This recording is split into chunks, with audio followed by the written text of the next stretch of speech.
out there, we would love to, if they got on a yellow vest, we'd love to talk to you about our organization. They have on a blue vest, they've actually been placed as one, and they'll talk to you, but don't distract the service dogs that are working. Thank you so much.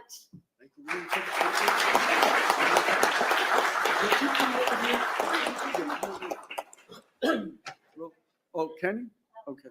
Let's go down there. Yeah, We're gonna come down. Oh yeah, come on down.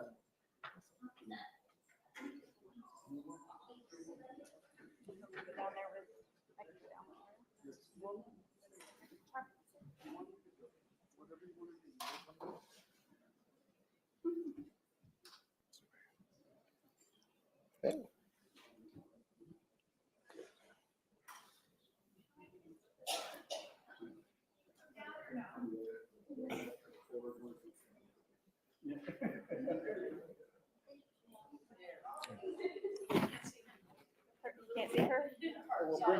Oh, sorry. No, Mama, sorry.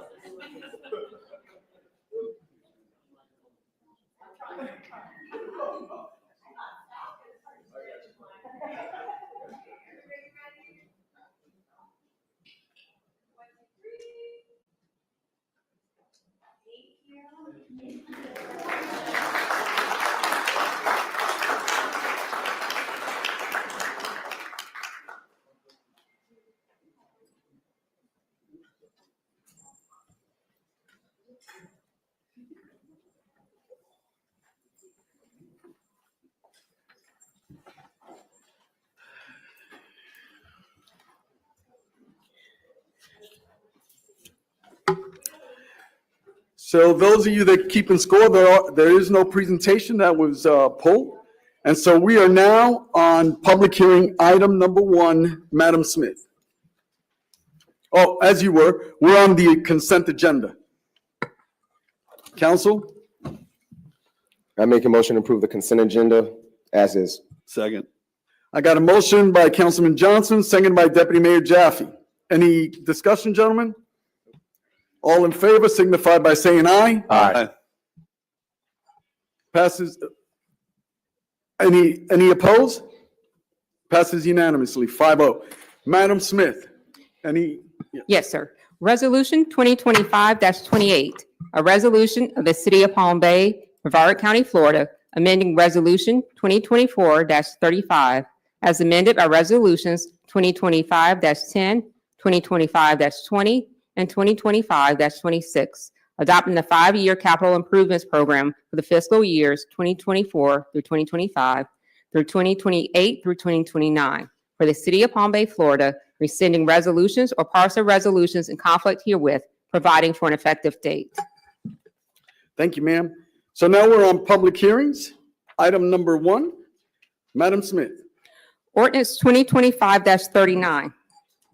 An ordinance of the City of Palm Bay, Brevard County, Florida, vacating and abandoning a portion of the rear 20-foot public utility and drainage easement located within Lot 18, Block 2014, Port Malabar Unit 46, according to the plat thereof, as recorded in Plat Book 22, page 61 of the Public Records of Brevard County, Florida, and legally described herein, providing for an effective date.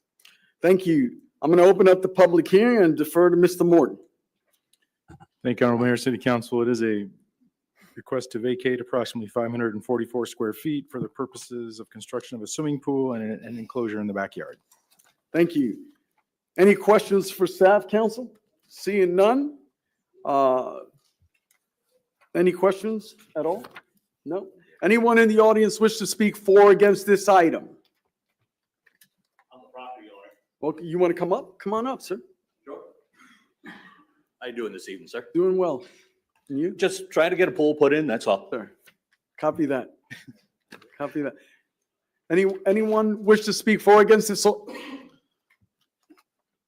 Okay, seeing none, I'm closing the public hearing, asking for a motion. So moved. Second. Got a motion by Councilman Johnson, second by Councilman or Deputy Mayor Jaffe. All in favor signify by saying aye. Aye. Any opposed? Passes unanimously. You got one more go with this, sir. Yes, sir. Thank you All right. very much, ladies and gentlemen.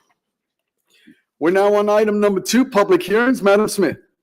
Ordinance 2025-40, An ordinance of the City of Palm Bay, Brevard County, Florida, vacating and abandoning a portion of the rear 20-foot public utility and drainage easement located within Lot 38, Block 479, Port Malabar Unit 12, according to the plat thereof, as recorded in Plat Book 15, page 53 of the public records of Brevard County, Florida, and legally described herein, providing for an effective date. Thank you, ma'am. Mr. Morton. Thank you, Honorable Mayor, City Council. Again, a request for vacation of an easement for the purposes of construction of an in-ground swimming pool in the backyard. This would vacate a drainage easement area of approximately 680 square feet.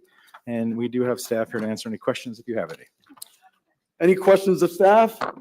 Seeing none. Anyone in the audience wish to speak for or against this item? Please step forward.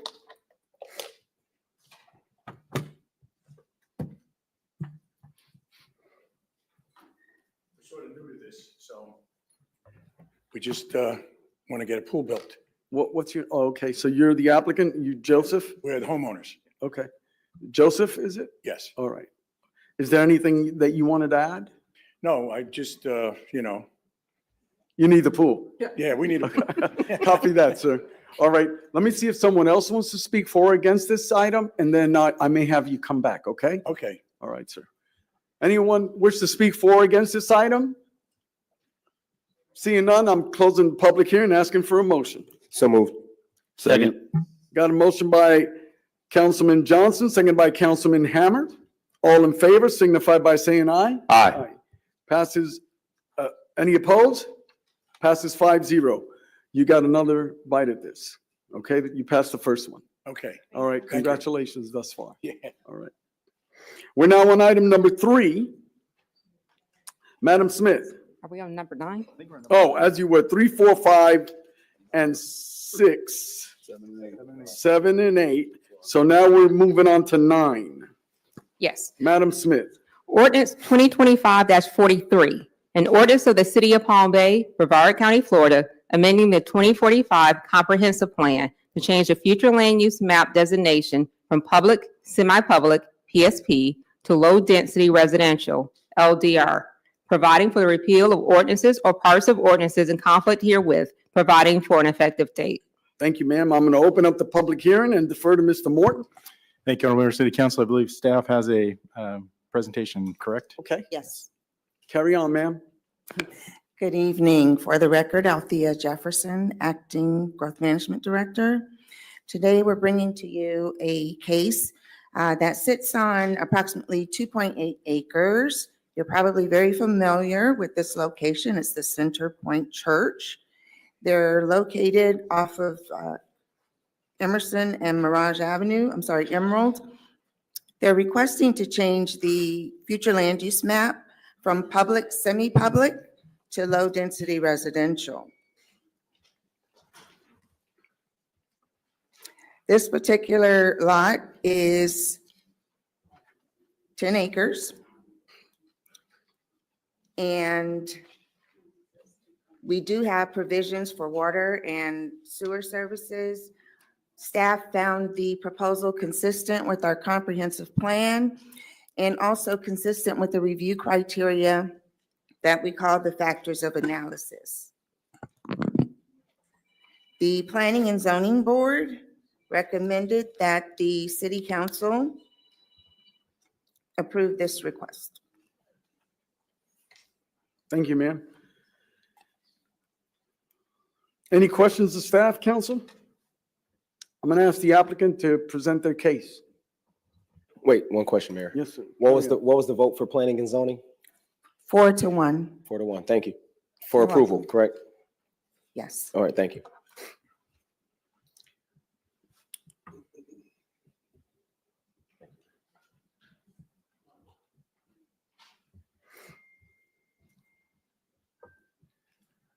Hello, Mr. Mayor, Councilman.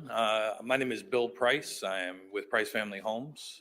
We are representing the purchaser and developer, working with CenterPoint to rezone, or in this case, change the land use of this property. It's currently public, semi-public, and we're asking to change it to low-density residential, so primarily so we be permitted to build residences on that property. And I appreciate staff's report and recommendation, and I'm here to answer any questions you might have. So I do have a question. So of course, this is just the first part of that. The other is the 10 acres, right? Subsequently coming on. You're going to be joining these together. Is that correct? The ultimate goal for the whole project, both this number 9 and number 10 together, would be to make a single development. Yes. I see. And so, and I've been pretty consistent since I've been on this council. I know Councilman Johnson and I have disagreed on this at a few times, but he's come on board sometimes.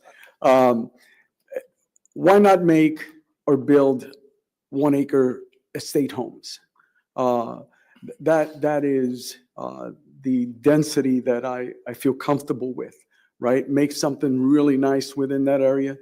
So why wouldn't you guys want to do something like that? Well, in areas like Grant or outside of Palm Bay, where you have a lot more of those type of homes, you get the value for them when you sell them. But in the middle of Palm Bay, surrounded by the neighborhoods that it's surrounded by, you can only get so much value for the land itself. And if you were to cut this up into 1 acre pieces, you wouldn't be able to achieve the economic realities that are necessary to make it a viable project. Yeah, I believe, and ideology wise, I believe that's where the downfall has come, where we've lost those 1 acre opportunities. But any other questions from council while the applicant is up here? Okay, carry on, sir. No questions. Thank you. Okay. All right. Anyone in the audience wish to speak for or against this item? By show of hands, your number. Okay. So raise those hands, please. All right. Thank you. You're number 1. Oh, yes. Okay. Oh, Pastor Walker. I didn't even see you back there. Come on up, Pastor Walker. And then, so just put your hands up. I've got Pastor Walker. You're next in yellow. I saw someone raise their hand on that. You're after young lady in yellow, sir. Okay, the first 3. You're 4. Carry on, sir. Mayor, Councilman, nice to be with you. Thank you very much for having us. Appreciate you hearing our request. I have Pastor Delgado sent me his support and a letter of support. He didn't get in on time. I brought a copy for you if you wanted one. But allow me just to read something that I sent to each one of you. I'm not sure you got a chance to read it. Maybe you did, maybe you didn't, but I want to read it for all that are listening as well, so I can just get it on the record. My name is Reverend Tom Walker, and while I'm not a resident of Palm Bay, I've been pastoring Centerpoint Church for 20 years. For almost 40 years, Centerpoint, formerly Zion Christian Church, has been a vital part of this community. Over the years, the church has grown in numbers and grown in community involvement. I believe our impact can only grow stronger. The facilities we have presently hinder that impact. We've elected to sell 13 plus acres of our undeveloped property to help fund our needed expansion. We chose to sell price homes because of the quality of their work, knowing it would only enhance the surrounding community. As you know, the property is currently zoned for rural use only. That zoning no longer reflects the urban neighborhoods that surrounds the church. Not only would this change strengthen Palm Bay's tax base, but would also address the homeless problem that we and our neighbors continually wrestle with. Our intention is to expand our impact by enlarging and improving our campus. We'll erect a 500-seat sanctuary with modern technology. It will be a multi-use room with large foyer that would be available for the greater Palm Bay community to make use of. We will redesign our present facility to a large youth center and expanded children's wings, giving both children a safe, healthy, and spiritually sound place to congregate. We are doing all of this for one reason. It is our mandate to introduce people to Jesus Christ. With all the chaos happening in the world, in Brevard County, and some even here at home, the church's influence has to grow. Not just our church, but all Christ-centered churches. I'm asking you to help Centerpoint do our part in supporting the small-scale comprehensive land use. Thank you for listening. Thank you for your time. Thank you for your consideration. Appreciate it. Thank you, Pastor Tom, and it's great to see you, sir. Good to see you. Ma'am, you're next. Good evening, Mayor, Deputy Mayor, and Council. My name is Virginia Sierra, and I moved here in 2004. My husband, a Marine Corps veteran, and I moved here with our brand-new Wow. baby girl.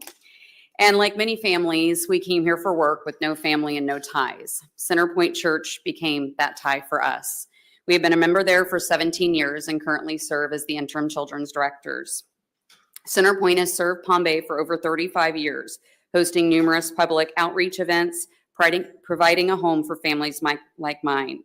The land in question has been owned for over 25 years and has remained undeveloped and untaxed during this time. The potential new homes could bring an annual revenue to Palm Bay of over $200,000. We previously considered selling to a developer planning apartments, but after hearing the community's concerns, the contract fell through. We listened, and this time we selected Price Family Homes, a local builder with ties to the Palm Bay community. We believe they will develop the land in a way that is respectful to the neighborhood. However, the sale does depend on the rezoning. Without it, Centerpoint cannot move forward with the plans that we have to expand our current facility and outreach. The proceeds will fund a new sanctuary, allowing us to convert our current building into a dedicated children and youth center. The space is urgently needed. We run programs like The Big Idea in local schools, teaching virtues like courage, respect, and perseverance to elementary students. We host Embrace Grace and Embrace Life, supporting expectant and single mothers with resources within the community. We are committed to transparency. The sale isn't just about land, it's about investing in Palm Bay's future. We respectfully ask for your support in improving the rezoning. Thank you for your consideration. Thank you, ma'am. The young man back there, you're up.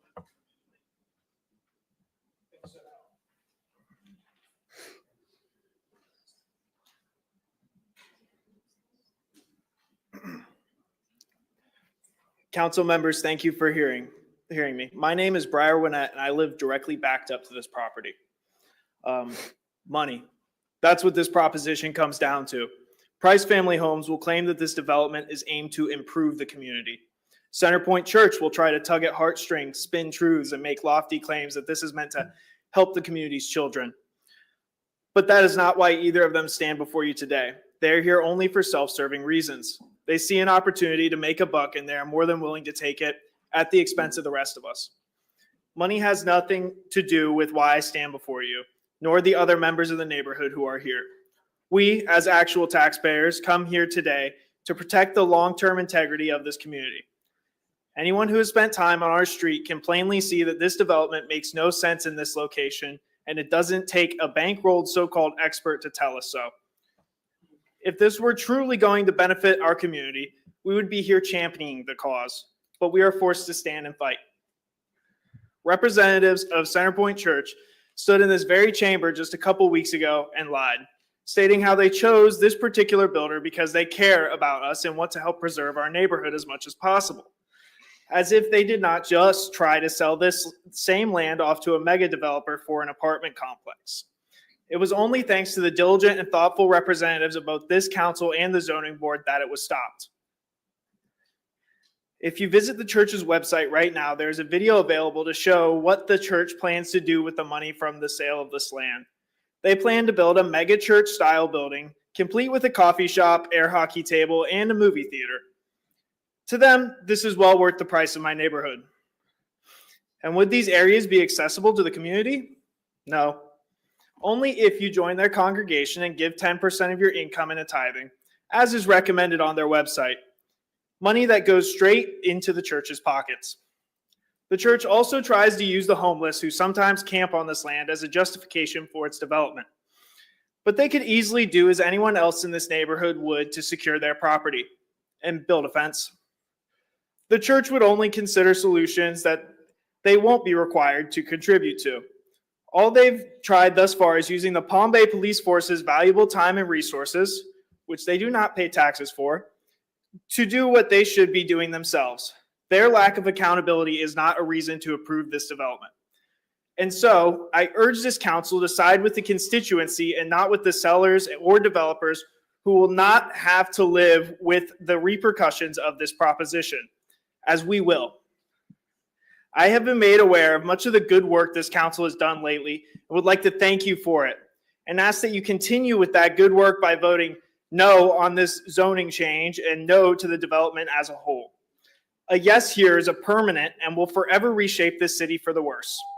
Voting nay leaves this land open for Sir? future usage in a way that would Sir? actually work Thank with the you. existing zoning of the Sir? community and Thank integrate with the you. neighborhood Your around time in a is up, cohesive way. sir. Thank Yes, you. sir. Thank you. Thank you. Next speaker? There was someone with a hat on this side. Was that you? You're next. Keep your hands up, folks, so that way I start numbering you. This gentleman, you're next, then you're Ms. Trammell, you're next, and then Ruth, you're after Ms. Trammell. Well, we don't need the cards, man. You need the cards for item number 10. That's for 10. Item This number is- 9, you get called to the podium. Well, ma'am, I'll explain it later. But for number 9, you don't need a card. For number 10, you would. I'm sorry, sir, carry on. Don Scobo, 222 Cavern Avenue, Southeast Palm Bay, and you're going to put this in my backyard. What I wanted to say was, first of all, look at the road. You're going to put these cars coming out into a side street, not Malabar Road. We're going to a side street. There's a house right across the street, 30 feet away. So let's say 7 o'clock in the morning, we'll put 20 cars going out there, making a right turn, trying to get around Copley where the church is, or Douglas, and then pop out onto Malabar, Emerson Drive. And if you're heading north, you ain't never going to get there, because this morning I do head south, so I see what's coming north. Okay, if you were on Jupiter at 7 o'clock this morning, you did not get to Malabar Road till at least 20 after. You had at least 3 traffic lights. Make that right turn, start heading toward 95. You now have San Filippo coming into there, which is also backed up at that time in the morning. You have Babcock coming into Malabar, heading towards 95. So how are you going to get all these people out here? Last time we were here, no one asked how much traffic is going to be coming through that neighborhood. They didn't say that. And someone said that it was approved the last time. It wasn't approved. I was here 2 weeks ago. They voted no on that. I saw the vote. So I don't know who's saying it's approved.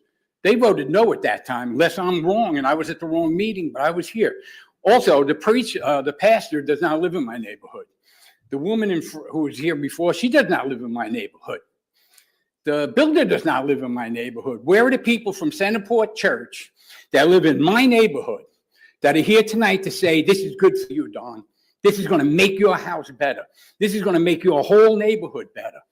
Where are those people? Why is it only the people that are standing here live outside the neighborhood telling me what's good for my neighborhood?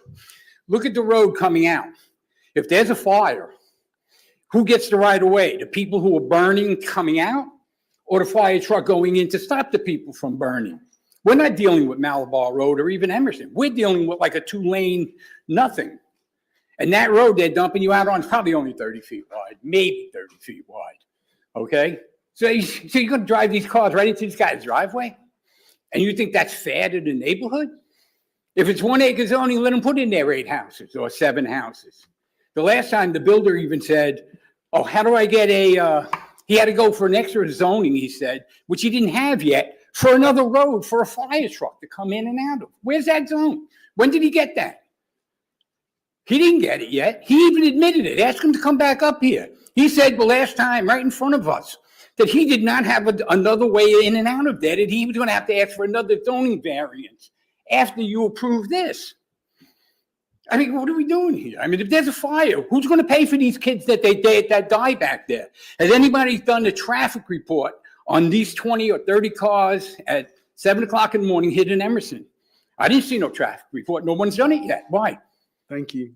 Thank you. Who was next? Was that, sir? In the black shirt, you were next? And then Ms. Trent? And then Ruth.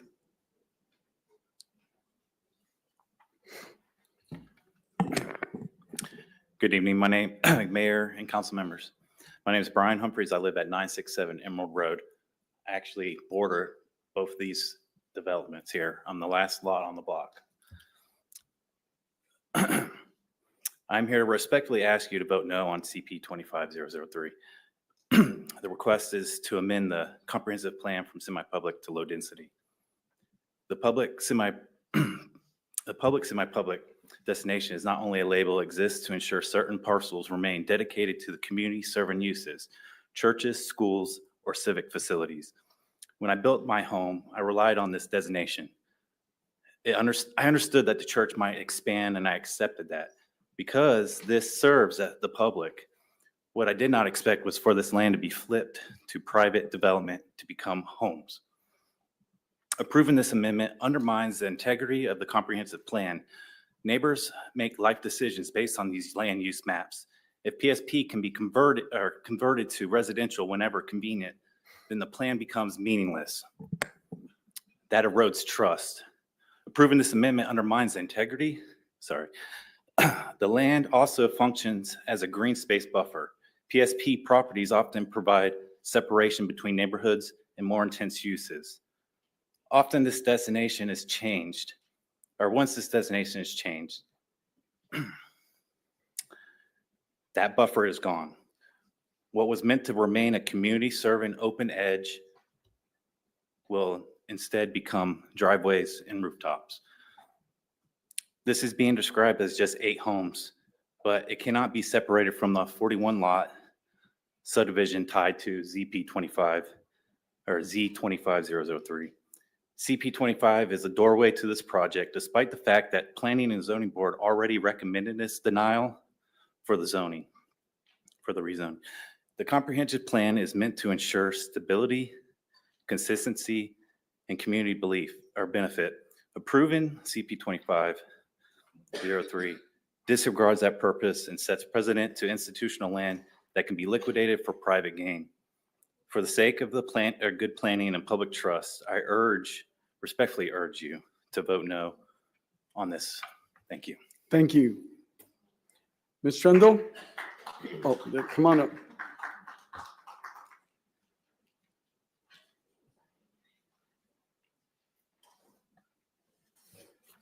Well, I wasn't planning on talking about this, but it goes right to what my public comments card was going to be about. Senate Bill 180 made it very strict on changing your land use, your rezoning, and everything else. This could very well start, well, let me say, SB 180 allows any property owner to sue the local government if decisions are made that they dislike. That means anybody. By changing your land use, your rezoning, your comprehensive plan, you may be open to a lawsuit. And so I'm just bringing that. And also, I watched Planning and Zoning. I believe they denied this. I think it was 4-1. But anyway, I just wanted to bring that to your attention. I have a public comments on SB 180, so that's all. Thank you. Ms. Koffel?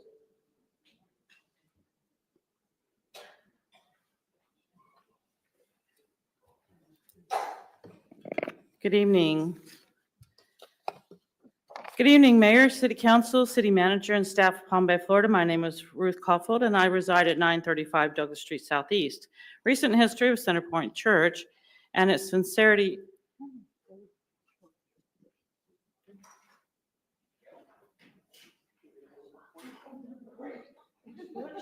Man, what a buddy.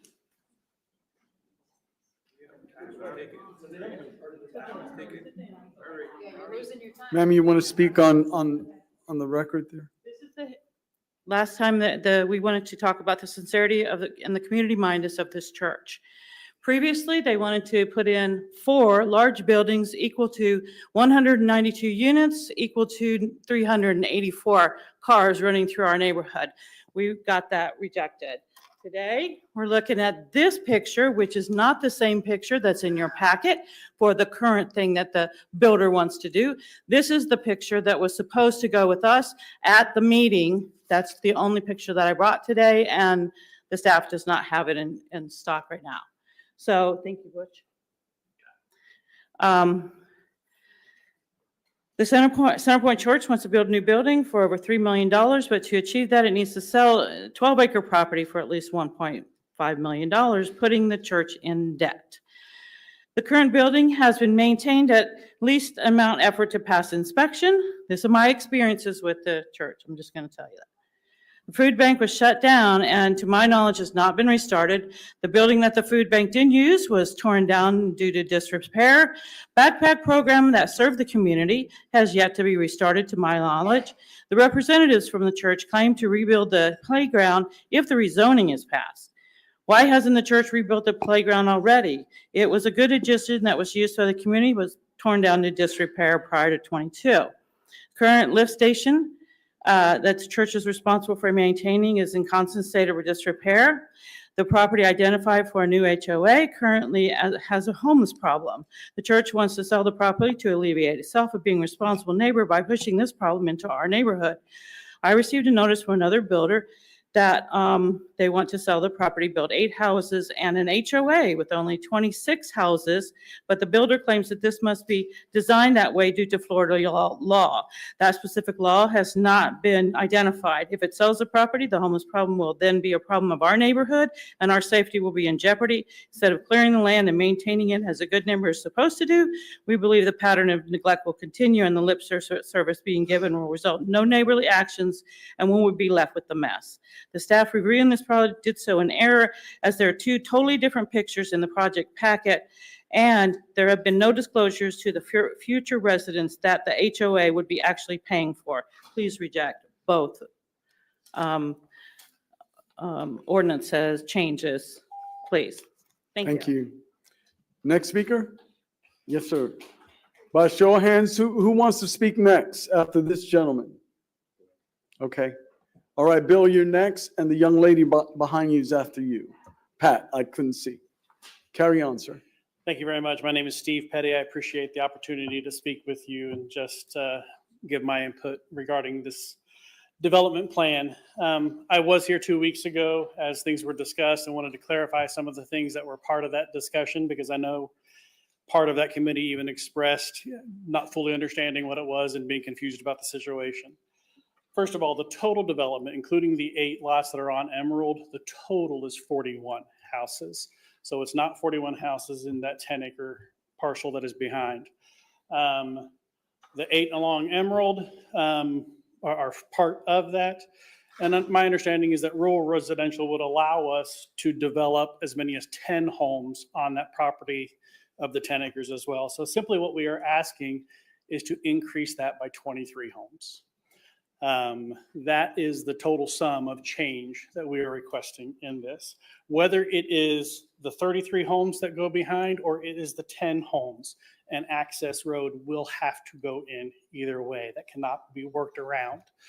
And I understand the passion of wanting to leave as much green there as possible. It is not within the church's plan to eliminate all the green. The trees that you see behind those 8 parcels, that area, that is not currently planned to have any development or change on it. So there would be greenery remaining that would stay part of that community. It is the 10 acres that is being developed that we are really focusing on.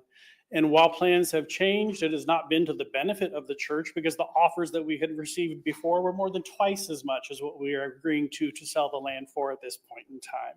So we did listen to the community and make those changes so that this development would fall in line with single-story homes like the rest of the community and fit in appropriately. I appreciate your time and thank you very much. So just a second, I have a question. Sure. So what we're talking about, it's the property in its entirety. I know this is just one item. Mhm. It's just one piece of that. Then comes the 10 acres, Yep. right? But this is where it's part of the comp plan that it shouldn't be. So my question would be, they are 1 acre lots, right? Item number 10, the 10 acres are 10 1 acre. acres could Correct. currently be 1 acre lots. They are 1 acre lots, the way it stands, right? So my question is, Mhm. right, and I asked Mr. Price, right, or the gentleman that represents Price Homes. Sure. In the discussions that you had, did you consider half acre lots? I cannot say that I was part of the discussion at Okay. that point in time. Okay. To know or remember the full details. When you talk about having the lots to do 20 instead of 10, Correct.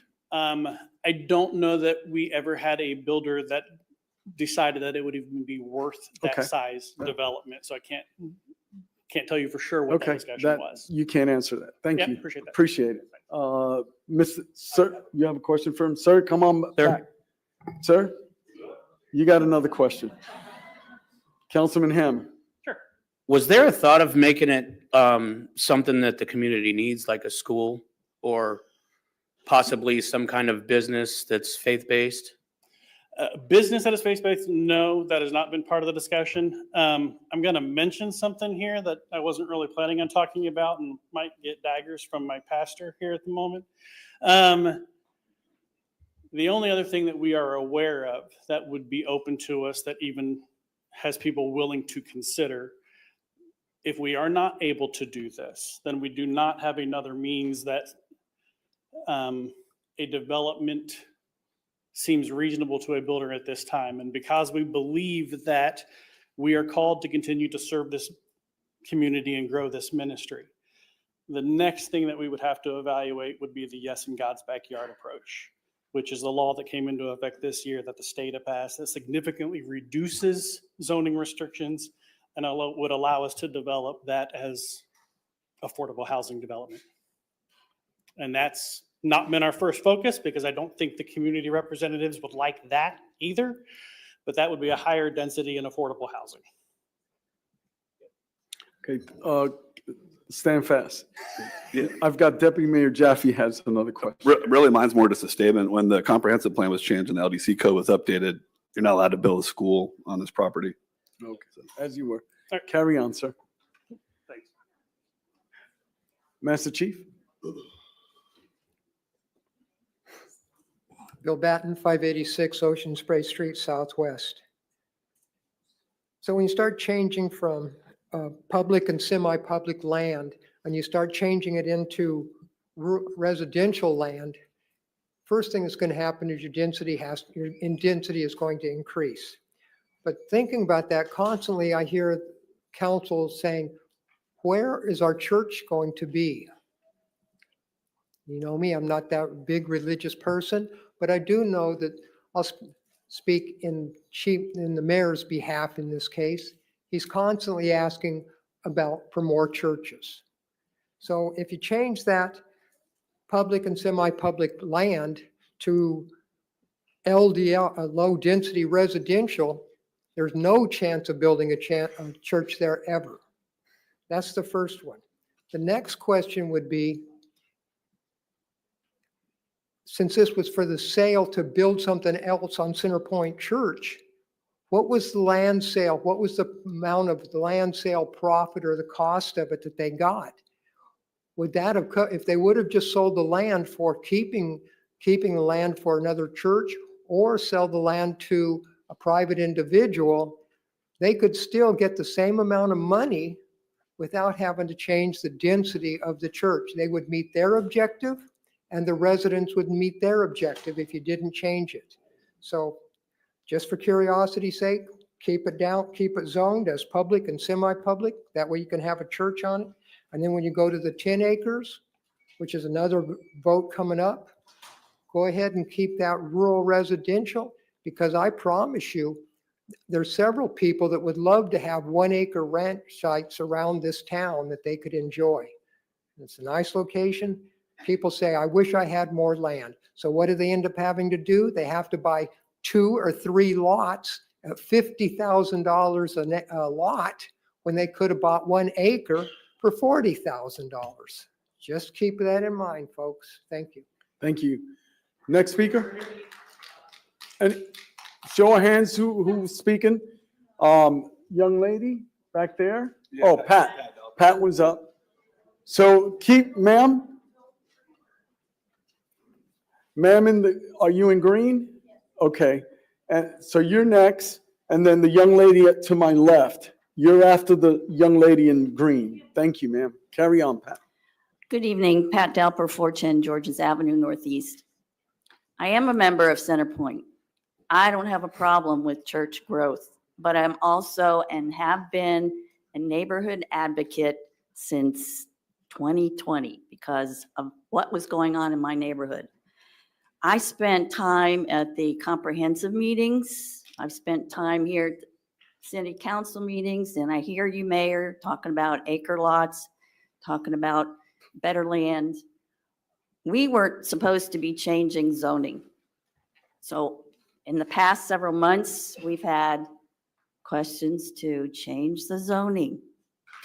And we keep talking about changing the zoning. Why can't we just keep the comprehensive plan as is? And the other thing I was going to bring up, and I think it'll be in the next round, it's about the impact this is going to have on the water and sewer in the neighborhood, not just the traffic, not just safety or one way in or out, but we got a water and septic problem. So I've already spoken to the pastor about what my thoughts are.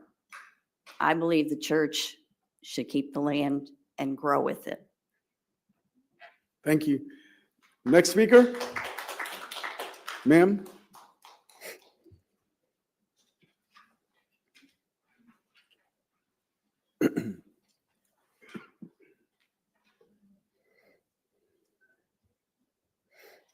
Hi, my name is Denise Billets and I reside at 222 Cavern Avenue.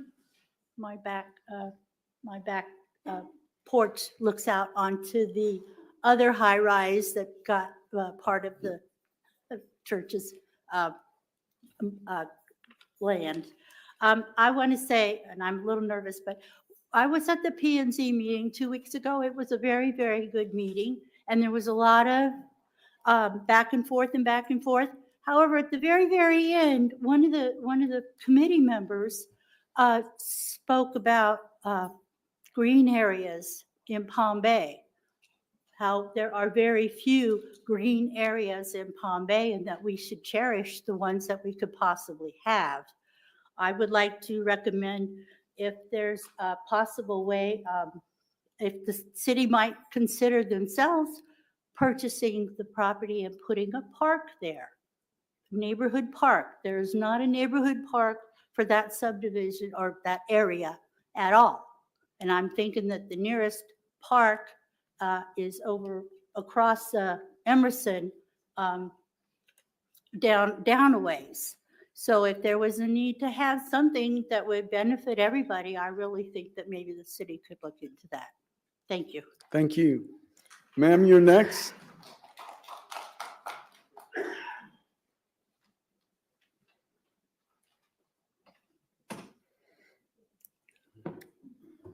Good evening, members of the council. Thank you for the opportunity to speak. My name is Shawnee Winnett, and I'm a homeowner on Emerald Road. This piece of land is not just another vacant lot.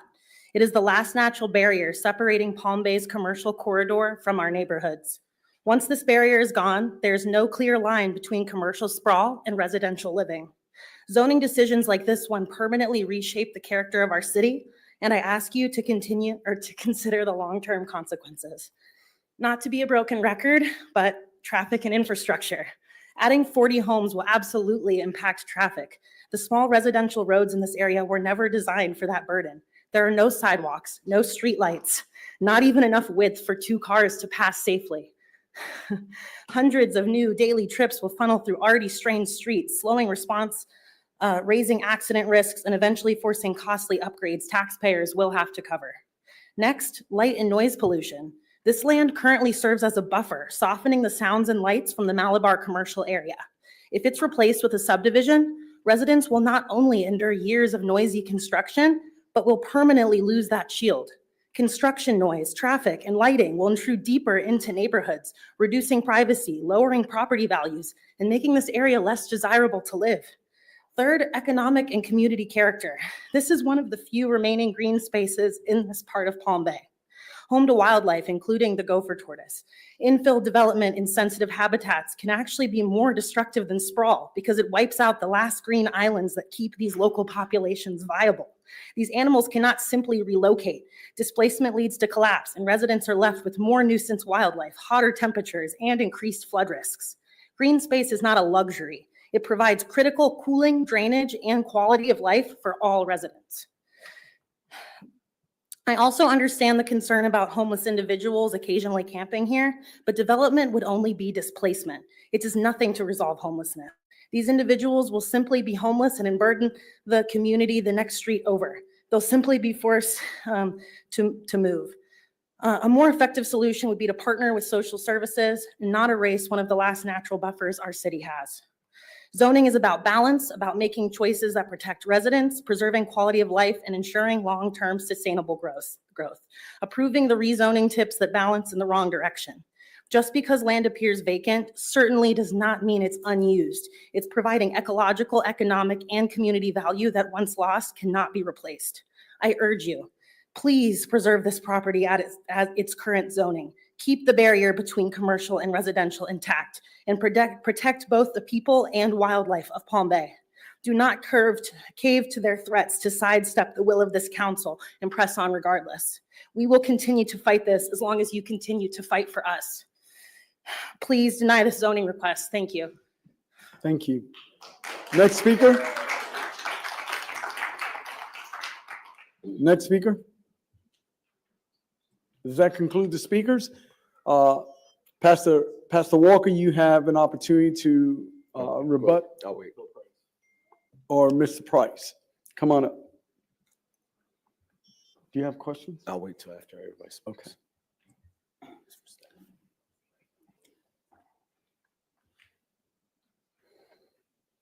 Appreciate it again. Thank you for your time.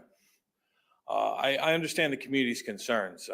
You know, they were there first, and now I'm coming along, going to disrupt their lives with, like they said, years of construction and equipment coming in, material. But at the end of it, what's going to be left is a beautiful subdivision, a community, adding to the community, increasing their property values, increasing the character, matching the character of the surrounding community. The land that's there is not being put to its highest and best use. You know, by coming in and putting in homes for more families for Palm Bay, which we're always in ever need of, it seems. I feel like I'm really serving my community in that purpose. I do know the concerns you shared about the 1 acre lots. It's not just that it's, I want to expand on my economic viability. You're required to provide sewer services, and the costs of providing those services would be burdensome at the price of the land value, would make those individual 1 acre lots very much outside the realm of anything that would be reasonable in Palm Bay, because of how much that land itself would cost to develop, to build the 1 acre lots.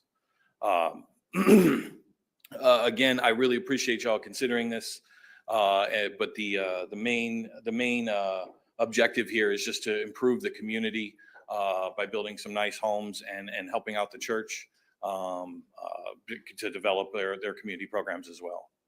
So would half acre lots not be financially viable for you as well?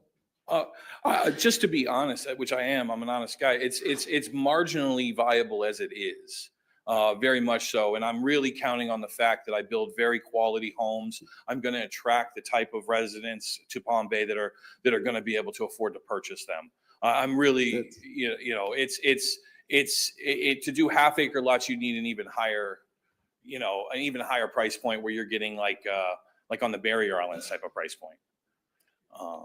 Unfortunately, it's reality. Most of the developers that came before me, they turned down a apartment complex, you know, and there's developers that were going to do like planned developments. I'm just doing straight zoning. I'm going to match the character of the surrounding area.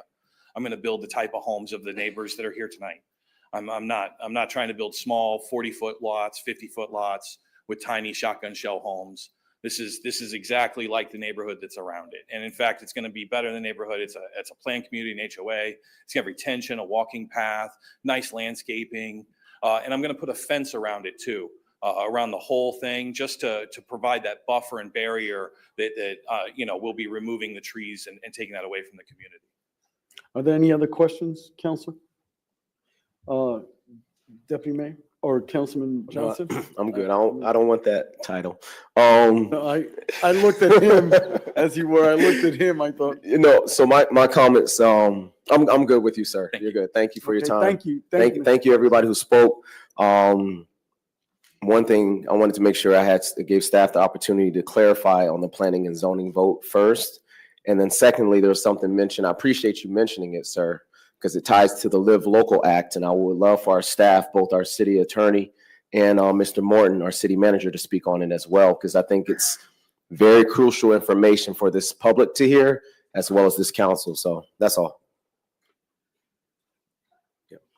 Carry on. Thank you, sir. So first, I want to say there are two separate parcels. The one that we just had the public hearing on, which is the smaller one, I misspoke before I said 10 acres, it's 2.8 acres. That was recommended for approval by the Planning and Zoning Board because right now, in fact, the zoning and the future land use are incompatible. Okay, thank you. For the larger properties, it's actually a couple of properties, the 10 acres, that was a rezoning, which was recommended that the city council deny that request. So it's two separate requests. Okay. With regard to Live Local, one of the speakers mentioned that the law has changed this past legislative session. So now any properties owned by a church or anything that's zoned industrial, commercial, would be allowed to build the highest density permitted within the city on such properties, and that would be done administratively. And they can do this based on Live Local law without either one of these applications. It would just be an administrative process whereby they would be permitted to build the highest density allowed in the city, which is 40 units to the acre. And they also would be allowed to build up to the highest allowed height within the city. And they'd be able to do that without this process. In truth, again, the land use is incompatible with the current zoning for that small piece. And so I know that this council has, you know, repeatedly discussed being exempt from the Live Local. From the tax incentives offered to the builders of these types of properties. You all did last December make a decision not to offer those tax incentives for these type of parcels, but by law, we're required to allow the housing on church-owned properties. Okay. All right. Thank you. So I've got Councilman Hammer and then Mr. Morton. Mr. Morton, would you? Yeah, I wanted them to Okay. speak first. Mr. Morton, would you weigh in? Althea is right. I think the only caveat that I'm aware of, Tricia might know more, is that the property has to have a church on it, which this does, so that I don't think applies in this case. So I think your position is correct. So it's not just any church-owned property in the city. It has to have a church on it, which it does. It does now comply as of July under the Live Local Act. They could build multifamily, they could build it tall, and she gave you the density, I think it was 40 units an acre. So that is permissible administratively now by the state of Florida on this property, if that's what they choose to do in the future. Copy that. Councilman Hammer? Oh, Madam Attorney. Yes, I do want to point out that the change was to 166.04151 and it's subsection 6. And I only want to point that out because subsection 6, which I will read, is different from the administrative process, which is in subsection 7. The subsection 6 provides, of course, notwithstanding any other law or local ordinance or regulation to the contrary, the governing body of a municipality may approve the development of housing that is affordable, and it goes on any parcel, including contiguous parcel connected thereto, which is owned by a religious institution, which contains a house of public worship, regardless of underlying zoning, so long as at least 10% of the units included in the project are for housing that is affordable. The administrative process is under section 7, which says that a municipality must authorize. So I do want to make that distinguishment, but certainly they can have a live local project, which would include multifamily, as long as 10%. It just under the current law isn't an administrative process. It's something that the governing body of a municipality may approve. Does that answer your question? Yes, and I thought that was very crucial information for everybody to have in regards to the decision we're making tonight, Mayor. So that's all. So part of that too is something's coming before us that they want us to work those, to waive those things off on the property. Since we're talking apples to apples, I want to just throw that out there, right? They want us to exempt their percentage of affordable housing in that development that was administratively done over there by the hotels. And what is that, jump around? Defy. Bass Pro Shop, that area, Defy. That project was live local, and now they're coming back to get some type of waiver. Am I correct? Yeah. Yes, sir. Yes, sir. So since we're talking down that same vein, Deputy Mayor, you're next. As you were. Yeah, I was Councilman just gonna mention that. Okay. New business item number 1. Councilman Hammer. Yes, if City Manager, Mr. Morton could call Althea back up for a second, I had a question. Sure. Althea?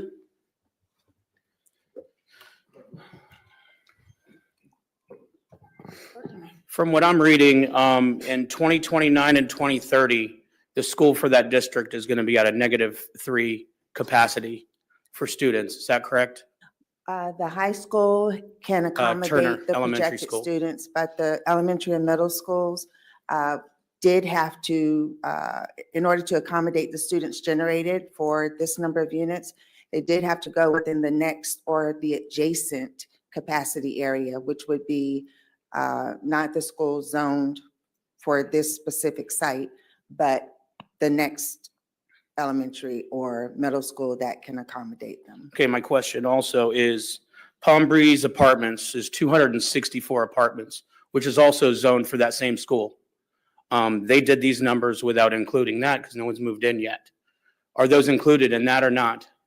The school board does the calculations in terms of the generation of the students, and it's done with what's called a preliminary letter. So when they get to site plan, then they reevaluate it again based on all of the products and developments that have been built since, and people have started moving in. So it was a preliminary letter from the school board that made that determination. So they based basically on do the a count of what information. the kids are in there currently? Yes.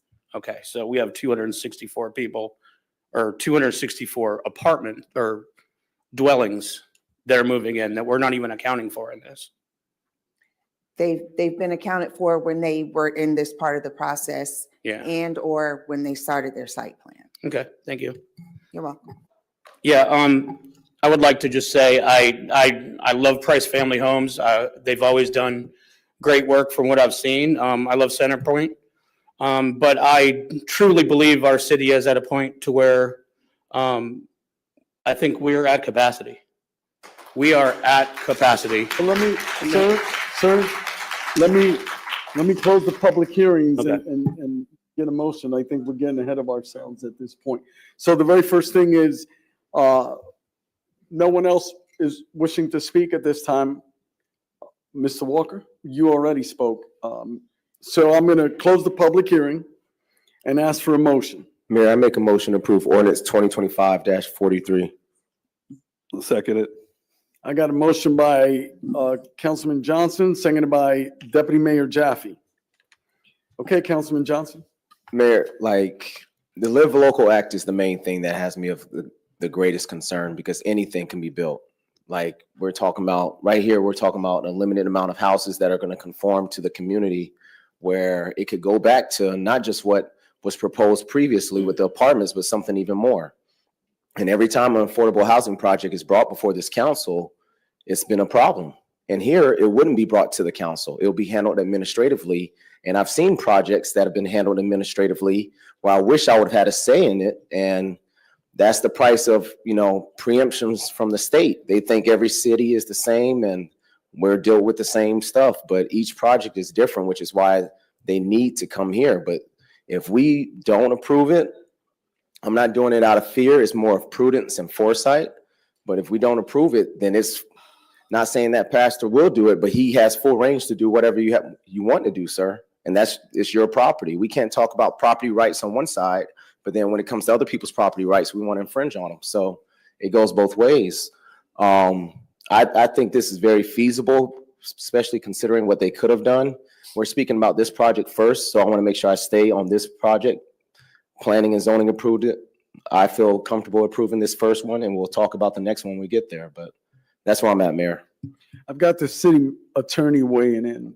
Madam Attorney? Only just to clarify, again, Live Local, they could do an apartment, but it would not be administrative. Okay, it won't. But they very well could, under Live Local, do an apartment. Okay. And then it would have to be brought back to here, correct? Yeah, but it wouldn't require them to do any land use or zoning, and only they'd have to do 10% as affordable, and they could do a Live Local project. Okay. So everything else, absolutely correct. And that's still a concern. All right, thank you. Deputy Mayor? Thank you, Mayor. I support this project. It's a small scale comprehensive plan change. The comprehensive plan is a guide, but we have this process to allow people to come in and submit and prove their case while others prove the opposing side, and then we have to make a decision. Based on the factors of analysis, this does meet the transportation and utilities concurrency. Somebody came up and spoke about Senate Bill 180, which has to do with moratoriums and emergencies during hurricanes. Has nothing to do with anything related to this property. This property was previously under contract by a multifamily developer. Residents are claiming that they stopped the development of it, but that previous developer actually pulled the project at the P&Z meeting. It was never voted upon. But furthermore, I support this project. It's 8 houses on Emerald. I think it makes sense. So that'll pass. All right, thank you. I've got Councilman Hammer and then Councilman Langevin. Yeah, like I was saying before, I really love both involved. But what I also would like to point out that the community surrounding your church does not like it. And I drive down Emerson every single day to take my kid to school. Emerson is backed up all the way to Jupiter. It takes me 7 minutes to get to my kid's school when at midnight. It takes me 32 minutes to get to my kid's school when I'm taking him to school. When I come here, it takes me almost 7 minutes to get here from my house. Today, it took me 31 minutes. I love everything about the project other than it's a development that's pouring out onto a residential road. And while I was running for council, I said we should never have a development that pours out onto a 2-lane road. I don't think it's very intelligent, and there's not even a light at Copley where this comes out. So we have to bring everybody out on Copley and just hope and pray they can make it across. I love the idea for it. I think it's a great start. I really hope we can come up with a better idea for it. I don't like it pouring out onto the middle of somebody's road where the kids play. We're talking about 40 houses. That's 80 cars going up and down a road. That means a kid can't have a basketball hoop in the road. Kids can't ride their bikes. I'm not going to be in support of it. I support the church. I support Price family. I think you guys are doing great things. I think the church has I mean, if you're expanding I'm happy you have the attendance you do. I really do. If it's that, I mean, you know, being a church, your community around you is not in support, and I would love to come up with another way, but I can't be in support of this tonight. Thank you. Councilman Langevin. Yeah, thank you, Mayor. I'm going to be in support of this tonight, and the reason is the same as everyone else's reason. Honestly, I probably wouldn't have been in support of it if the state hadn't passed the Live Local Act. But if we deny 40 family homes tonight, and then an apartment complex is built that can hold 250 people, and now we have that much more congestion going on there, and we had no say-so in it, then I would feel much worse than just allowing the houses to be built. So I'm going to be a yes tonight. But I would encourage everyone who's going to be mad at us tonight for approving this to, does anyone go and yell and complain to their state officials? Because we didn't pass Live Local. We're having to deal with the consequences of it. There's a number of other items that we didn't pass that we're having to deal with the consequences of. We spent a meeting getting yelled at about final plats. We had nothing to do with that. We have to comply with the state. But they sit up in Tallahassee 7 or 8 hours away, and they don't have to worry about getting complained to about that. So, we share our fair amount here, and you should come complain to us about certain things for sure. But I would encourage you to also go complain to your state officials, because it's easy to just go up to Tallahassee and get away from all this and let the city councils get the brunt of it. So that's all. I'm going to be in favor tonight. Well, thank you, Councilman Langevin. I'll wrap this up. The very first thing I want to share is someone mentioned the tithe and kind of like cast some shade on the church. So I'm going to, the tithe is not of the church of Center Point. The tithe is a promise from the Most High God. And he says, test me in this. So there are people that believe in God's word, and so they declare that their promises or God's promises are true, a yes and an amen. So the tithe has nothing to do with a local church, but the body of Christ, and it is a promise. And so that, ma'am, as you were, ma'am, excuse me, ma'am, you read the Constitution, ma'am. I will have you removed, ma'am, if you continue barking back. I will have you removed. There is decorum in these chambers. There is decorum in these chambers. So the time. You would not pray if you were operating properly. The United States Constitution. Ma'am, you're out of order. Ma'am, you're out of order, ma'am. You're out of order, ma'am. No, I have a card and I'm speaking. Well, you will speak if you keep decorum, ma'am. So the tithe is a promise. Now, as far as Price Homes, I appreciate everything you do. And I truly believe that the quality workmanship that you provide, your reputation is impeccable. And I truly believe that you make 1 acre homes, people will come. I really believe that. I have seen your homes. I've witnessed people in their homes that are Price built homes, and you do have quality homes. So I believe you keeping that 1 acre lot, you would build a home and you would get the price you need. Then I'll wrap it up with the Center Point Church. I love everything you do. I thank you for everything that you do. It is about giving back to the community. I will not be supporting this because I believe in 1 acre lots. And I've been fighting for 1 acre lots since I got on this dais. And I'm not backing down just because of anything that may come up on the horizon. I am a proponent of those 1 acre lots. I remember we had so much more of them. So I will not be in support of this. I have a motion by Councilman Johnson and seconded by Deputy Mayor Jaffe.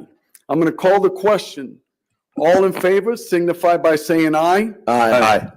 All opposed Nay. by nay. Nay. I want a roll call, please. Deputy Mayor Jaffe? Aye. Councilman Johnson? Aye. Councilman Hammer, Nay. Councilman Langevin. Aye. Mayor Medina. Nay. We are now on item number 10. And again, I ask for decorum. If council's speaking, we're giving you the respect. You speak when you're called upon. Do not interrupt council when they speak. Madam Smith.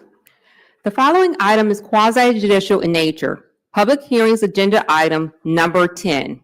Any person who wishes to testify on such a matter must sign a speaker card which contains a sworn oath to tell the truth. Any individual addressing the council must state his or her name and confirm that a speaker card has been signed. Attorneys who are appearing on behalf of a party and not providing testimonial evidence are not considered witnesses and need not be sworn. Council should disclose any ex parte communication by disclosing the subject matter of the communication and the identity of the person, group, or entity with whom the communication took place.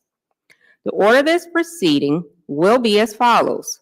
First, staff will make its presentation, followed by the applicant, then any other interested party.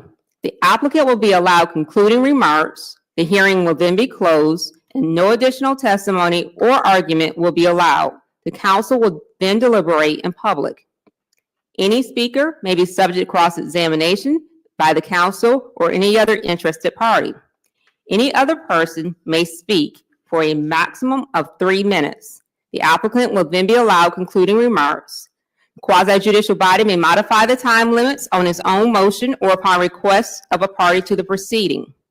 The hearing will then close. No additional testimony or argument will allow. At the end of deliberation, the council member will make a motion on the application to bring the matter to a vote. Every council member is then free to vote in favor or against the motion. Ordinance 2025-44, an ordinance of the City of Palm Bay, Brevard County, Florida, amending the zoning ordinance of the City of Palm Bay by changing the zoning of property from RR, Rural Residential District, to RS2, Single Family Residential District, which property is located in the vicinity north of Emerald Road, south of Valor Drive, and west of Cavern Avenue, and legally described herein, providing for a change of the zoning map, providing for an effective date. Thank you, ma'am. I'm going to open up the public hearing, and Mr. Morton. Thank you, Honorable Mayor, City Council. We do have Acting Growth Director Althea Jefferson here to give a presentation. Thank you. So the subject lot is just east of the case we just saw. It consists of 10 acres.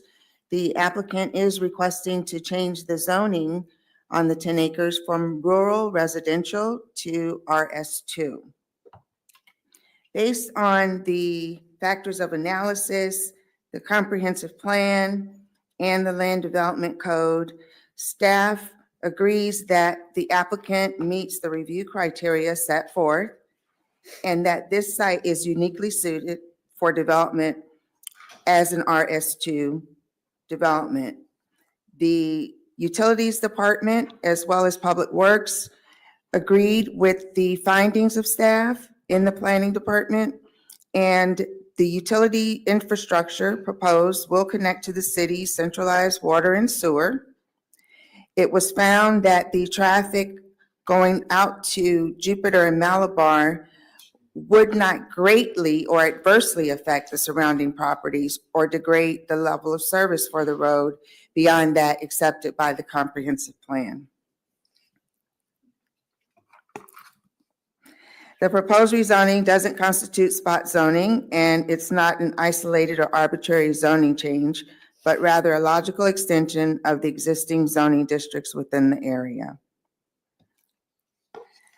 The Planning and Zoning Board made a recommendation to the City Council that the applicant's request be denied, and the vote was 4-1. Councilman Johnson. Thank you, Mayor. I think I have 3 questions, if I remember all of them. First question, did they specify on the reason for denial? Or There were some items that were cited as part of the motion, and I apologize, I don't have the motion in front of me. Okay. But they cited specific criteria from the factors of analysis found in the code that they disagreed with staff, which they're able to do, that there were certain elements that did not meet the factors of analysis. They, I believe, mentioned the traffic, and there was some mention of the school issue for the elementary and middle school. Okay. And we have several speakers, so if you get that information by the time we wrap up, yeah. But two more questions. I apologize. And this might be for Mr. Morton. How many rural residential districts do we currently have in Palm Bay? How many? Well, I can't tell you how many specifically. I can give you an acreage when I come back to the podium. Then that's because we do fine. have that in our comprehensive plan. And that leads to my third question. With the updating of the comprehensive plan, we know that started back in 2019. It's been a 5-year, 6-year process. This wasn't recommended to be rezoned to what is being rezoned now. Okay, so You see where I'm again, getting- as yeah. part of the comprehensive plan, the zoning map is not considered. The land development code. That's what I mean, sorry. Right, is the implementation of the comprehensive plan. And so you do have in some communities where the comprehensive plan or the future land use map is not necessarily compatible with the existing zoning. And there appears to not have been an exercise where the map was audited to see if there was a way to get rid of some of these inconsistencies that we have in the city. Thank you. Mr. Morton. Thank you, Mayor, City Council. Just to clarify a question Councilman Johnson asked, I don't believe this is verbatim. I think this is transcribed to the intent. I don't know that it's certified, but it says motion by Mr. Filiberto, seconded by Mr. McNally to submit case Z2500003 to the City Council for denial. Motion based on rural residential being a rarity in Palm Bay. Green space preservation should be paramount, and rural residential was a more proper match in density. Thank you, Mr. Morton. Any additional questions, council? Thank you. Deputy Mayor? Bill Speaker Batten. cards?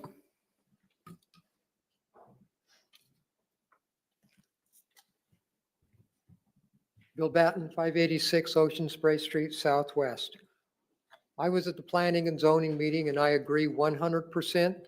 The amount of the percentage of rural residential land that we have left in the city of Palm Bay is dwindling every day. Case in point, I bought on my street because it was all rural residential, bought a farm. Now there's only 2 pieces of rural residential left in that entire street, mine and my neighbor. That's it. So I hate seeing rural residential land go. And everybody around me has got beautiful homes because everybody has acreage. The smallest one is 2 acres. The next one is 2.5. Then it goes 5, 6, and 12. That's what the acreage, but everybody has beautiful homes and acreage is what makes those homes so nice. So if you keep this as rural residential land, you can still build beautiful homes in this area and they will sell. People want them. There's more than one person that does not want to live in a PUD or right next on a 1/4 acre lot. Some people want to have a little bit more. That's why they have to buy 2 or 3 1/4 acre lots so they can have something they want. To make it even worse, how many times even tonight did you have to say, well, I want to have to get a variance so I can put a swimming pool in? Because you bought lots that were made too small for the lifestyle that people want to have in the city of Palm Bay. So when you start getting rid of bigger lots, you start hindering the people's lifestyle because they don't have land to make the life enjoyable the way they want. So I concur with planning and zoning.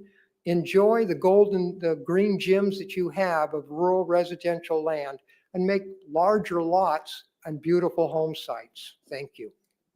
Next speaker. Pat Dalpra.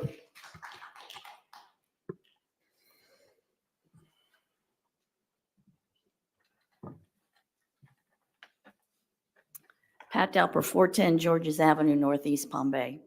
I have 2 points, and I'm not sure if how much it's going to matter, but I think it's going to matter a lot. The water model and then the wastewater flow.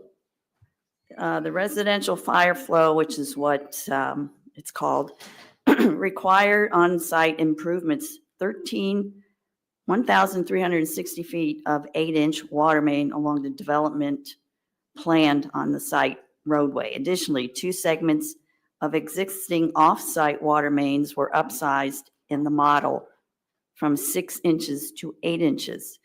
So my question is the city going to change the pipes on Emerald or Mirage? Then specifically 550 feet of water main along Mirage and 750 feet along Emerald to be upsized for residential flow. Who's paying for the change in pipes? Wastewater model.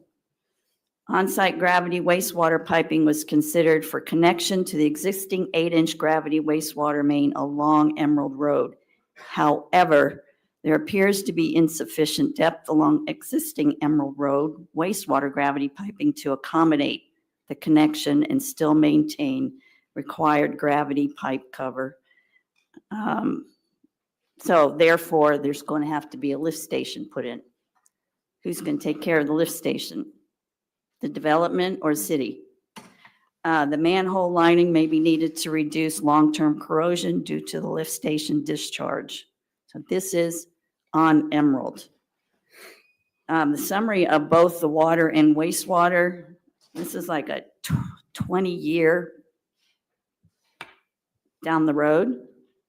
The level of service analysis assumes that the city's treatment facility capacity for water and wastewater will be available, including the South Regional Water Reclamation Facility.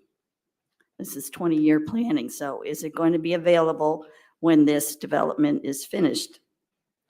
So upsizing of off-site water main from 6 to 8 inches is needed to meet residential flow requirements. So again, who is going to do that? The builder or the city? Next speaker. Ruth Caulfield.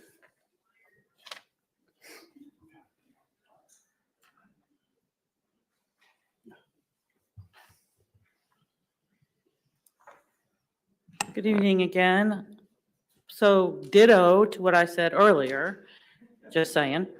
Couple of questions. Now, we have this new term called infill building that our builders around the city and the county want to use to just pave over paradise. Let's see, that was this song, just saying. And separation of church and state, just for the lady in the back, is a falsehood. It does not exist in any law. I'm a Constitution coach, so I'm pretty much teach that every day. And I can talk to anybody about that later on. No rezoning was part of this new council's objective for this year. So we've done the absolute opposite of doing that, just saying.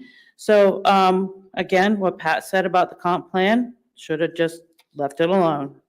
Now, where is the disclosure for this future residents that are going to be part of this project? I don't see any disclosures from the builder or anybody else that tells what that HOA resident is going to pay for a very small 26-home HOA. Somebody claims that it is mandated by law that it has to be an HOA. I don't see that code in any of the packet. I don't see any of that anywhere. I don't see where that law exists.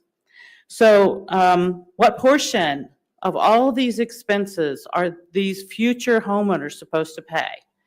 Then one question on protocol, maybe Madam Attorney can talk to this.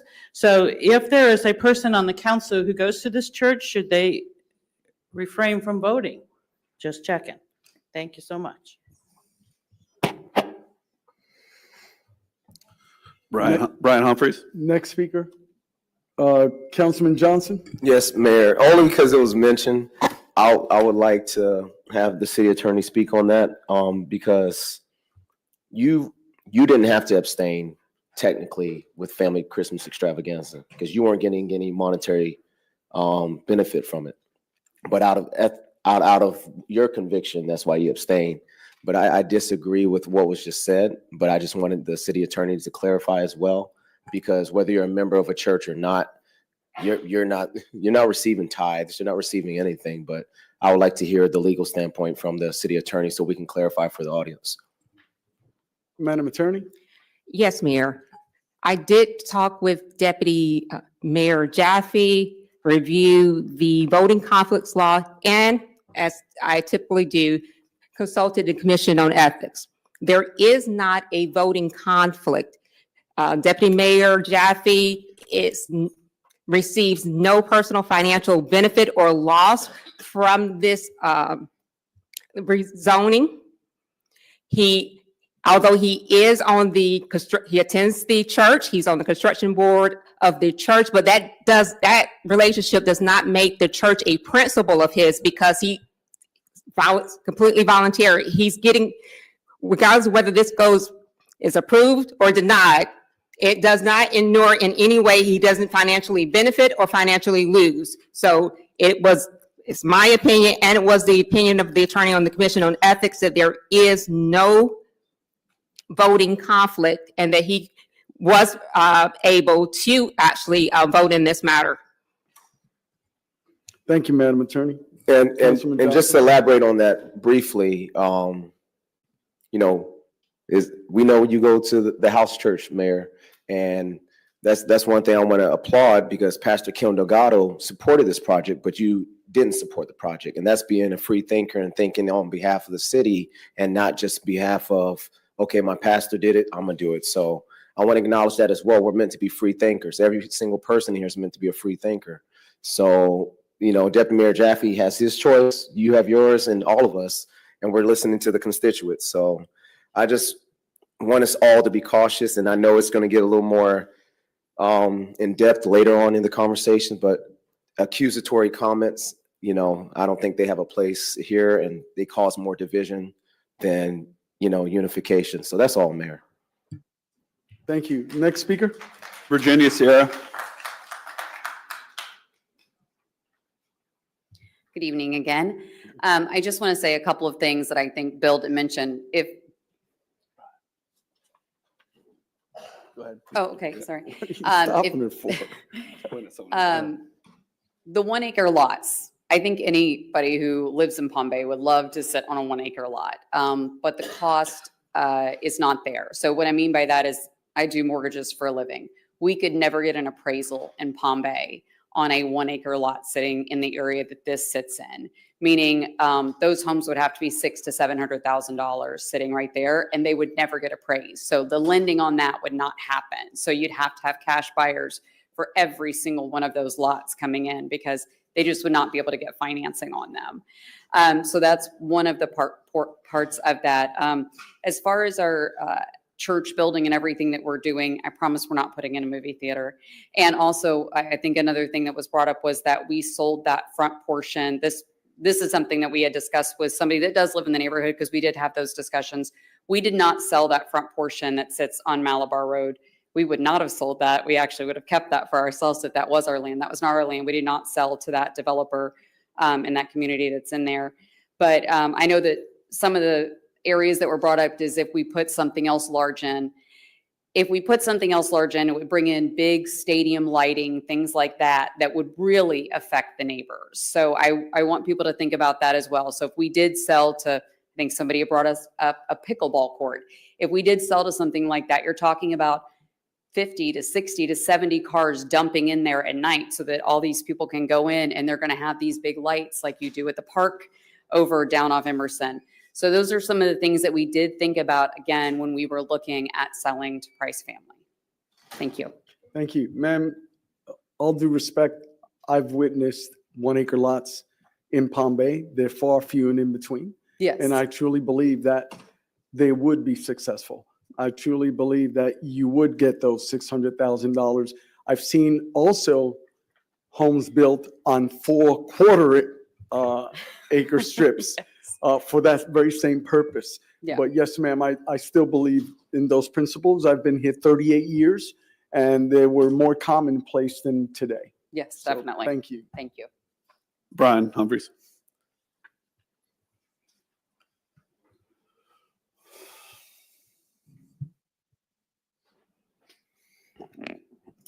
Good evening, Mayor, Council. My name is Brian Humphreys. I live at 967 Emerald Road.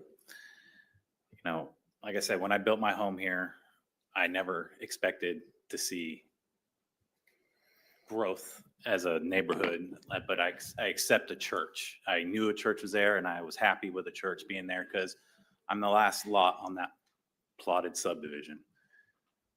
You know, I was happy to move there, and I could see the church expanding and growing. I believe in Christ, and I believe in the faith, and I believe the church should grow, but I don't think it needs to grow in effect to giving up land to put up subdivisions that border my property. Like some of the plans here, there's been a couple of different roads. There hasn't been a clear cut. Is the road going to go parallel to Emerald, or is it going to go right beside my piece of property? Where now I've got three roads coming in and out from my property, right off the edge of my property. I've got wildlife. We got gopher turtles. I have an active gopher turtle burrow right on the edge of my property. He feeds in my grass on a daily basis. I mean, where's all that wildlife going to go?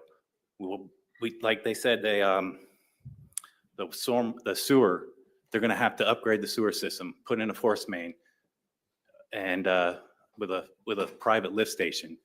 All that, what's going to happen when they can't keep up with that private lift station? It's going to be put back onto the city. We have a lift station at the end of our street, right on Copley and Mirage. I see city workers there all the time flushing that thing out because it's backed up. Now we're going to add more sewage to that system. Where's all the stormwater going to go? Our roads flood as it is. We don't have catch basins in our yards and on our streets. The city wasn't designed to have catch basins. It wasn't developed in that way.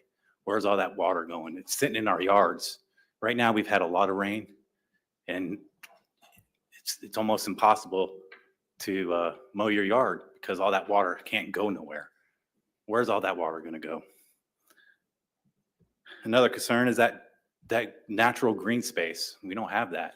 That's a buffer.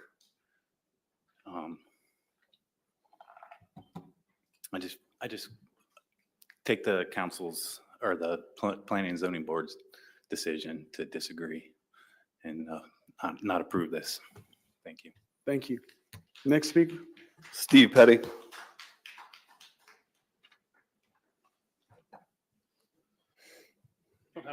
Again, appreciate your time and the opportunity. Don't have a lot more to add what I said before, but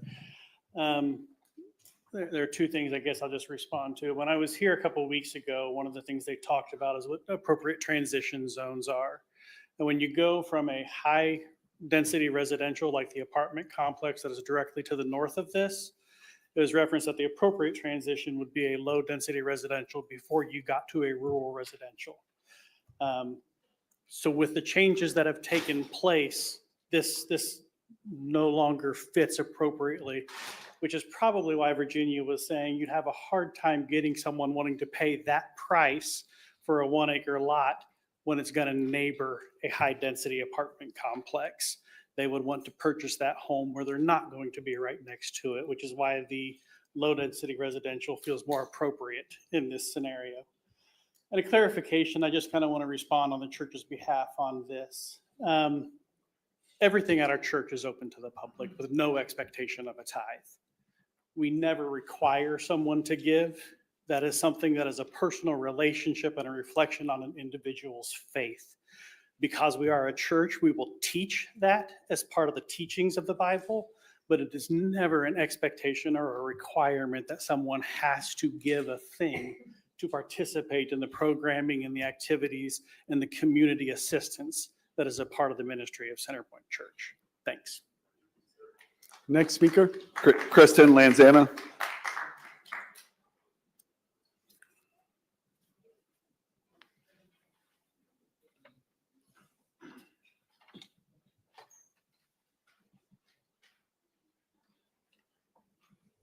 Good evening, everyone. Kristen Lanzana, Northwest Palm Bay.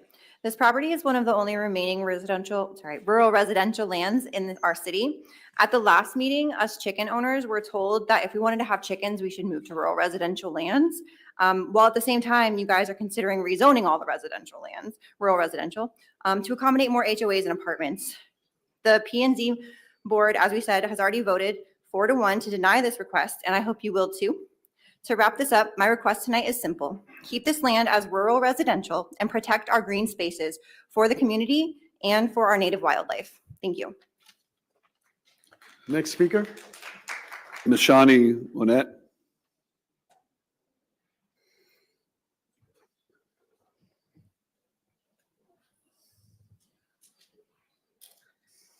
Hello, thanks again for hearing me out. Since it was such a factor for the property that is linked to this one, so I know it's going to be relevant to the discussion on this one, I'd like to discuss again the live local situation. I will first say that I would hate to see us make such permanent decisions for things that are threats of ifs and maybes that they may do. You know, first of all, I think that there's a lot of reasons why the church wouldn't want to do this, which is why they said it's their last ditch effort. You know, I think that personally, they don't necessarily want to be right next door to the low income, housing there. But I also think that they aren't going to stand to make, what they would make from it. I'd be interested, I'm not, obviously a lawyer, but in terms of, if they sell that land, which is what they want to do to get the money from it, then the developer that they sell it to can't necessarily do it with that. So would they have to keep the land to be able to do that? And if so, wouldn't that de-incentivize some of the reasons to do it to begin with? So I have some questions on that, but I would say, whatever it is that decision you make, they're going to go forward with it. So anything that we can do just to cause them to go back to the drawing board, reevaluate, is there something that we could do that would be better both for them and everybody involved, make everybody, a happy compromise? That is what saying nay gives us the chance to do. That's all. It just buys us some time to have more conversation. A yes is a yes that cannot go back. It cannot be changed. I will say, I think that some of the frustration with the community is some of the lack of clarity in terms of what the plans really are with this land. As we said, at the, community meeting that we went to and the zoning board meeting, lots of questions and points were brought up about roads coming in and out and what would make sense. And it's been very frustrating that the developers, they're like, well, if it gets approved, we'll give you those answers. It's like, well, I feel like those answers, you guys should be able to see that and understand that so you can make an educated decision on the state of things. So I would just really, hope to see, that maybe you guys give a chance for them to go back and reevaluate. Whereas if you, say yay tonight, it's kind of said and done. We made a lot of good points to the zoning board. They really did make that recommendation based on something meaningful, I promise you. And so I just hope that you guys will, look a little closer and consider it more deeply before making a permanent decision. So thanks.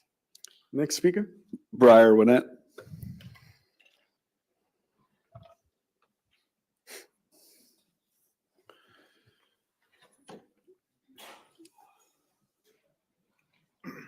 Thank you. Despite disagreement in religious matters, I agree with the mayor. That 1 acre lots would accomplish what the community desires. That sounds like compromise to me. I grew up in the world of the 2008 housing bubble popping, and I can't help but feel that we are in a bubble now. I'm worried about this land being cleared and the market continuing to move in the current downward direction, and the development being slowed to a crawl or stopping completely, and we're left with just a field where there was some semblance of nature. I've worked my fingers to the bone for the past 10 years to buy a home and start a family. My daughter was born last year, and I built a very nice nursery and a backyard that looks out at the trees and the natural area behind my home. It would be a real shame for her to grow up looking at a plastic fence and yet another HOA. We bought the house specifically looking at this place and going, finally, somewhere with a little bit of green where we're not just drowning in suburbia and urbanism. It would really change how we feel about Palm Bay and would definitely influence all of our choices for years to come on everything with our home. Thank you again for hearing me. I hope something can be done about this. Thank you. Thank you. Next speaker. Tom Walker. That would be Pastor Tom Walker for you. My mama called me Tom, so that's good by me. I don't even know where to begin. I don't think any lies have been told, but a lot of misinformation has been given. We're not building a mega church. It's 500-seat sanctuary and a redesign of the present building. And we bought, this land was purchased by the church years ago to develop. So I appreciate the neighbors who we love and we've worked with, and they've worked with us. They've been great neighbors. But if you want trees behind you, then you need to buy the land because it was built to develop. And that was, now it might not be developed the way that it originally was intended, but it was still bought to be developed. As the 1 acre lots, I think I would pay attention to Virginia Sierra and her knowledge about that. I've heard a lot of concern about how much how much Price Homes is going to charge for the homes and how much debt that's going to cause and how much everybody's getting into everybody else's business a lot. How much the church is going to go into debt. All I know is this, that we believe that our mandate is to make a difference in this city among our neighbors, not just near, but far as well. And for that reason, we need to expand. We have to expand. Otherwise, we will not fulfill our mandate to make a difference in this city. Love the city. Like I said, I've been here 20 years, and I have one mission in the years that I have left, and that is to leave a prosperous, I don't mean financially, but a prosperous church that is making a big difference in this community by introducing people to Christ, helping families get stronger, helping to raise their children, a safe place for teenagers to hang out, to learn about Jesus. That is our message. That is our mandate. And so I'm not going to say we're going to do whatever it takes to get it done. I'm just trusting that you as a board will let us move forward in this. I want to thank you however you vote. I respect you all and appreciate the nice things you said about the church, but you should have said something nice about me.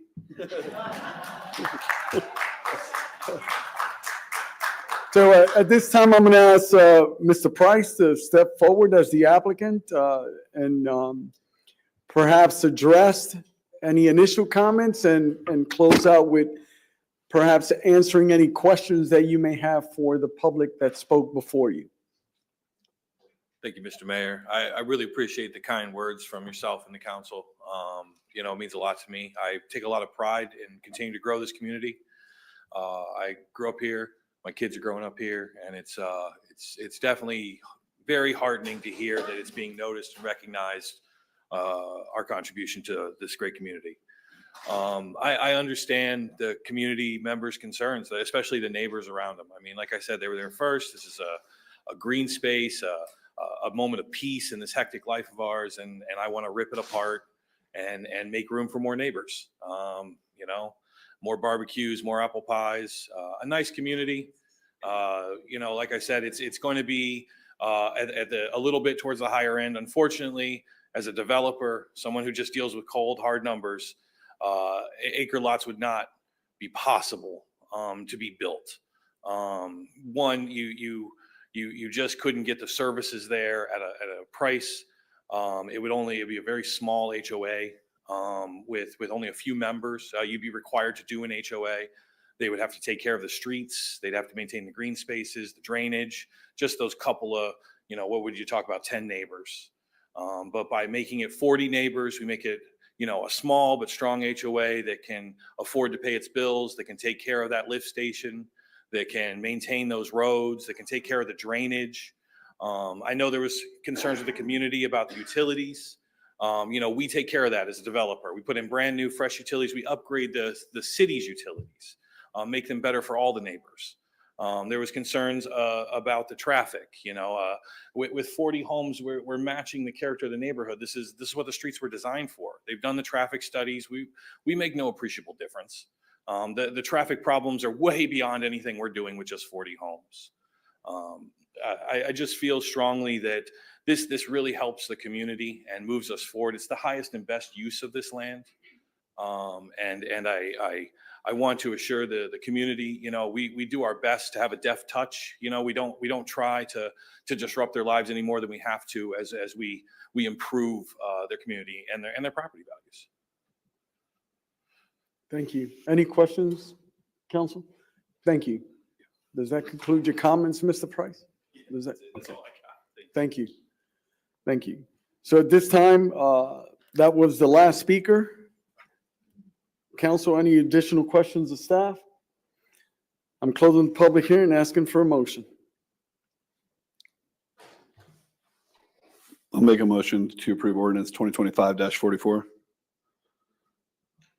I'll second. Got a motion by Deputy Mayor Jaffe, seconded by Councilman Langevin. Deputy Mayor.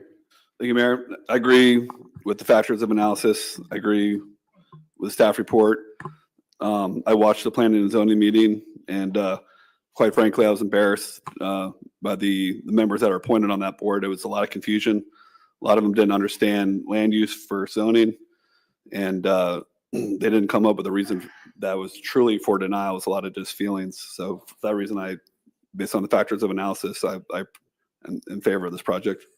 Thank you. Councilman Langevin. No comment, Mayor. Anyone else wish to comment? Councilman Hammer? Yeah, I'd like to just echo what I said before. And I want to remind council, our priority up here is infrastructure for a reason. Our infrastructure is not keeping up. I absolutely love the project. I actually went and saw one of Price's homes. It's on a 2-acre lot out in Deer Run. And I mean, they did an amazing job. I have no problems with the house. Great project, wrong time. I think we need to catch up with our infrastructure first. And I think we need to be having this discussion firstly when I can call Malabar Road something that's not an emergency matter. That's all I have to say. Thank you. Councilman Johnson? Yes, Mayor, I'm torn. I'm torn on this one. Because I recognize the need for rural residential, but I also have seen the benefit of what it's for the community, and I see the benefit of what CenterPoint's done for the community, and expanding that will expand their reach for the community as well. But on the same point, you don't need 4 walls to expand your reach. So that's where I'm teetering back and forth. I've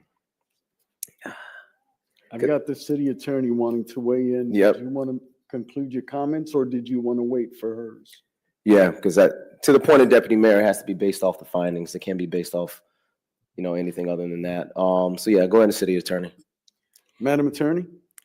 Thank you, which actually dovetail right into what I wanted to do, which is to remind you all that we are now on a quasi judicial matter, because I know I'm hearing a lot of similar comments to the other matter, which was a comprehensive plan, and there's a big difference. You have a lot of discretion as far as what you approve with a comprehensive plan. It's legislative, it's really what your vision is. But when you're getting down to quasi judicial, we're looking at competent substantial evidence. And I also want to remind you all, the report from staff is competent substantial evidence, which is actually saying that this is consistent with the comprehensive plan. So if we're going to consider denying, we're going to need competent substantial evidence to show that this project is not consistent with the comprehensive plan or does not meet the requirements of our land development code, which we can't rely upon staff's report because staff report says that it does. So we're going to need some basis to say that that rises to the level of competent substantial evidence that this project is not in compliance with the comprehensive plan or our land development code. I just want to remind council of that. Thank you, ma'am. Councilman Johnson?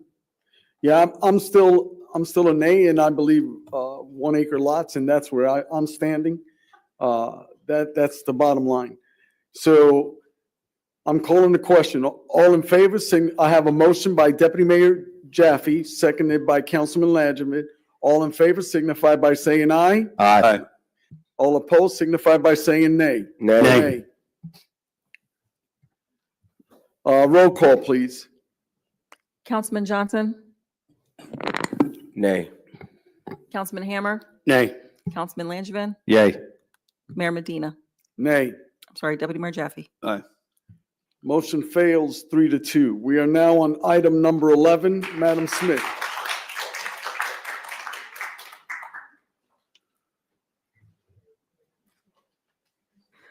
Ordinance 2025-28, an ordinance of the City of Palm Bay, Brevard County, Florida, providing for the annexation of certain real property generally located north of Willowbrook Street in the vicinity southwest of the intersection of St. John's Heritage Parkway and Mariloma Boulevard, and legally described herein. Provided for filing a copy of the ordinance with the Brevard County Clerk of the Circuit Court, the Chief Administrative Officer of Brevard County, and the State of Florida Department of State, providing for an effective date. Thank you, ma'am. I'm going to open up the public hearing, and Mr. Morton. Thank you, Honorable Mayor, City Council. Once again, we have Acting Growth Director Althea Jefferson here to give you a presentation. Thank you. Good evening. This is a nearly 33-acre parcel of land just south of Cypress Bay West. It's at the extension of the new interchange on St. John's Heritage Parkway. And the applicant has submitted, in addition to the annexation application, 2 other applications, which would be required if they're annexed, for comp plan and rezoning changes from the county designations to city. You'll see those upon the second reading of this annexation ordinance. Staff met with the city attorney's office as well as the city surveyor, and it was determined that this proposal does not create any enclaves or serpentine-like fingers. It is a natural extension of the city limits. It was reviewed by utilities, engineering, transportation, of course, growth management. And the comments were in support of the annexation.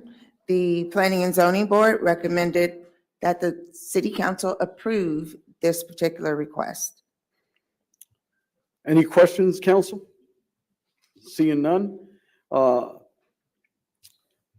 Is the applicant here?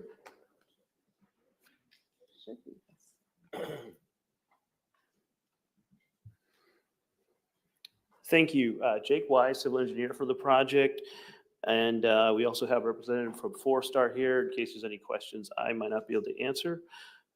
What you're voting on tonight is simply the annexation. It's a voluntary annexation. We've been working with staff for over 2 years to bring this project to fruition. Some of the other projects nearby, like Rolling Meadows, Sunterra, they went ahead and developed in the county. We could have, we didn't want to. We wanted to be part of the city. 4-Star has been a great partner with the city. And we think this project really fits well in with what we're doing. Do you have the PowerPoint queued up?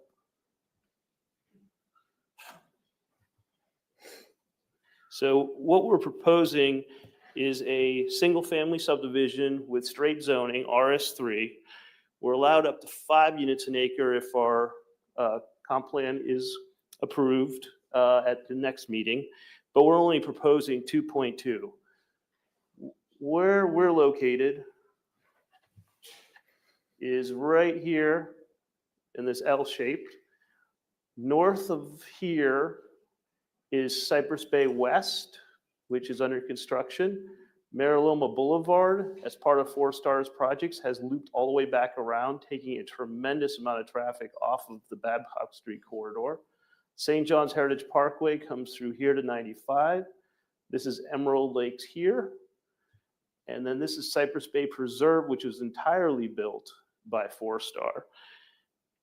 We're looking to do products that are different than what is on the rest of those projects. We're doing 60 and 70 foot wide lots, while the rest of them are the majority of our townhomes, 40s and 50 foot wide lots. So we're distinguishing ourselves that way. With all of our work in this area, we have been working with the city to provide there it is, a temporary fire station here and a permanent fire station nearby. The staff report identifies. Can you show that again, Jake? It's just right off Mariloma. Okay. At the south end of that lake next to Sunrise Elementary. And where's the other one that The other one is going to be either at Emerald Lakes on that, this that end? right here, Okay. or over in Ashton Park, just a little Ashton bit Park. further. Okay. Same with the police station. The police were preferring to be located at Ashton Park. So we're looking at this whole area regionally, as this board knows very well. So the reason we're not doing a PUD, which you've seen so many PUDs, is because the way the current code is written, PUD requires commercial. This location just won't support commercial. Kamaya, Palm Bay Point East and West along Babcock Street and the Parkway has 125 acres of commercial.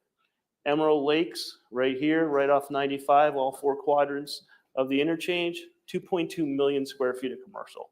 This project just can't support it, so that's why we're asking for the RS3 straight zoning for the residential. These residents will support the commercial that comes in with them, and with the larger lots, typically have larger houses as well. So I mentioned earlier, we've been working on this for 2 years because of the private-public partnership 4-Star has. Some of the things that 4-Star has already done is more than 1,800 single-family homes in this area. They built all the infrastructure, utilities, master stormwater, so that Publix could be built. They shared the same utilities that 4-Star brought in. They shared the same stormwater ponds that 4-Star constructed. They constructed a 20-inch force main way oversized, almost 3 miles long, to support this whole area. They've already done that. They've already made that, which again helps all the commercial and other residential in this area, plus the schools. They built the first extension of the St. John's Heritage Parkway past Babcock Street, which was the way that interconnected with Mariloma that allowed that loop. They were a part of the traffic signal that was installed at Mariloma and Babcock Street. If you ever tried to make a left-hand turn before that traffic signal was there in the morning, it was almost impossible. This project is going to extend that parkway even further and utilities further. And so it's progressing to extend further west with all development dollars. We have an Odyssey Charter School that is coming in right here just west of Babcock Street, a K-8. One of the deficiencies that's been identified recently is that the Brevard County Public School Board is getting short on seats in the K-8. So we're working as a community to solve that. An Odyssey Charter School coming in is going to do that. That school's within walking distance of here. These kids are going to ride their bicycles to that school. So we're pretty excited about it being part of the community. The next slide. Just to get your bearings here, this is the L shape here. North is to your left. This is the existing roundabout that Mariloma Boulevard ties in with the extension of the parkway. And this is where we'll extend the public right-of-way and extend the parkway and utilities to our project. The site has a lot of amenities all the way around, a lot of green space, buffers, linear trails, large tree preservation area here. We've got an emergency access just in case for some reason we can't get out of our main entrance. And really have created a pedestrian interconnectivity. And just a little bit further to the east along this boulevard roadway, that's the extension of the parkway. Sidewalks are already in. It's a very safe way to walk to that commercial and to that future school. One of the staff comments was that the change to RS3, single-family residential, should not have any significant impact on the surrounding properties. Willowbrook subdivision will blend well with the existing development in Cypress Bay west to the north. Planning and Zoning Board, we were the only project approved at the last meeting. So we were pretty excited about that with their recommendation. So you're not voting on the small scale amendment. You're not voting on the rezoning tonight, but when we do come back before you, you'll see we meet all 10 criteria for the small scale amendment. We all meet all 6 criteria for the zoning, and that we are compatible. We have the staff support and the P&Z support as well. So that appreciate a chance to respond if there are any public comments, and happy to answer any questions you have. Any questions, council? Seeing none, Yeah. or Deputy Mayor? Thank you, Mr. Wise, for the presentation. Can you show me how far you plan on extending the St. John's Heritage Parkway? Yeah, We are, from the roundabout here that's existing, we're extending it to our main entrance, but we're providing the public right-of-way all the way to the end of our project. Okay. We also have the ability to. For how many lanes? It would be 2 lanes at this time, but it's to be designed for 4 lanes. And we're providing the stormwater treatment for the future 4-laning as well. The future right of way will be 4 lanes? Yes. Okay. Yeah, I was gonna ask. Beat him to it. Carry on. I was just answering the question. Is there anything else I can answer? Any other questions? Thank you. Thank you. Yeah, I was gonna tee it over to our city manager regarding those right-of-way acquisitions. So, anyone wish to speak for or against this item? Yes, sir. Master Chief? Anyone else after Master Chief? Bill Batten, 586 Ocean Spray Street Southwest. First off, I think the city of Palm Bay is too big already, because every time we increase the land mass, that eventually means we're going to increase the density or the population. And as a result of that, we have shortfall in our police and our fire and our infrastructure because we can't keep up with it because our density increases. But with this particular annexation, I said I was in favor of the planning and zoning, and the one reason why I am is because if we don't annex this parcel into the city of Palm Bay, it will go to Brevard County and it will be built out using our resources, our water, our sewer that we've had to run to them, and we won't get any of the tax revenue on the basis of that. So that's why I was in favor of annexing this one parcel, which does make the city bigger. But sometimes you have to take the good with the bad.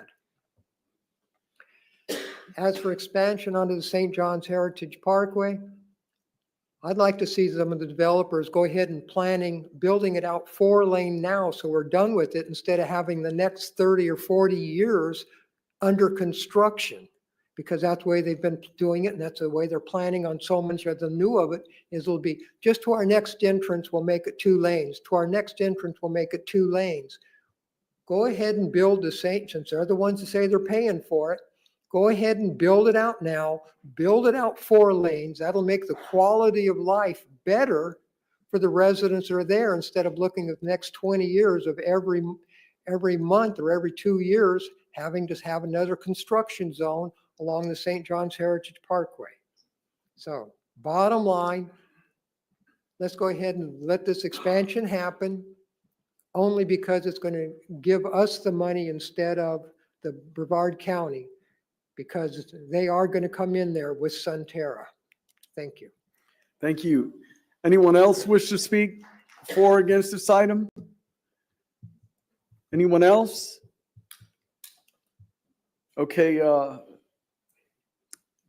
you want to come up and answer that question? Built it now, and they shall come. Well, we talked about fire. We already have the temporary station, and we're working on the permanent station nearby. We already talked about police, so that is being worked on. The infrastructure we're paying for as part of this project. We're extending the utilities. They've already extended a 20-inch force main. That is a tremendous expense, over 3 miles for this whole region. Right now, we have another project that's extending a 16-inch water main. Same 3 miles and even further to support the same area. So the developers are working together to make that happen and are paying for that infrastructure. As far as building 4 lanes today, this is a 74-lot small subdivision. It cannot afford to build a 4-lane road There's only 2 lanes coming in from Babcock Street to Mariloma right now. They're not going to build the 4 lanes until it's warranted, which will be probably way past my retirement. And so we're adding the 2 more lanes to bring it in now. But we are designing it for the 4. We're putting the 2 lanes together, so it's real easy to add the other 4 lanes on the opposite side of the median in the future. It wouldn't impact traffic patterns at that time. It would just be easy to do that this time.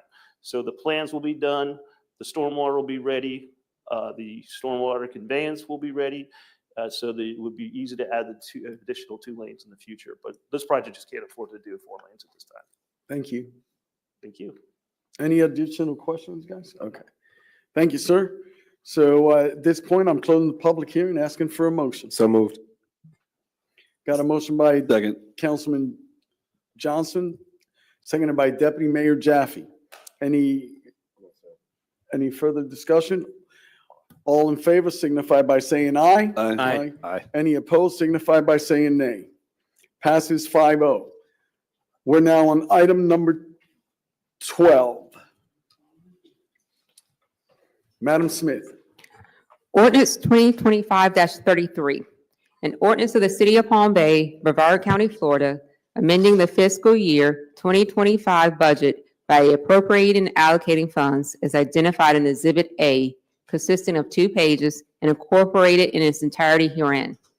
Recognizing that such appropriations must be made pursuant to the Code of Ordinances of the City of Palm Bay, Chapter 35, Finance. Adopting, ratifying, confirming, and validating the allocations, providing for an effective date. Thank you, ma'am. I'm going to open up the public hearing and have Mr. Morton present this. Thank you, Honorable Mayor, City Council. This is a second read and final time at tonight's council meeting for this ordinance. It's the quarterly budget amendment, which is accounting for all the budget amendments completed in the 3rd quarter. If you'll notice, it's basically a true-up document that matches expenditures with revenues, and in some instances, just details the expense of impact fees or specific fee funds, such as the I-95 Connector Road Fund or the Utilities Renewal and Replacement Fund. We do have our finance director here tonight if we have any questions. Okay. Counselor, any questions? None? Anyone in the audience wish to speak for or against this item?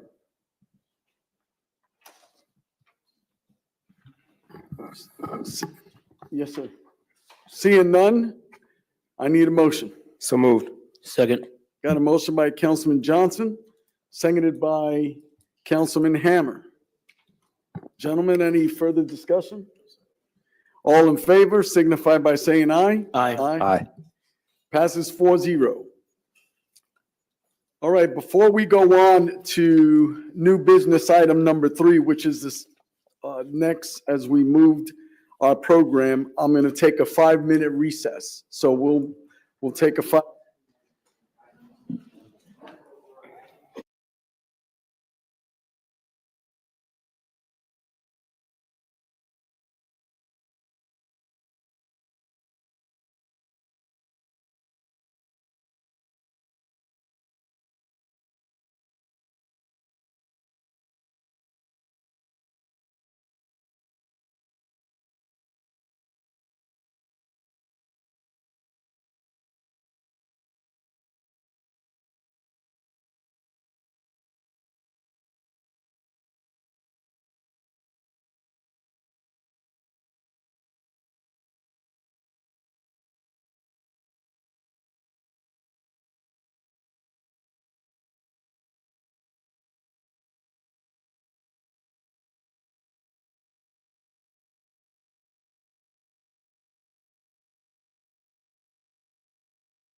All right, I'm going to call this meeting back to order.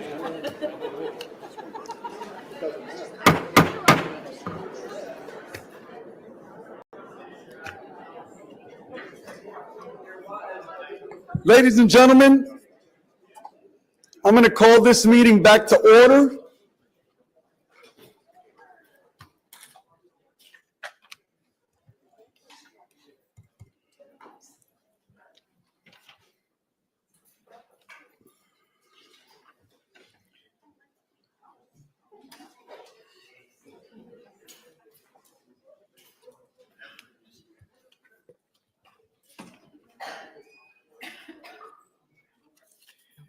So we are now on new business, item number 3. Ladies and gentlemen, this meeting is now in order and in session. We are now on new business, item number 3, and I'm going to defer to Deputy Mayor Jaffe to present this item.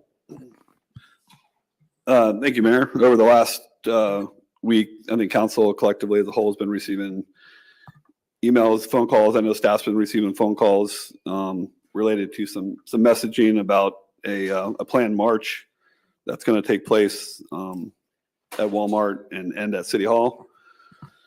And for just the sake of transparency and the ability for the public to speak up about this and for the council to speak about it in the sunshine, I thought it'd be a good idea to place it on the agenda.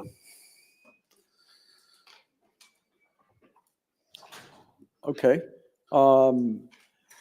Does that conclude your presentation? Did you want to go to? I'd like to go to speaker cards, Mayor, and then Okay. open up to for All right. council So discussion. let's open up with speaker cards. Danny McDowell.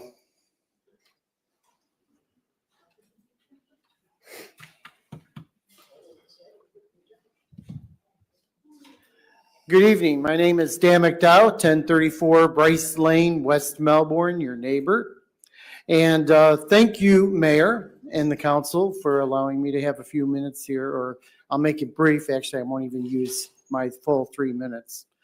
I do event organizing throughout the state of, throughout this area. And we do peaceful events and demonstrations and rallies. And I want to say that I support all peaceful demonstrations, rallies. With that said, also as a former councilman from another neighboring city, I am very sensitive to how I display and how I represent myself. And I will say that I want to put on record that I am opposed to the flyers that have been passed out and distributed. They lean towards hate speak, and I feel very uncomfortable with what I've been seeing. And I cannot support those, even though I do support rallies that are peaceful. But in this particular case, I do not support it. I actually reject it. And as an event organizer, we work hard at trying to keep it peaceful and make sure that the demonstrations are and keep everyone safe. So I am concerned about the safety of everybody involved. With that said, I'm also thinking about how we represent ourselves in as awesome roles that you guys are all in, because I've been there, I get it, it's honorable, I think it's important, but you also have to keep it in perspective. When you were running for office as candidates, you ran for everyone. You ran for the city. And I think you got to kind of put that in perspective when we look at these things. If you're going to put your name on something, you're representing everyone in the city. So with that said, I just want to be able to put that on record that I do not agree with the language that's being used on the current flyers that are being used for this march. Thank you. Thank you. Deborah Brackalone.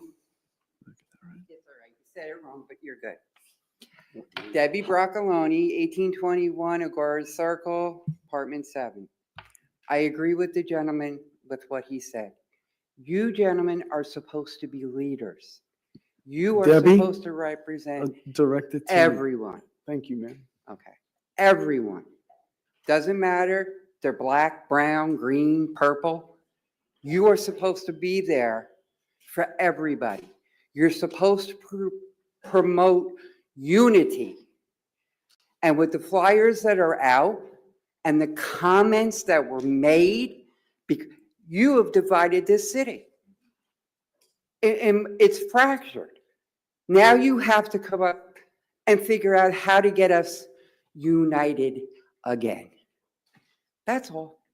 The march where the man was murdered, I never even heard of him until 2 weeks ago, a week ago. Okay? I live a peaceful life. I'm an ex-school bus driver. I know crazy. And this is nuts because I want to live in peace with my neighbors, with my friends, families, my enemies. Isn't that what Jesus teaches us? That we're supposed to love everybody? Yes. And we're supposed to look past their problems and help them when they need it. And then we have this: be leaders, unite us. Thank you. Thank you. Mark Miller.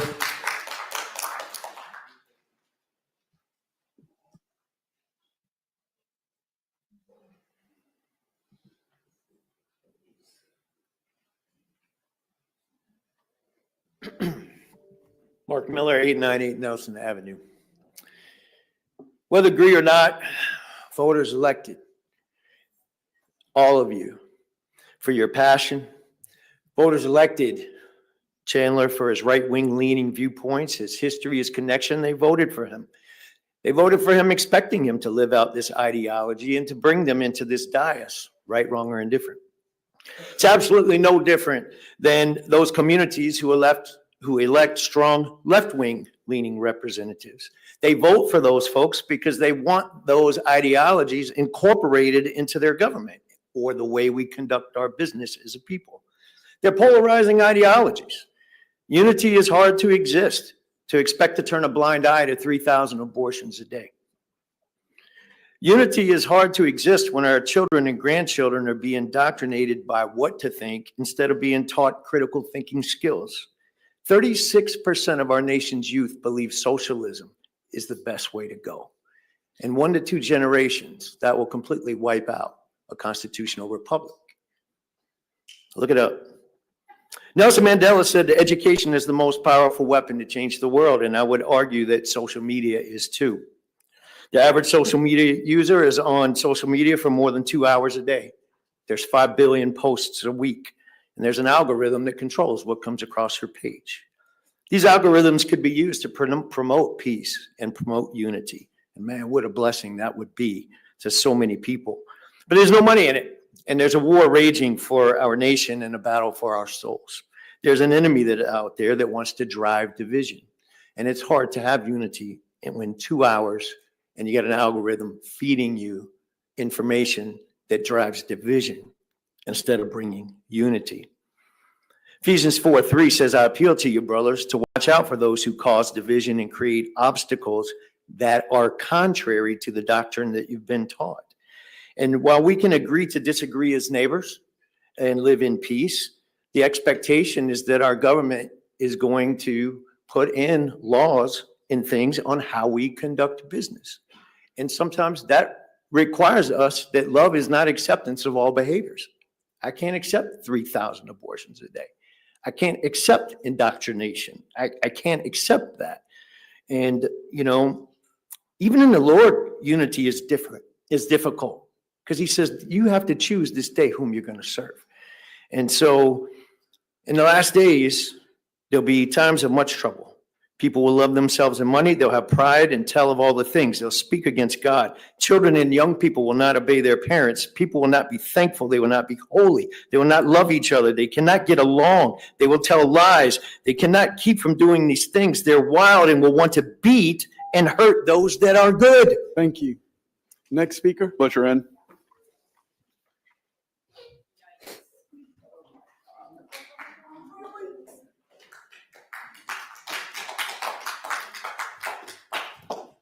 My name is Butch Oran, 219 Trenton Avenue. First, I'd like to say happy birthday to the United States Air Force. Today is their birthday. 78 years. In 1968, I took an oath to defend the Constitution against foreign and domestic enemies. That oath still holds today. Hoorah.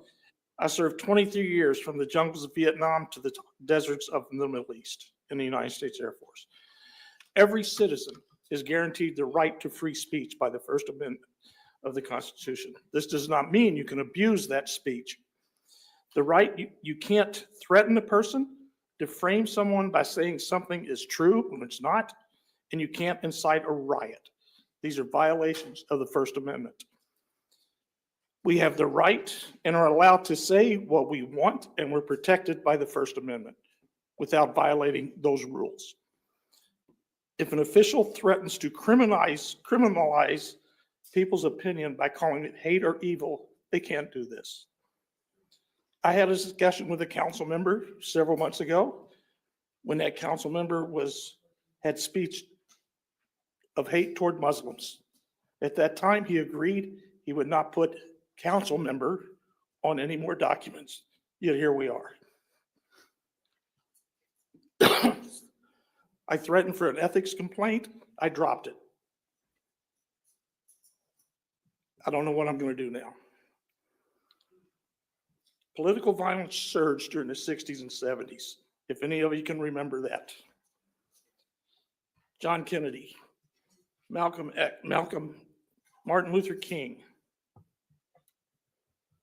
Kent State are a few examples. The 80s was a relative quiet time, except for President Reagan and James Brady, and the mayor of Evansville, Indiana. The 90s, a few spikes: Oklahoma City bombing, Waco, Rodney King beating, and the riots that followed. Political violence has been on the rise since 2016. Financial anxiety, upheaval of COVID-19, gay rights, same-sex marriage, evil, and civil rights. It's a shame when a life is taken, no matter what reason or how the killing is done. The assassination of Charlie Kirk and the killing of a 2-year-old child in Melbourne. Leaders need to be calm, not point fingers or blame others, encouraging citizens to calm rather than violence. Thank you. Thank you. Next speaker. Valerie Dietrich. Ms. Dietrich, I'm going to reset your time, but I wanted to share something with you. When you were outspoken, you could get on the mic. When you were outspoken, I should have handled that differently. Ma'am, I should have handled that differently. However, I wanted to apologize to you because I retaliated, got louder than you, and that was so unbecoming of me. So I want to say and apologize to you, number one. Number two, I'm going to ask for your forgiveness. Thank you. Thank you. Carry on, Ms. Dietrich. My name is Valerie Dietrich. Miss, come right to the mic, Ms. Dietrich. I've lived, well, I wanted to see these folks too, to see my fellow Palm Bayers. I wasn't going to bring up the U.S. Constitution, but let's start there. The First Amendment separates church and state, and Thomas Jefferson fought really hard for that. They would be radicals by today's standards because they dreamed of a beautiful place where everybody was equal. There was slavery. Women couldn't vote. I mean, there was indentured servitude. It wasn't perfect. Only 1 in 5 people could vote then. All right. And really, the First Amendment says we shouldn't be praying in government places because it excludes Muslims and atheists. You'll be here all day saying prayers to cover everyone. So we didn't want to do that. If you want to see what government by religion looks like, look to the current day Middle East. That's not what we want in America. I too believe in protest. We stopped the Vietnam War. I helped lower the voting age to 18 because the Constitution made it 21. And the people I graduated with were sent off to a war we already knew were lost. They didn't believe to. They were sacrificed to that. It was horrible. It was horrible for them. My 18-year-old friend had to decide whether to run off to Canada and never see their family again or be shipped to Nam. That is what happened. Now we stand here today, and this person I never heard of, I grew up, I remember Martin Luther King being shot, and I remember marching in civil rights movements and my black friends getting beat, and me getting beat because I was there. I was a woman chemistry major before Title IX, and I had to listen to lectures about how I was inferior because I had 2 X chromosomes and shouldn't be a chemist. And that's what that person thinks that you want to honor, that women aren't equal, that people that have more melanin pigment in their skin aren't equal. You represent all of Palm Bay, all of Palm Bay. And we need to unite as a country and protect our U.S. Constitution. Justice for all is exactly what the United States should stand for. And letting this person who hates people because of genetic things, he's insane and he's crazy. It's your job to bring us together, not to be prejudiced against people for the way they're born. Thank you for that. Robin Perez. I also want to thank each and every one of you for your decorum. Thank you. And sorry, I got a little loud. Hello, City Council members. My name is Robin. I lived in Palm Bay for about 2 years, but I lived in Brevard for over 20 years. I'm a teacher, I'm a mom, and I've actually never spoken publicly, so I felt very moved to come here this evening because of the deep divisions and hate we are facing.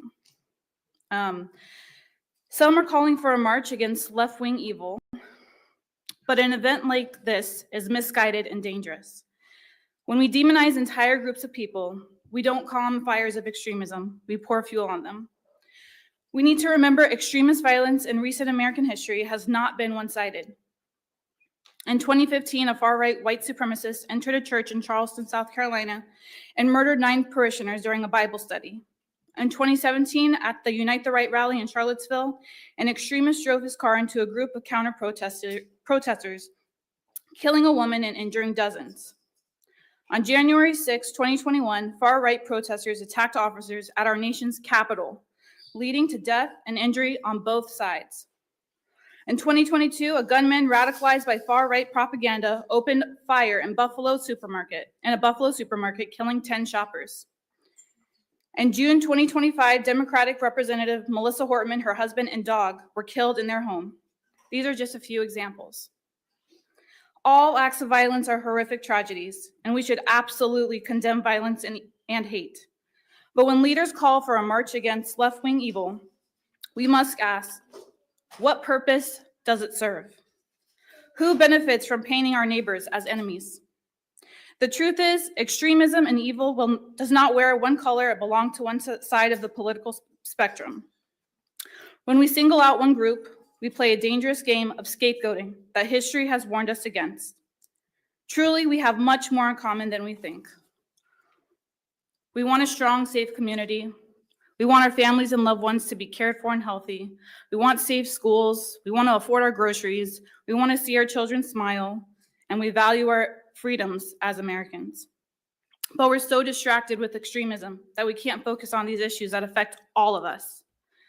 The only path forward is not marches against one another. It's standing together for a better future. Choosing civil disagreement over hostility and a love for humanity over politics and fear. Leaders of Palm Bay, I urge you, do not call for events that will deepen our divides. Call instead for dialogues that heal our community and nation. Do not inflame fires of hate. Instead, look to inspire empathy, understanding, and service.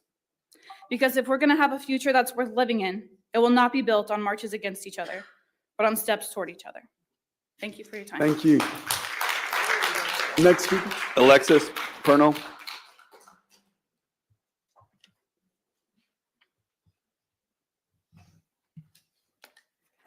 Hello, thank you for your time and consideration on this matter. My name is Alexis. I live in Palm Bay, Florida, 32907.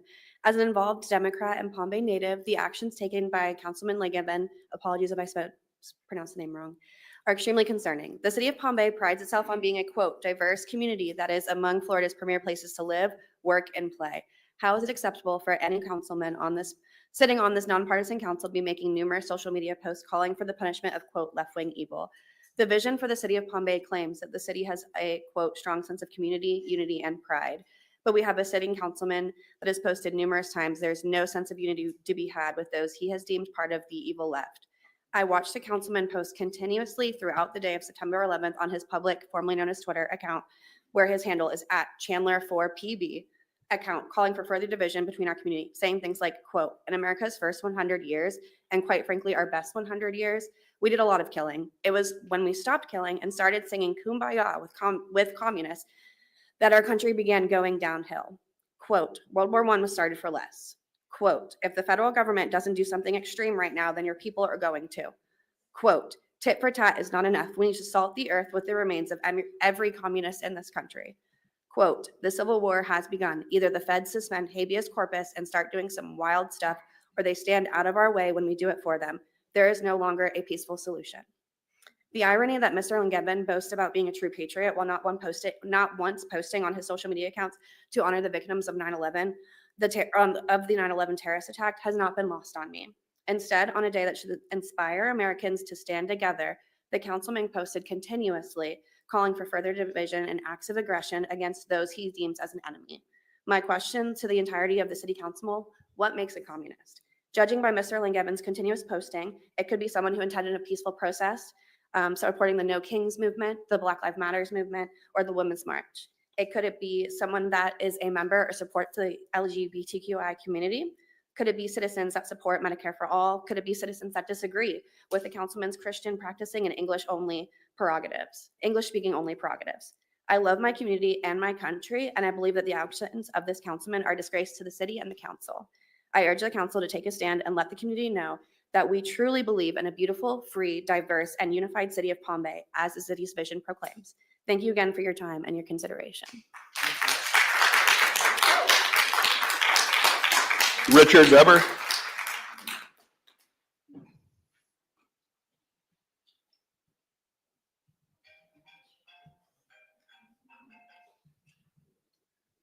Good evening. I'm Richard Bieber, and I live at 1514 Clear Lake Road in Cocoa, Florida, 32922. This is really bad. Commissioner Langevin has started a march, and I want to bring this to the attention of everybody listening. It says, March for Charlie Kirk and all victims of left-wing evil. Think of that. Is that partisan? Is this what we should be doing as commissioners? Being partisan like that? And the flyer, it says, pick the name of one victim of soft on crime policies, inept military leadership, or illegal immigration. Write their names on a sign and print out pictures if possible. We will gather, it says also bring Christian and patriotic flags. Okay, I'm good with the patriotic flags. Kristen, hey, this is nothing else, something else that should not be brought up in commission's chambers. Schools should not have religion instituted in their schools. Well, you can have a moment of silence for any religion, but this bipartisan stuff applies to religion too, evidently. It's written in the Department of Education that it's not supposed to have education. There's supposed to be some division between state and school and religion. And okay. So anyway, besides attributing the death of Charlie Kirk to a leftist person, which was not known at this time. He actually came from a Republican family. And, well, all sorts of things come out in the media since, but nonetheless, this attack on the left wing is just horrible. It's divisive. You know, we're on the verge of maybe a civil war. And it's not the left wing, it's the right wing. And it's people fomenting this divisiveness with hate, like Charlie Kirk and this gentleman. Thank you. Have a good night. Next speaker. Gretchen Ziegler.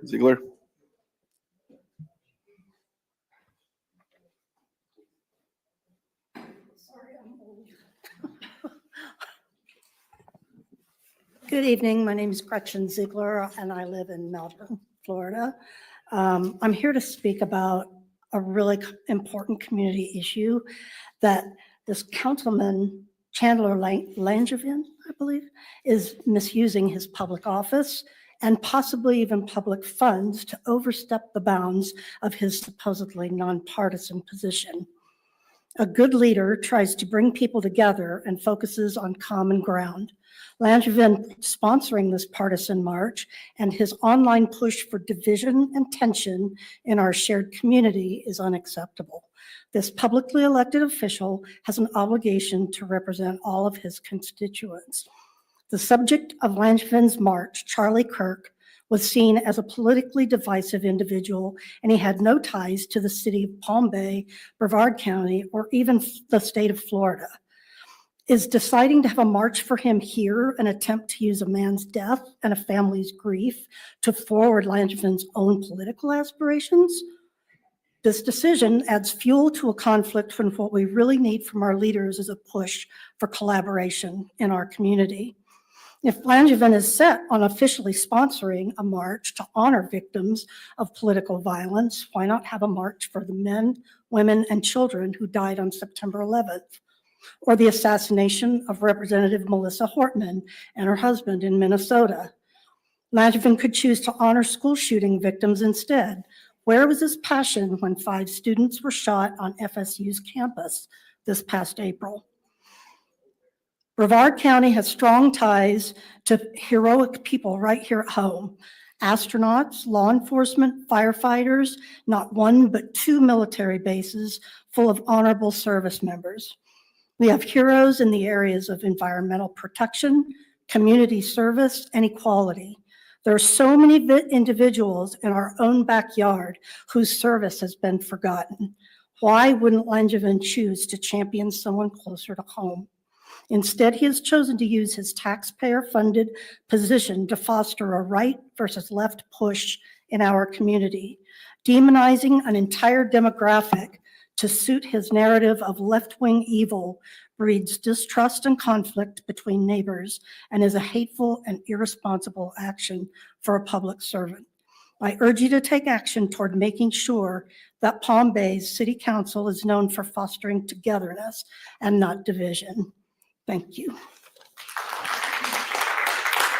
Carlos McCanley or McCauley.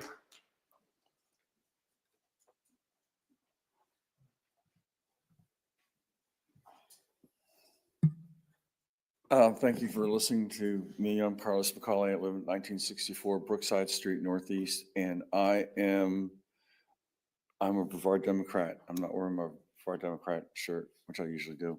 Anyway, on September 10th, just before 4 o'clock, I got a notice on my computer because I'm a YouTube viewer of podcasters on YouTube that Charlie Kirk had been shot. And I knew it was going to be a bad day because on Wednesdays, I typically am between 5 o'clock and 7 o'clock in front of Chili's at Babcock and Palm Bay Road protesting. And my signs read like this. Stop Project 2025, Unite America, impeach, convict, remove. My other sign says, billionaires want Americans to be slaves. Elon must go. My other sign says, Trump sucks. Unite America. Putin kills critics. 45-47 wants to do it too. Unite America. My other signs say, who is on Jeff's list? Due process. All persons deserve due process. Apathy is not an option. Gerrymander. Free for all or ban? Free DC and LA of Trump. Brevard Dems, join us. Do these sound like extreme ideas? We're all Americans. Sir, We're all Americans, aren't we? We are all Americans. just a second. I'm going to ask that the audience does not engage with the speakers. Thank you. Carry on, sir. Okay, so on Wednesday, I went to protest as typical. And, you know, people honk, they give us the thumbs up, they give us the thumbs down, they give us the bird. And as we were closing up, one of the patrons came out of Chili's and he was hot, very hot. And as we were packing up, we had one guy who was still protesting. He had his placards up and he started yelling at this lone protester and blaming him for Charlie Kirk's death. And it got ugly. Fortunately, nothing happened. And that's all. Next speaker. Kevin Vacchiana.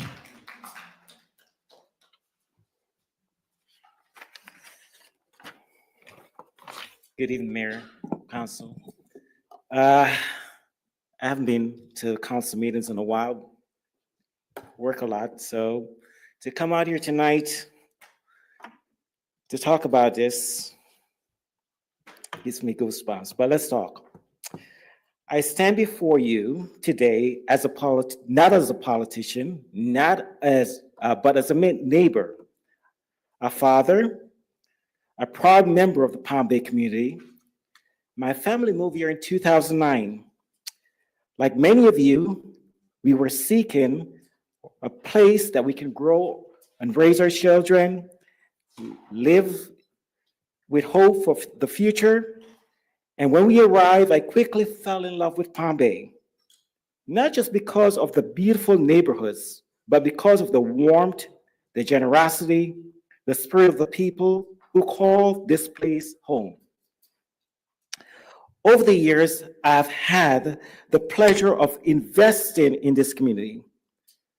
I started several businesses here, including assisted living facilities, where I have seen firsthand the compassion and the care our citizens show for one another. In 2018, because of my deep love for the city, I reached out to Brian Anderson and Thomas Guam, and together we established a citizen group that played an essential role in getting the Palm Bay Road Bond passed. That effort was proof of what we can accomplish when we unite around our community. And that is why I'm here today. This Saturday, there is an event planned in our city that does not aim to unite us, but to separate us. It is being framed as a march for one side against another. But I ask, is this really what we want for our city? Is that what we want for our children to witness? Neighbors standing against neighbors? We all know that America is stronger when we stand together, not when we tear each other apart. Palm Bay is a microcosm of a great country. We are diverse, hardworking, and resilient. Our differences, political, cultural, or personal, are not our weakness. They are strengths when we choose to listen, respect, and learn from one another. Thank you.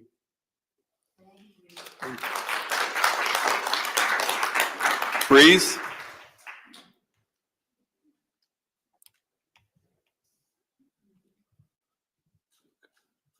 Okay. Get comfy. Sorry, it's warm. Okay. Hi, my name's Bree. I'm a resident of Melbourne, so not from Palm Bay, but born and raised in Melbourne. Palm Bay is part of my home. So if you're not a Nazi, why does punch Nazis threaten you? If you're not racist, why does make racists afraid again threaten you? The way you die does not honor the way you lived. All right, and the big part. It is wildly inappropriate to me that anyone in Florida would bother to host a Charlie Kirk march and champion such a hateful and divisive individual. It is beyond irresponsible to claim Kirk was a victim of left-wing evil. He was a victim of gun violence and shouldn't have been. To celebrate someone who spewed such hatred creates more division. If Kirk was a little boy in elementary school, we would have forgotten about him at this point. So please allow me to give you a sample of some of his ideas and beliefs. If you really agree with any of this, I think you should do some serious self-reflection. I think it's worth it to have a cost of, unfortunately, some gun deaths every single year so that we can have the Second Amendment to protect our other God-given rights. I can't stand empathy. I think empathy is a made-up new age term that it does a lot of damage, but it is very effective when it comes to politics. Interesting. Reject feminism. Submit to your husband, Taylor Swift. You're not in charge. Men deserve to always control their female partners, and females should always be submissive to their male partners. There's no separation of church and state. It's a fabrication. It's a fiction. It's not in the Constitution. It's made up by secular humanists. I just think it's disgusting that an elected nonpartisan official would try to champion someone who is so hateful. Yeah. Isabella.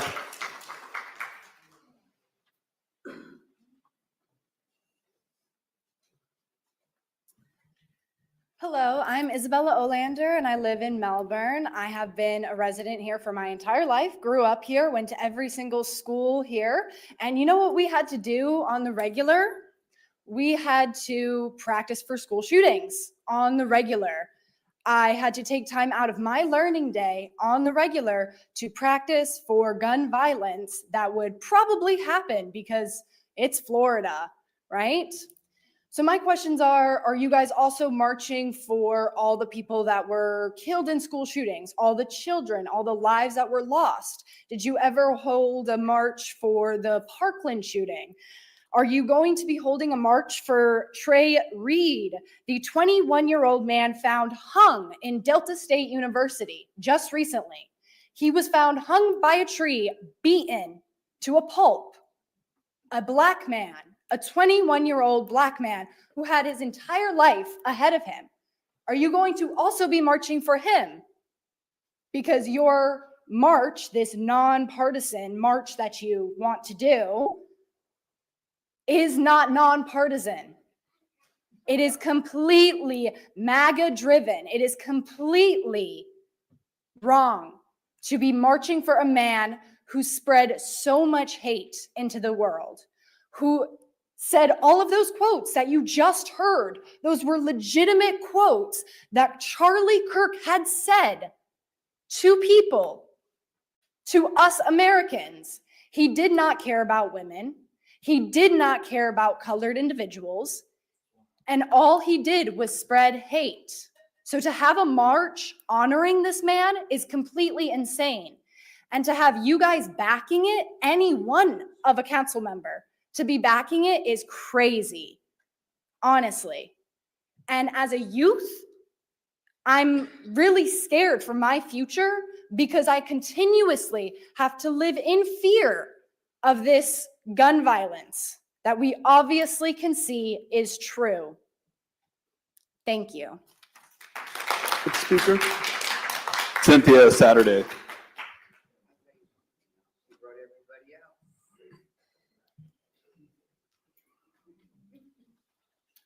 Hey, y'all. I'm Cindy Saturday. I live at 5150 Palm Bay, 5150 Dixie Highway, Palm Bay. And I'm here about this honoring Charlie Kirk. His quotes are, "Black women do not have the processing power to be taken seriously. You have to go steal a white person's slot." I cannot stand the word empathy. I think empathy is made up new age term and does a lot of damage. We made a huge mistake when we passed the Civil Rights Act in 1960s. MLK was awful. He's not a good person. If I see a black pilot, I'm going to be like, boy, I sure hope he's qualified. LGBTQ is a social contagion. We need armed militias to prevent the diminishing and decreasing of white demographics. Is this the man you want to honor? From 2016, as far as this evil left violence, from 2016 to 2020, 54 instances of violence and alleged assaults and threats where Trump was explicitly invoked, was 41 echoing Trump and 13 in defiance of Trump. 41 pro-Trump inspired violence, acts of violence. The last 5 years, 81 people have been killed by political violence in America. The right-wing terrorists account for more than half of those murders, 54%. Are you going to honor those 54% during your march? Thank you. Have a good day. Next speaker. Ruth Caulfield.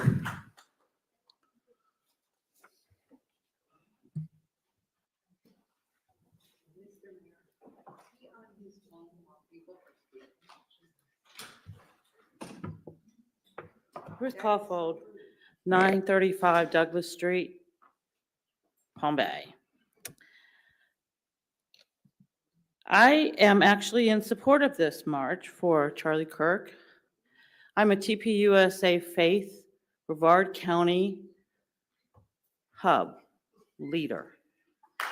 We believe in Charlie Kirk's mission to restore America back to its godly roots, including the Constitution, of which Thomas Jefferson had no part.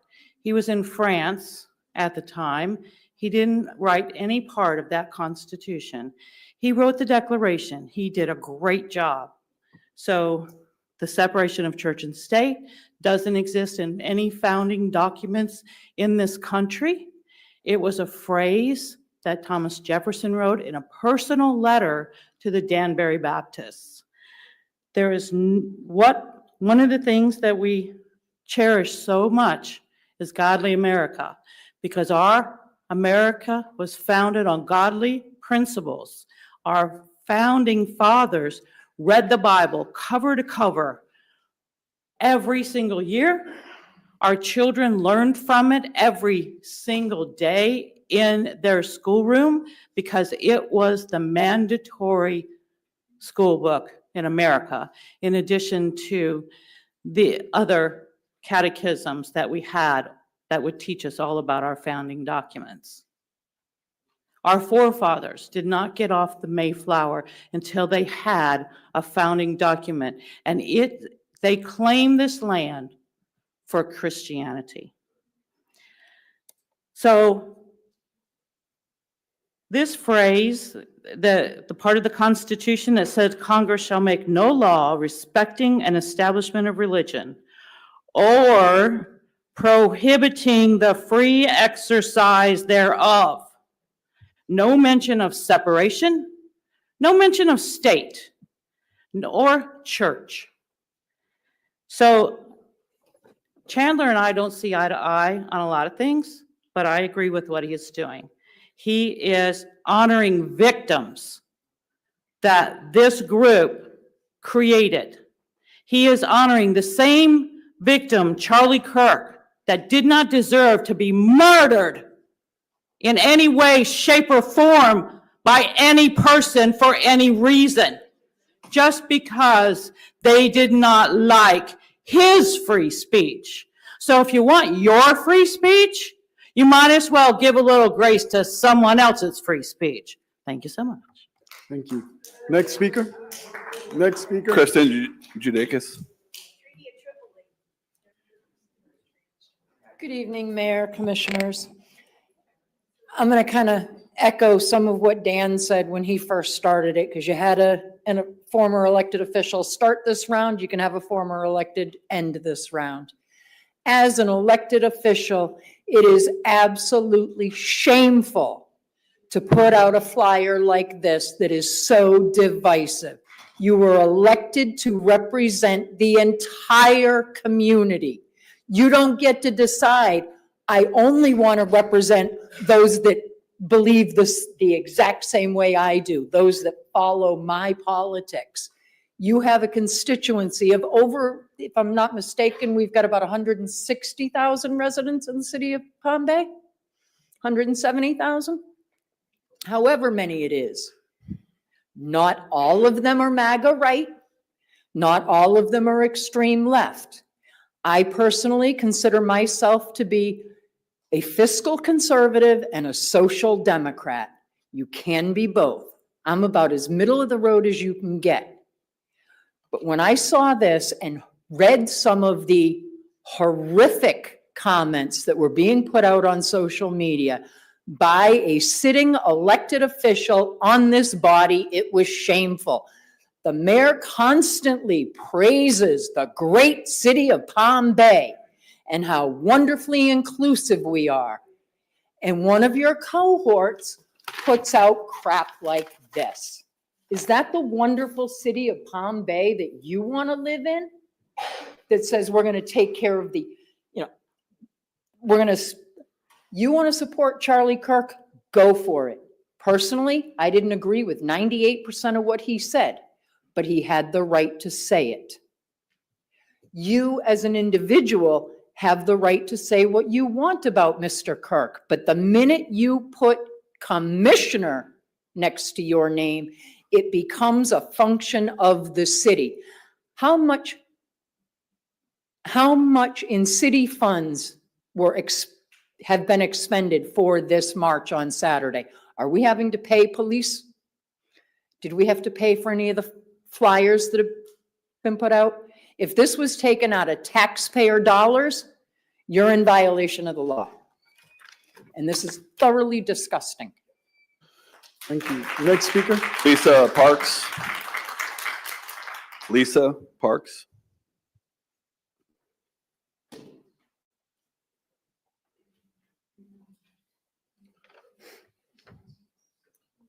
Hello, excuse me. Lisa Parks, I live at 690 Loeffler Circle. And Can you speak into the mic, Ms. Parks? Thank you. yes. Wow, there's a lot of division going on here.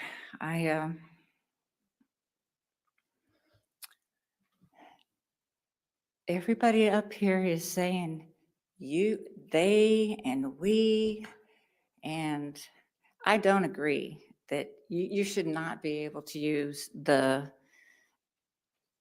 city council for anything personal like that. And this march is just reprehensible. If you want to have a march to honor victims of violence in all categories, I'm for that. We can do that. But no,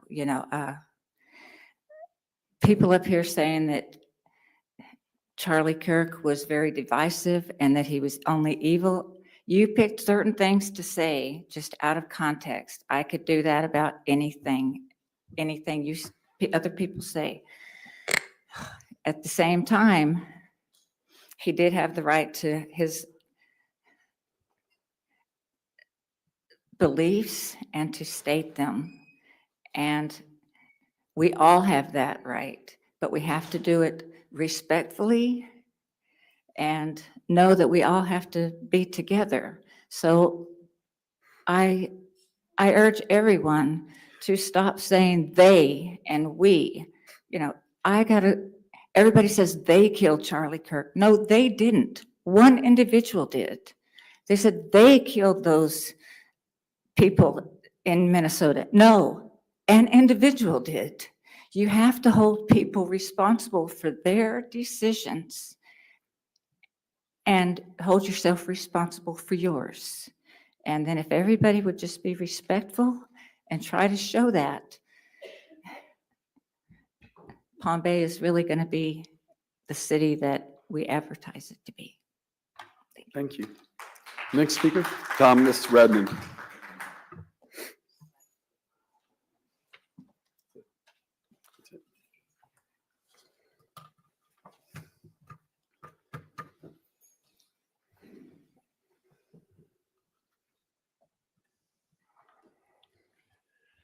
Good evening, Mayor, council members. My name is Thomas Redmond. I live at 1867 Shannon Street Northwest.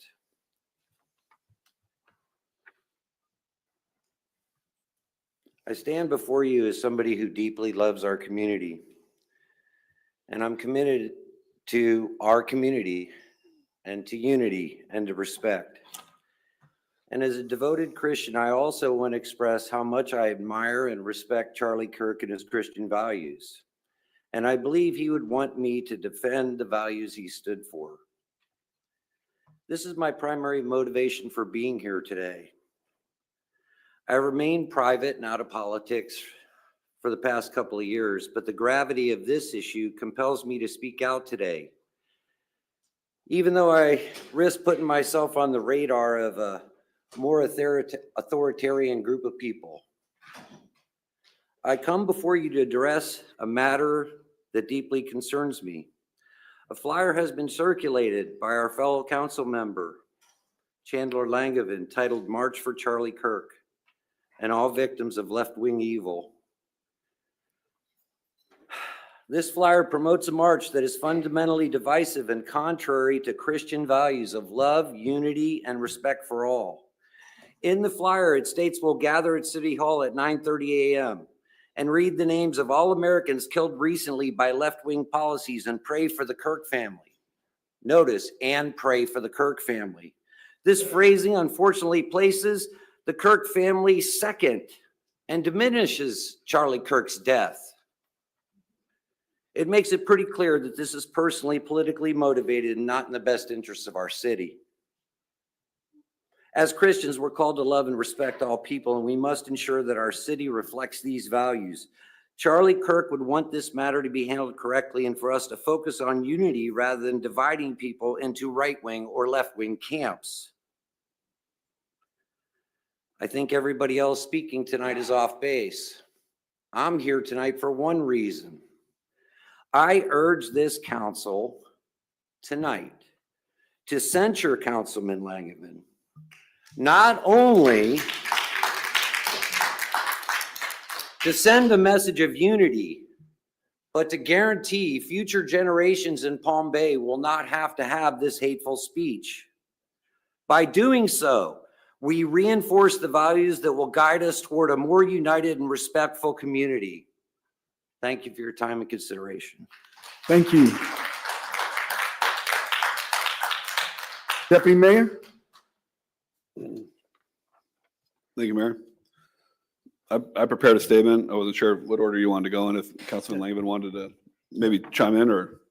So I believe you brought this forth. I'll start with you, then I'll have other council members weigh in. Thank you, Mayor. So September 10th was a deeply sad day for me and for our country. An American lost his life to evil. As a father and a husband, my heart breaks for the family left behind. Violence against life and liberty, I believe, weakens our nation. It does not strengthen it. And what we face today is more than a political division. It is a struggle over the values that hold us together. As an elected official, I would be dishonest if I said I never worry about my own safety. Yet, despite those fears, I remain committed to serving Palm Bay with pride and resolve. Leadership has been a constant in my life, in business and family and community service, and now as your deputy mayor. I've learned that leadership is not about giving orders. It's about inspiring, guiding, and empowering others.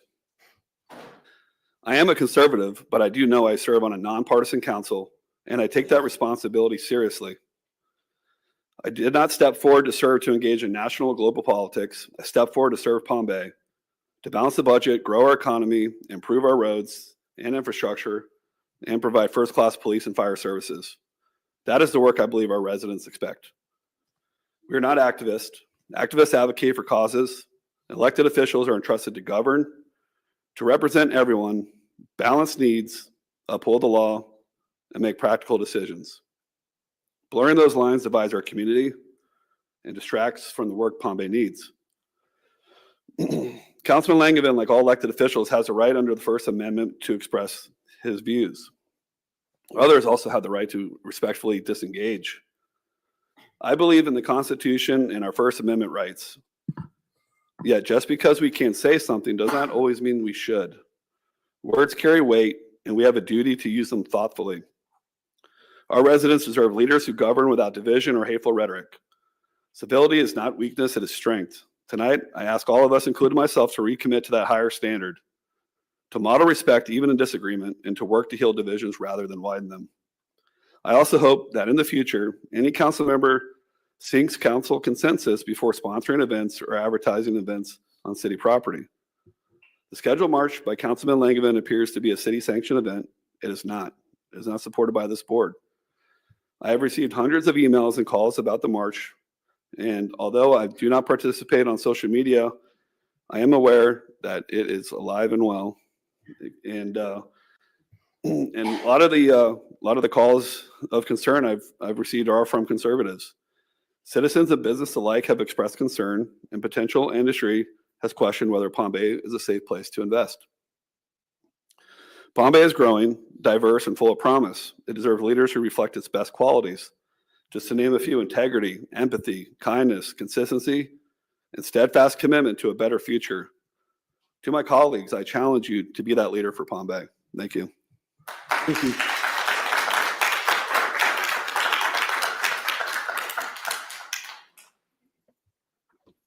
Councilman Langevin? All right. Well, obviously, I disagree with you, Deputy Mayor, on a lot of things. And quite frankly, I was elected. I ran on what I ran on. I ran on conservative values. I wasn't dishonest about that at all. There's actually some articles about there that made it very clear exactly who I am. Some of them are actually exaggerated, but the reality is I have a title, and if I want to lead in the community, sort of like how in 2020, hundreds of councilmen around the country decided to hold rallies and go to rallies and participate in rallies, then yes, the rally itself will not come onto the city property. It will remain on the sidewalk. We've had that conversation with staff. So you know what? I'm going to go ahead and tell a story. Okay. And for anyone out there that may have kids watching, there may be some parts of the story that are not super appropriate. So, be advised. When I was 24, I was a young man. I was serving in the United States Navy, and I was deployed to Afghanistan. When we landed on the tarmac, the first brief that we got was our rules of engagement brief. Mind you, this was October, I think it was on my birthday, October 2nd, 2016. If you remember what year that was a month before the election for Trump won. 2016. We were told by the JAG attorney, there's an election going on, so we can't let you do X, Y, and Z.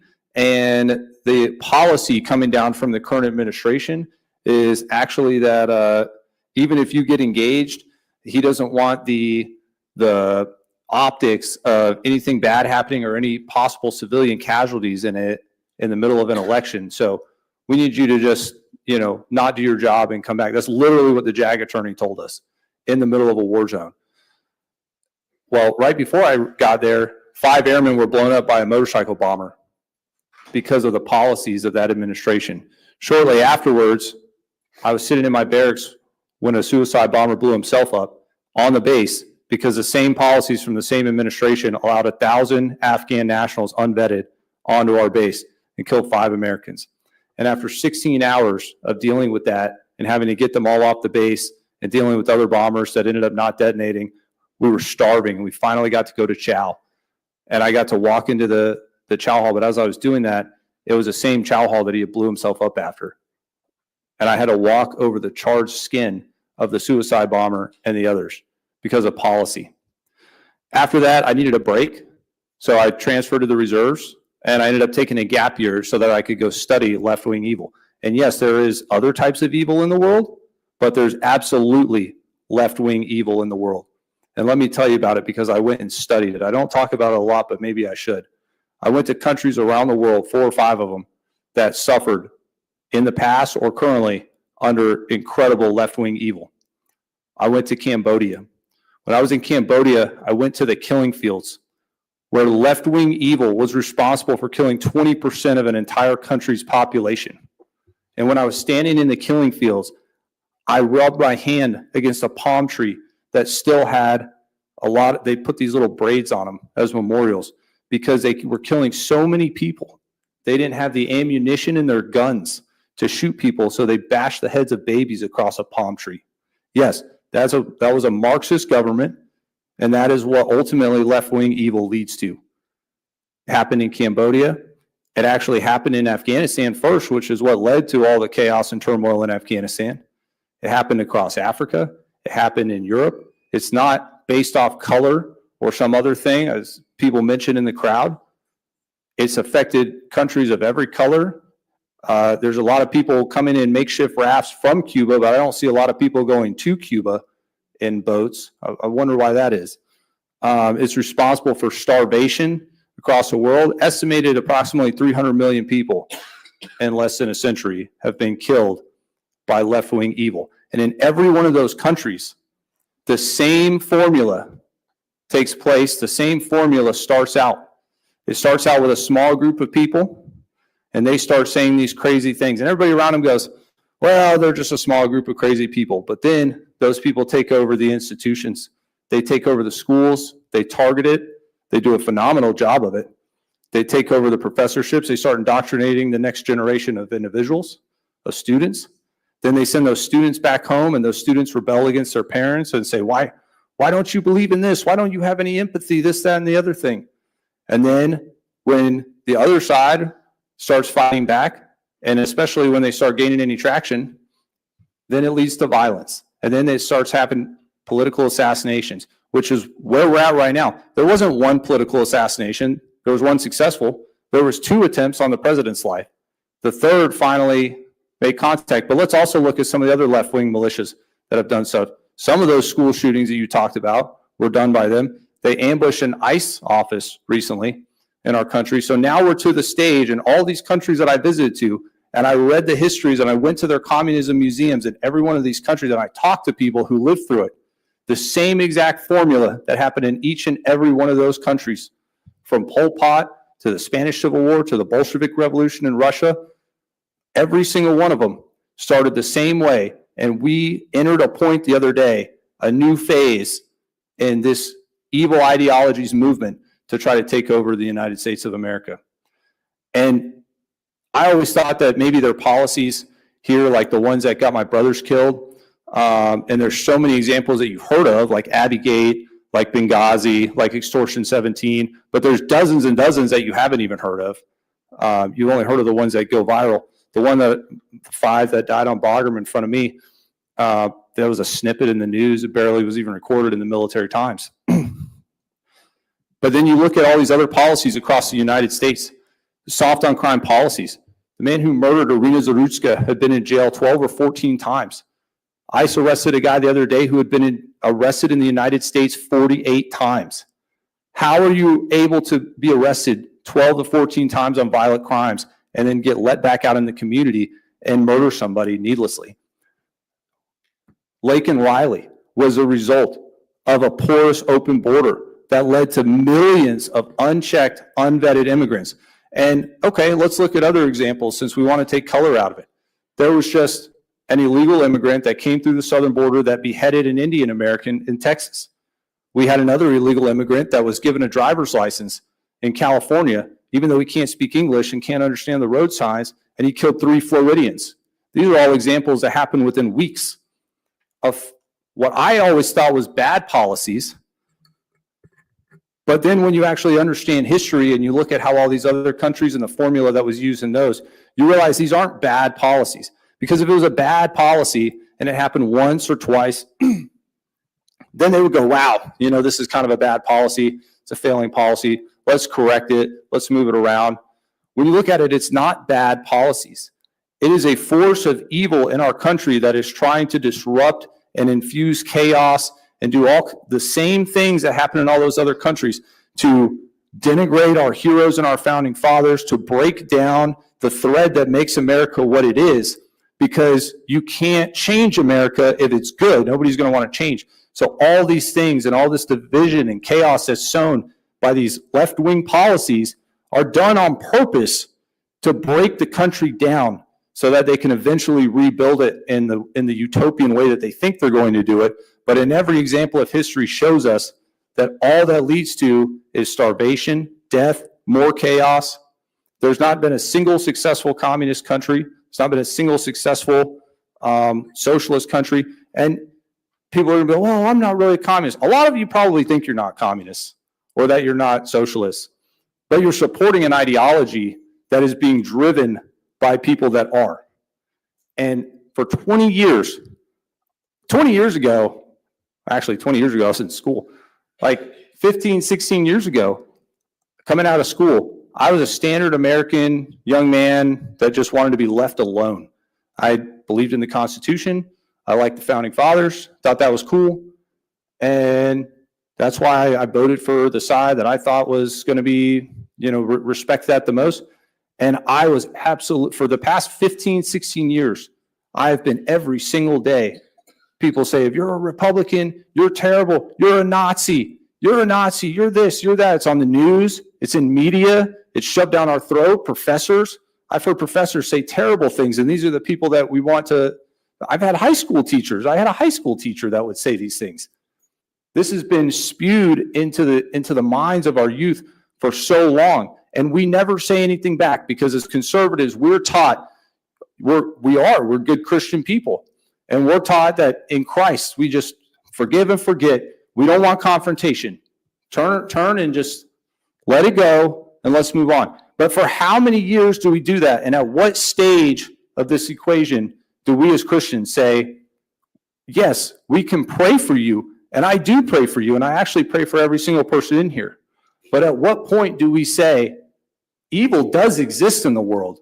There were warriors in the Bible. You can't be a Christian and believe in what you believe in without also believing that evil exists in the world. And so how do you stand up to that evil as well?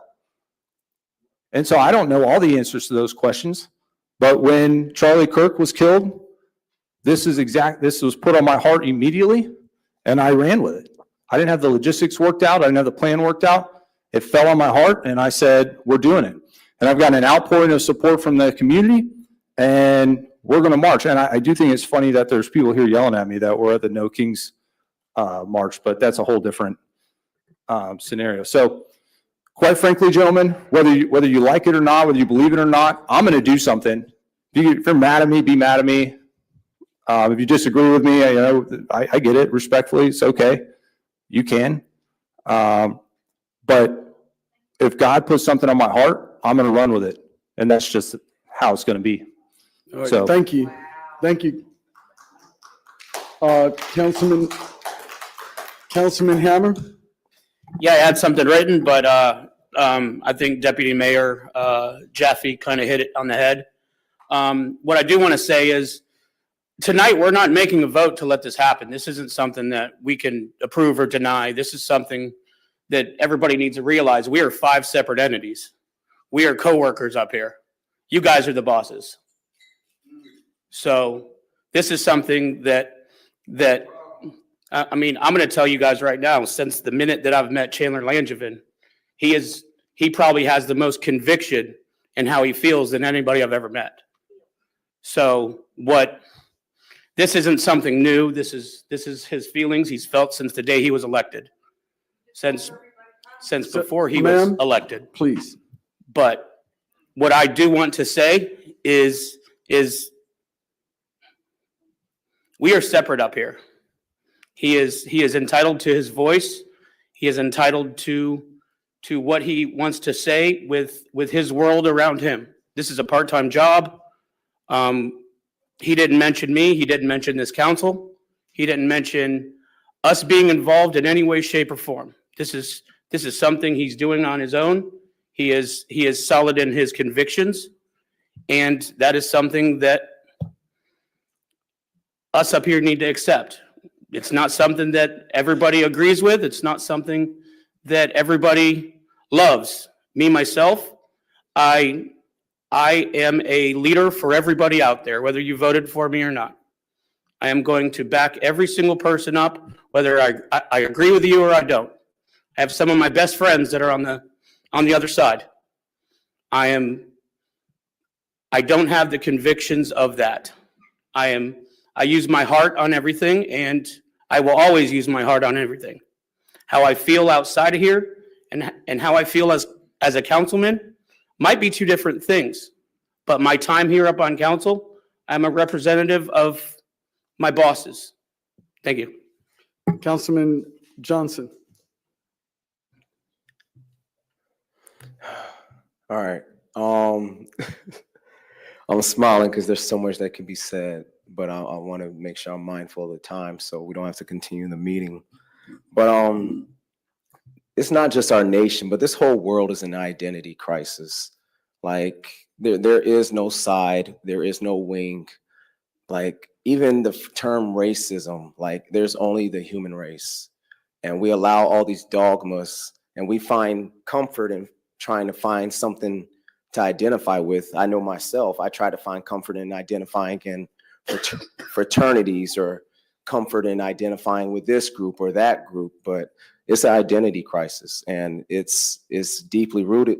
And I want to speak to you, Councilman Langevin, because there's areas I do agree with you. There is evil, but evil doesn't have a color. That's like saying I speak black.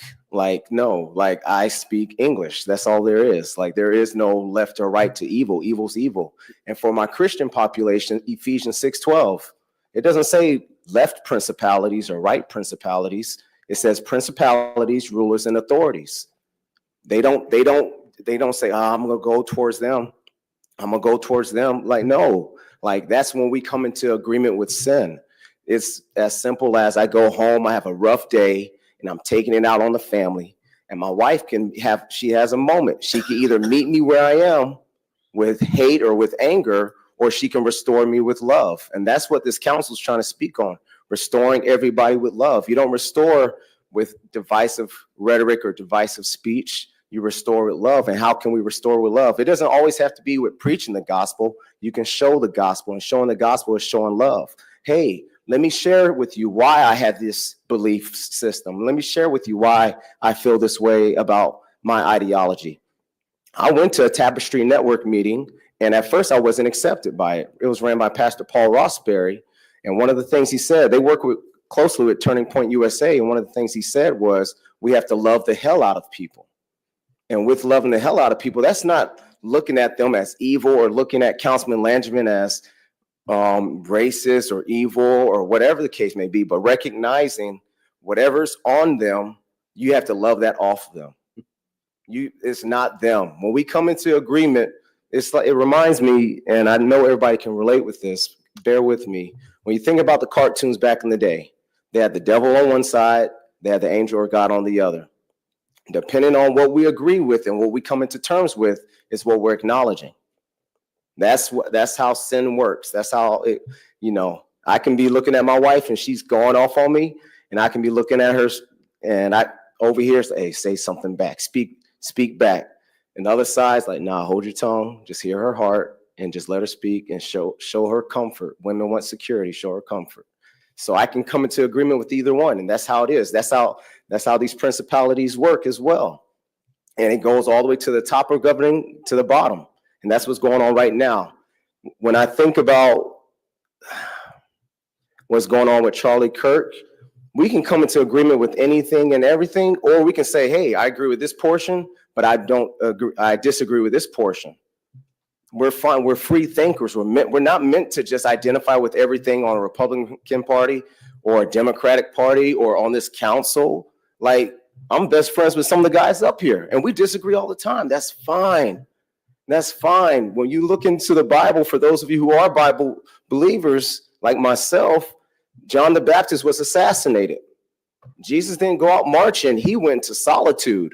And then after he went to, it's in Matthew, so you can just check it out. After he went to solitude, crowds followed after him, and he was filled with compassion and he healed them. We heal with love. Love conquers all. We forgive. We're meant to consistently forgive. Have these conversations with these people, Councilman Langevin, the same way you had conversations with me. You and I have sat down several times, disagreeing on some things, agreeing on other things, but we sat down. That's how you make. I see Daniel Costa in the back. I'm gonna give you a shout out, sir. You came out. And there's so many times we disagreed on stuff, but we still can have a conversation. That's the problem. Like, that's why I know COVID was about principalities, because it caused so much confusion and divisiveness amongst our nation. We were so united when it came to 9/11, and it's unfortunate that it came to that, but we were so united.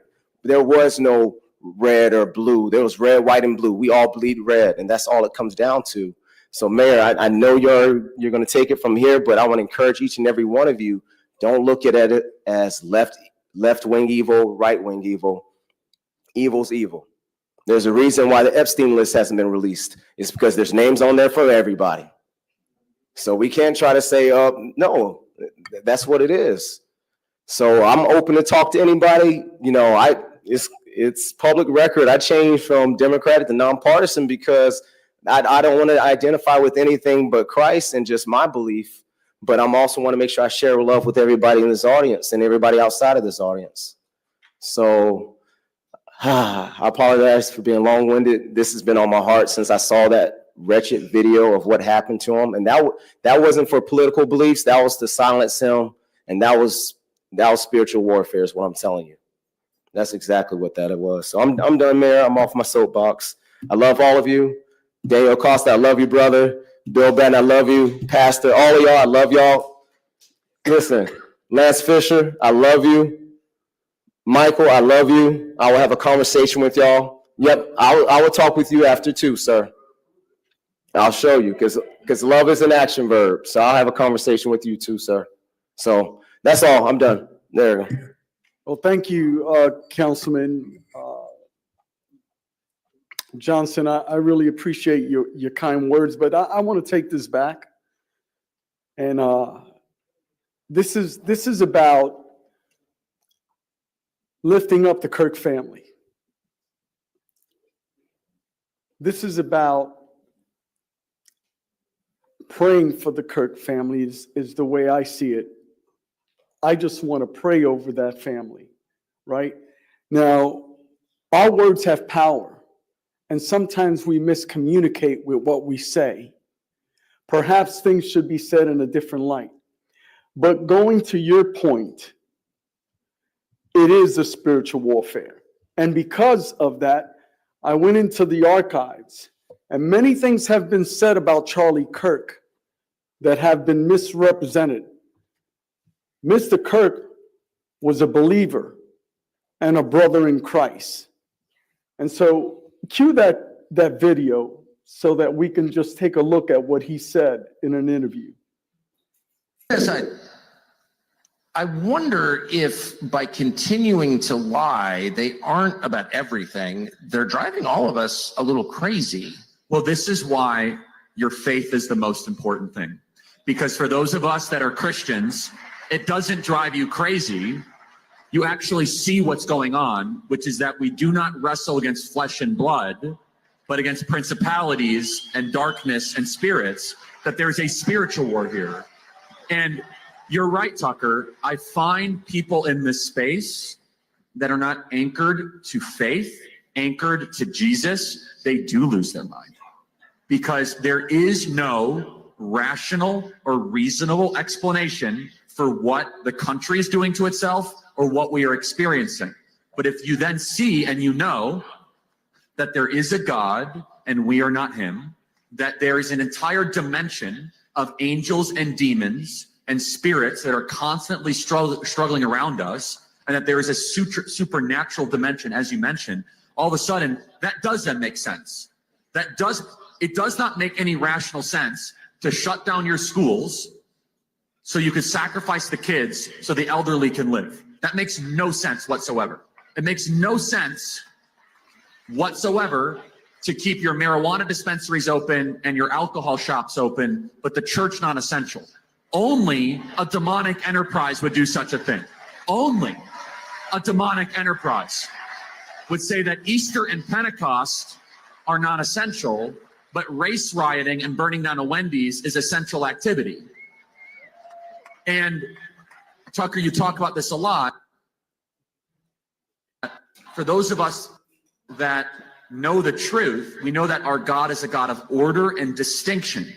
What is the first thing that God did? In the Hebrew scriptures, it says, well, and also our scripture, in the original Genesis, Bereshit, which is in the beginning, God created the heavens and the earth, and then he separated and he made sense. He made order out of chaos.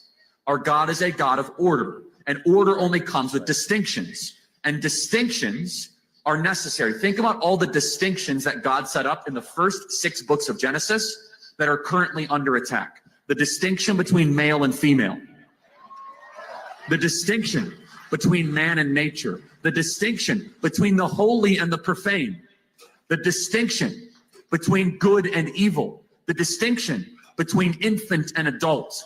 These distinctions have always been what Western civilization were built upon, but it is Satan's goal to blur and eventually destroy those distinctions, because those distinctions of which we get order, and if you do not have that order, then you have the closest thing to satanic chaos here. Thank you. I really appreciate that clip. In the archives, it is something that's a spiritual warfare. Councilman Langevin, your words have power. And I truly believe that if you could have worded this differently, I agree wholeheartedly that evil is evil. To categorize it is just plain old evil.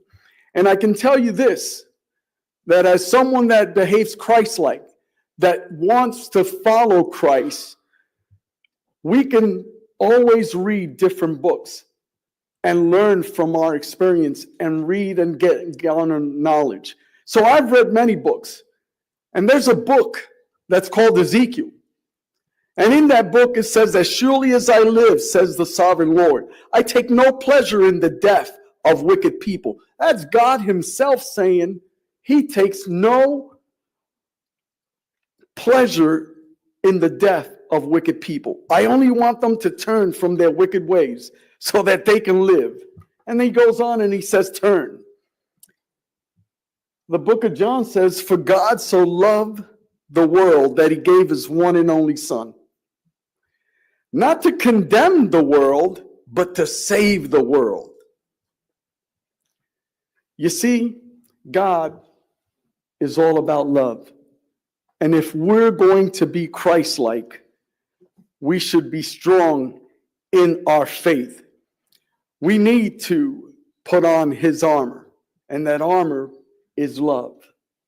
For we're not fighting against flesh and blood enemies, but against evil rulers and authorities in the unseen world, against mighty powers in this dark world, and against evil spirits in heavenly places. He goes on and he says to imitate God.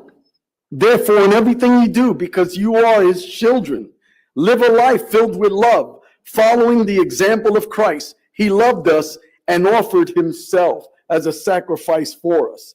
So you see, I can tell you that it is contrary. You satisfying your words that make you feel that it is powerful in a sense of condemning others is what you should be fighting against. So I say, let the Holy Spirit guide your lives. Then you won't be doing it with what your sinful nature craves. Your sinful nature wants to do evil, which is the opposite of what the Spirit wants. And that is what's going on here. The two forces are constantly going against each other. And so what is your sinful nature? Well, let me break that down to you. It's sexual immorality, it's impurity, it's lustful pleasures, idolatry, sorcery, hostility, quarreling, jealousy, creating strife, selfish ambitions, dissension, and moreover, division. And it goes into drunkenness but the Spirit produces love, joy, peace, patience, kindness, goodness, faithfulness, gentleness, and self-control. There's no law against these. Those who belong to Christ Jesus have nailed the passions and desires of their sinful of their nature to the cross and crucified them there. Since we are living by the Spirit, let us follow the Spirit's leading in every part of our lives. I can assure you that if we do follow Christ, we're to imitate him. We're to live a life full of love, following his example. He loved us and offered himself as a sacrifice.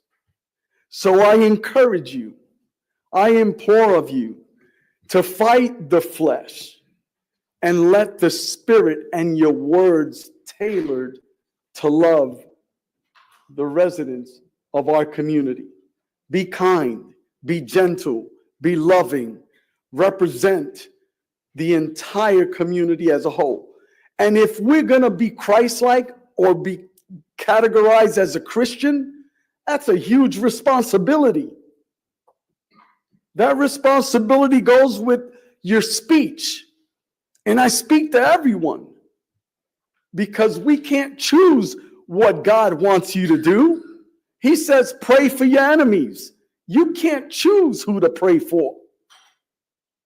If you're going to wear a title, if you're going to declare that the Lord is your God, then you surrender all aspects of your life to include your flesh. And with that being said, I do agree that we need to watch what we say and understand that our words are not only powerful, but they have consequences, and they can create love and prosperity, or they can divide a community. That being said, had you said and promoted this as, listen, we're going to have a prayer vigil for the Kirk family, and we're going to gather and walk from Walmart onto the sidewalk of City Hall, that's a whole nother text. That's a whole nother meeting. But the way you demonstrated it, brother, I got to tell you, and you're right, I don't agree. I thank Deputy Mayor for bringing this out, because I know the community is at large are fighting over this. So when you do have your discussion and your prayer, talk about the love. Talk about what Jesus said, in that they will know that you're my disciples by how you love one another. And I end with that. Is there anything else you wanted to close with, Deputy Mayor? No, Mayor. Okay, so we've handled number 3. We're now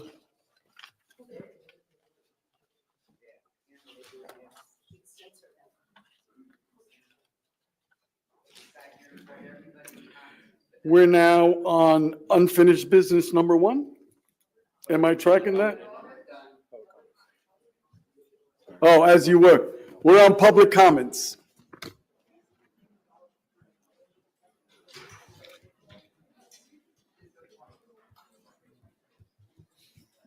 Donald Hook.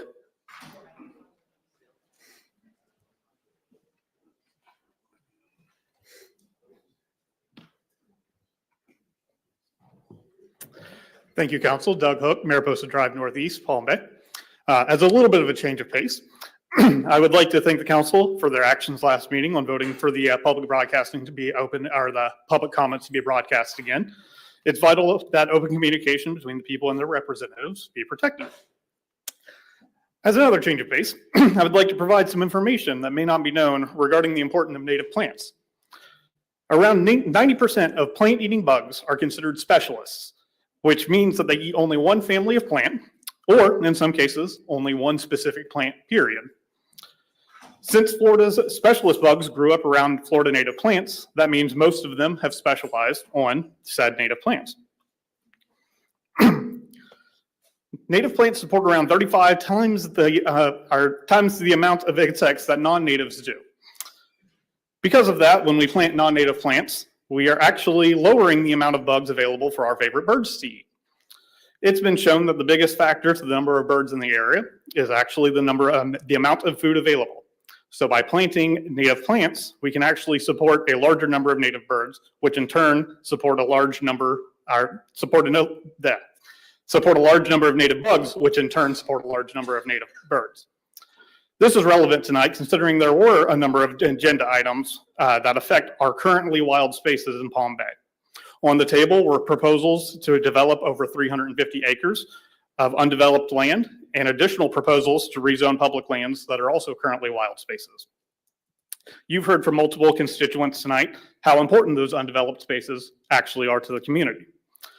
As you ponder the items that were on the agenda tonight and will be coming back onto the agenda in the future, I sincerely ask that you not just consider the possible economic benefits of these redevelopment acts, but to also consider the economic downfalls that come with them. It is easier to conserve what natural spaces we currently have in place than it is to attempt to restore them in the future. Given that native plant landscaping is only just the beginning to be popular, the likelihood of wild spaces potentially lost from decisions made in these chambers are not going to be quickly offset by actions from the community. Our plants, bugs, and birds that make Florida great rely on us and our leadership to look out for them, and this council has opportunities to do so when these items return to the agenda. In closing, I want to again thank the council for their time and their consideration of both in protecting our important natural spaces. I would also like to thank Deputy Mayor Jaffee in specific for supporting my application for the Palm Bay Sustainability Advisory Board. And I would also like to encourage any fellow Palm Bay citizens to participate in the next week's Sustainability Advisory Board meeting right here in this chamber next Thursday at 6 p.m. Thank you. Thank you. Bill Next Batten. speaker.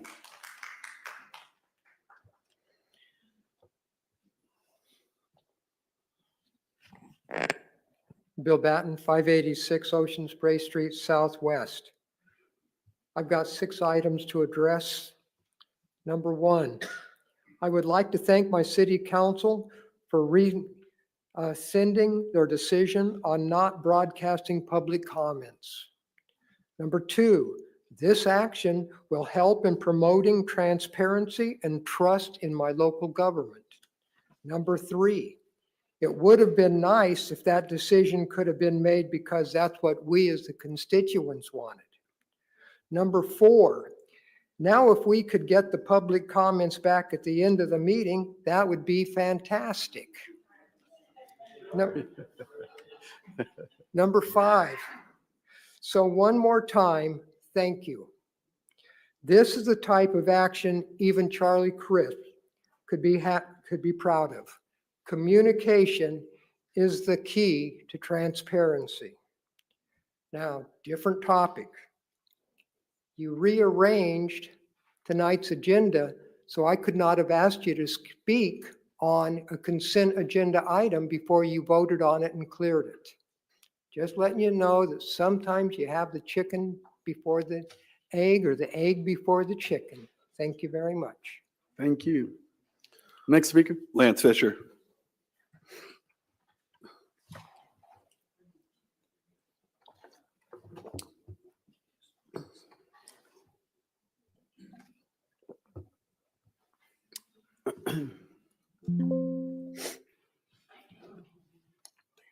Lance Fisher, address exempt. Last council meeting, Chief Spears embarrasses council and the city manager. Chief Spears' statements at the podium highlighted his lack of experience and incompetence in his position.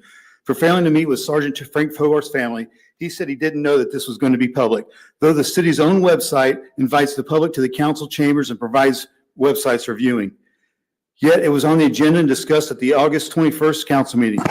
It was posted on the September 4th agenda for the council meeting.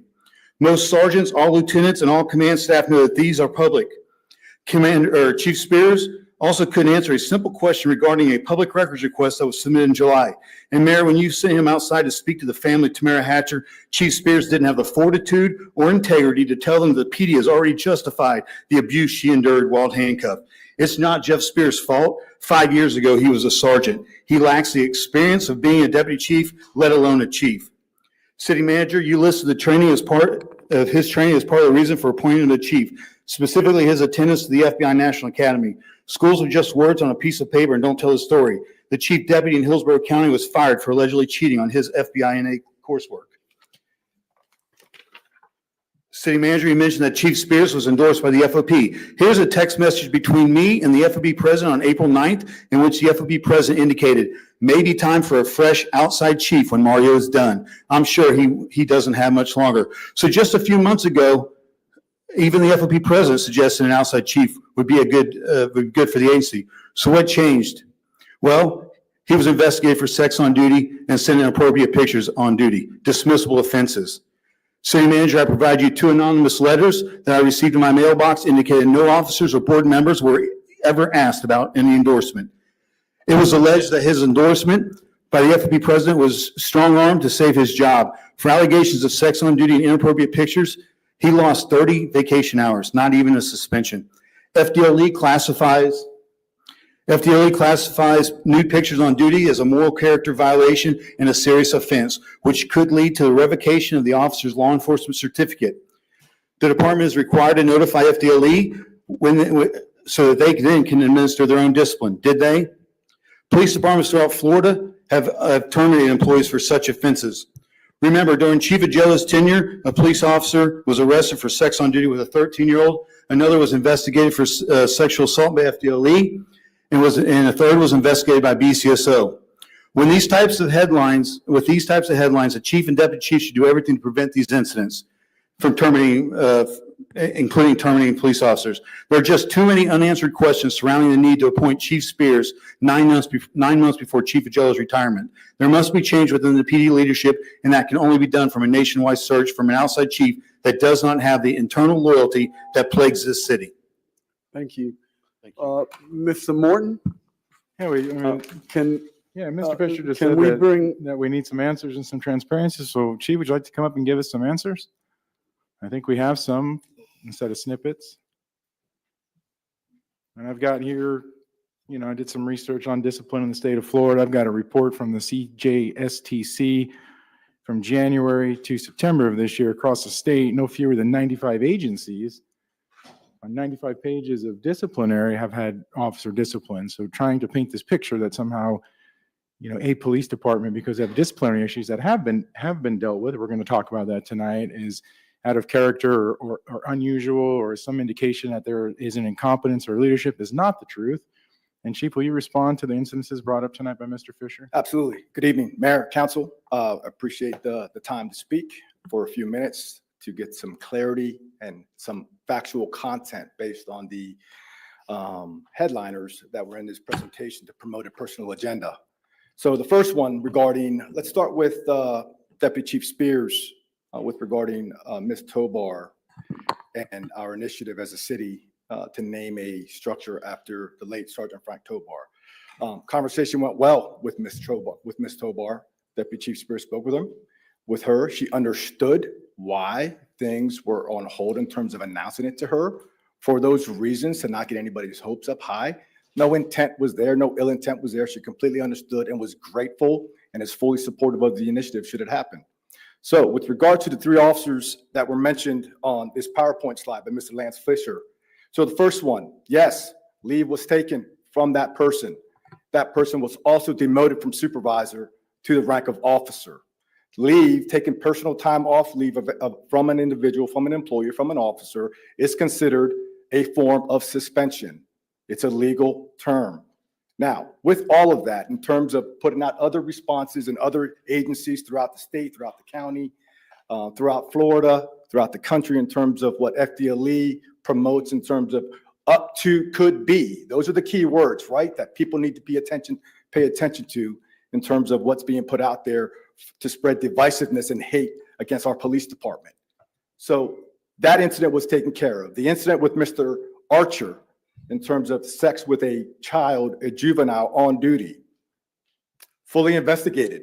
We came upon the information. I notified the Florida Department of Law Enforcement. They responded immediately. They conducted a criminal investigation. They had charges, enough probable cause to arrest this individual for said crime. He was arrested in our police department in front of his peers, and shortly thereafter terminated from employment with the city of Palm Bay. Therefore, even more, I notified the Commission of the Florida Department of Law Enforcement, requesting that this individual's certification to be a law enforcement officer in the state of Florida be revoked permanently. And a short time ago, I was notified by the commission, they did just that. So that individual can no longer be a cop here in the state of Florida. We move on to the third example that Mr. Fisher provided. That individual, just like anybody else, got an allegation or a complaint that was against him. Every American, it was stated earlier, is owed due process, right? Based on a complaint or an allegation. We received it, FDLE worked with it. They conducted an investigation to see where it went, put all the facts together, presented to the state attorney's office. The state attorney came back with a decision. Not enough facts or circumstances to pursue the offense that was listed. Case was closed. We conducted an internal investigation after that investigation to see if there was any moral conduct issues or any other policy violations. There was none. During that whole process, that officer was suspended during that whole process, which took several months. That officer was reinstated back to full duty. Let me add this. 10 months later, January 28, 2024, that officer was one of two of our officers. He could have been upset. He could have been disgruntled because an allegation was made against him, but he wasn't. That officer took a bullet from members of our community that day, from an individual that hours earlier killed two other people, and then a third after shooting our officers that day, until we were able to finally get a hold of that individual and take him away. So what we have here, there was so much of it being spoken earlier this evening about hate, divisiveness, rhetoric. What we have here has been a year and a half worth of dangerous rhetoric towards the men and women that don this uniform that says Palm Bay Police by one individual for a personal agenda. Now, earlier this week, we had an officer off duty, about an hour and a half away from us, off duty from a different police department, murdered in a convenience store while purchasing something at the counter, shot in the back 24 times because of hate. Yesterday, 3 officers in the state of Pennsylvania murdered, 2 others critically wounded because of hate and divisiveness. That this individual, Lance Fisher, a former cop that he claims to be, right, is attacking our men and women every day to divide our community with the men and women that support them and have been serving them for as long as I've been here and longer. That is the culture that the Palm Bay Police Department has here with our residents here in Palm Bay. And I will not stand, and I denounce this hate that he's been spewing for a year and a half. I denounce it. This dangerous rhetoric that jeopardizes the lives of our officers every day, on top of the dangers that they deal with on a daily basis with the job. It's unnecessary, all to promote his personal agenda, to spread divisiveness within our community. Our community is more united with our law enforcement, now you can see, than ever before. How do I know? Because I break bread with our community leaders in the city. I communicate with them regularly. I denounce it. I rebuke it in the name of my Lord and Savior. Because number one priority for this community to be safe is the men and women that don this uniform. I swore in 4 officers today. 4 more officers, brand new, to protect and serve this community. And they will. They will put their life on the line for those they don't even know who they are. And for those that despises them because they've been arrested, guess what? If it's in that position, they will risk their life for them as well, because that's what they do. That's the oath that they take and what we've taken. So personal agendas aside, enough is enough. Enough is enough. I'm not going to tolerate it anymore when it jeopardizes the men and women that do this every day to protect each and every one of us in this room and in our city. That is all. Thank you. Next speaker? Pat Dalpro. So can we pause for a quick second? Yes. So I was Carry on. asked, I'm new, right? Come in as an outsider, asked to look into a lot of things. And we have. We've been looking, as you guys know, as the community knows, into everything. I've spent an earnest 4 months looking into the police department because I can't take anything for granted. I've met with Mr. Fisher. I've gotten nothing but anonymous letters. I've gotten nothing but, oh, it's anonymous. It's a dead end. It's a snapshot. I hear we're not going to get accredited because the department's so horrible. So I go meet with the accreditation board. Or recommended for full reaccreditation at the highest tier in the state of Florida. So, running down these leads to answer the question, you didn't stay for the response. I've looked, I've spent time, not the first one. We've talked to the federal government, we've talked to the state government, we've talked to different agencies.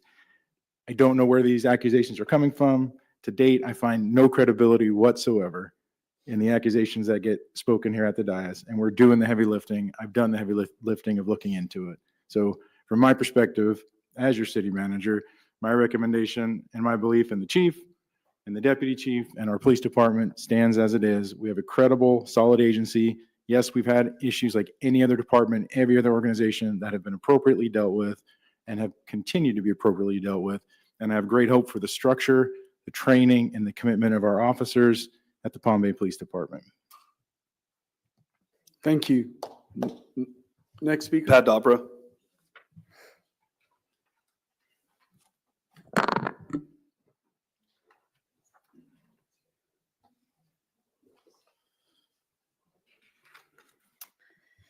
Pat Alper, 410 Georges Avenue. On a lighter note, reminder that this is Constitution Month, and yesterday, the 17th, was Constitution Day.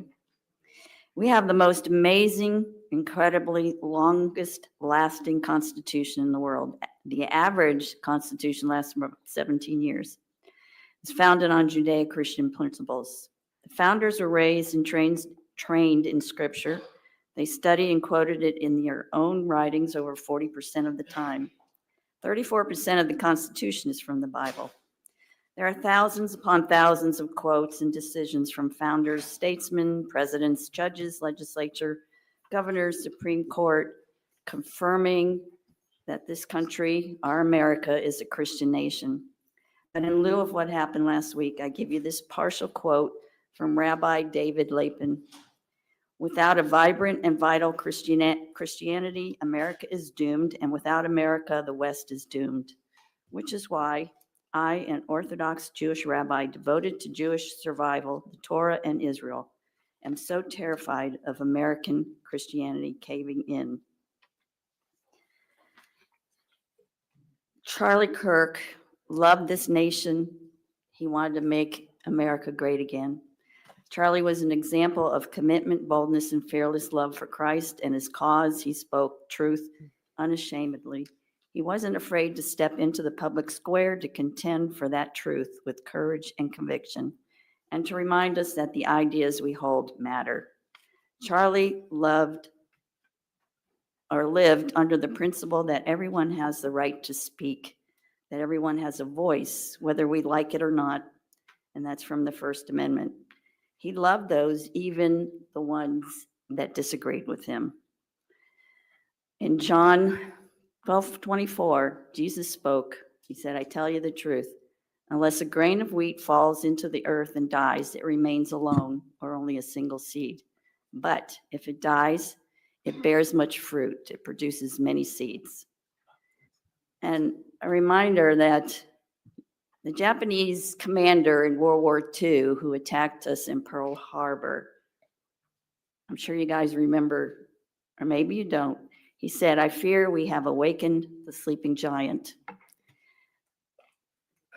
Erica Kirk mentioned the same thing. She said, the person who did that, he fears that he's wakened a sleeping giant.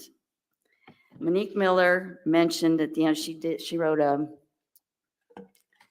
truth, I don't know what program it was. It says, as like many truth tellers in history, Martin Luther King Jr. was assassinated and the roaring voice of a martyr was unleashed. Thank you. Same thing here. Mark Miller.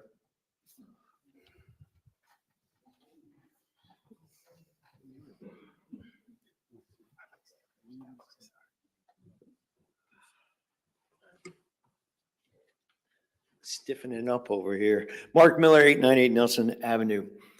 Root definition of government is the system and process by which we do business as a people. Politics, root cause definition, is a belief system or the ideology that we have that drives how we believe our government or our system should operate.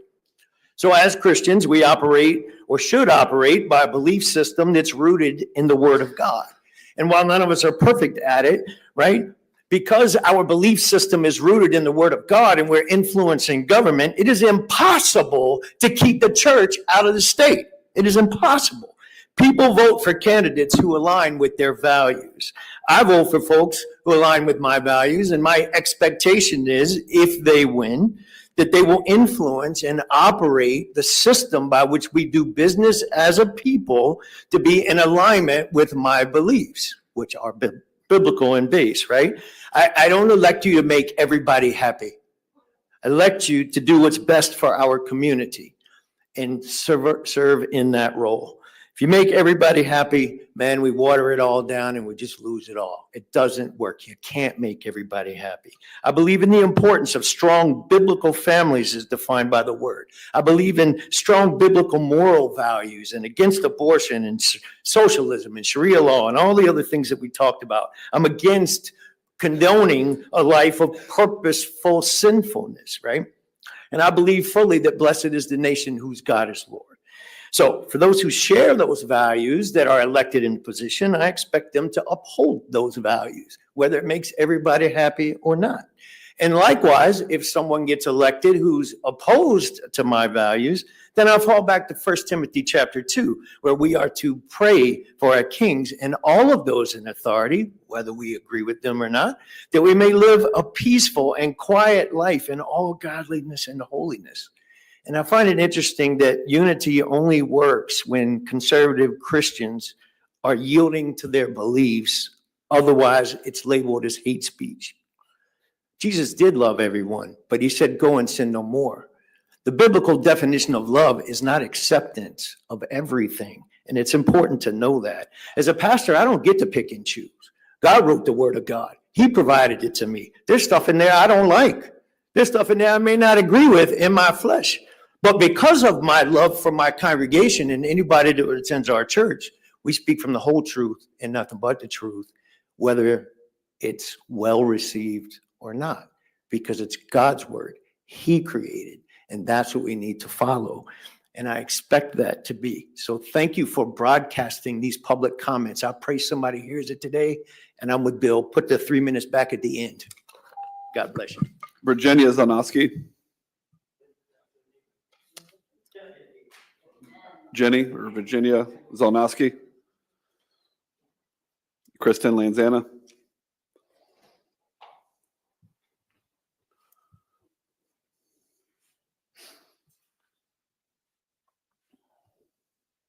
Good evening, Mayor, council members, and staff. Kristen Lanzana, Northwest Palm Bay. I should have probably left 2 hours ago. It's way past my boys' bedtime, but I'm here tonight as a resident, a taxpayer, and a parent who is deeply concerned about the wave of development projects that are coming before the council. I understand a couple of them have been continued once again, but the points that I've prepared still stand. Right now, our schools are at capacity. Families are already struggling with long commutes, and adding thousands of new homes will push us far beyond what our education system can handle. For example, Lotus alone is projected to bring over 450 new students, yet our school board estimates say that it would require around at least 3 and up to 11 new schools to support our rate of growth. Altogether, the projects before you tonight could bring nearly 1,693 new homes and almost 600 new students. Where are those children going to go? Our schools in the area are already at or near capacity, and the reports show they cannot accommodate these newcomers.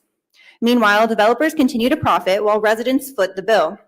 On the Lotus's 300 acres, the Pete Holding LLC has tax breaks due to the agricultural zoning, meaning they paid roughly the same amount on their hundreds of acres as many of us pay on our quarter-acre lots.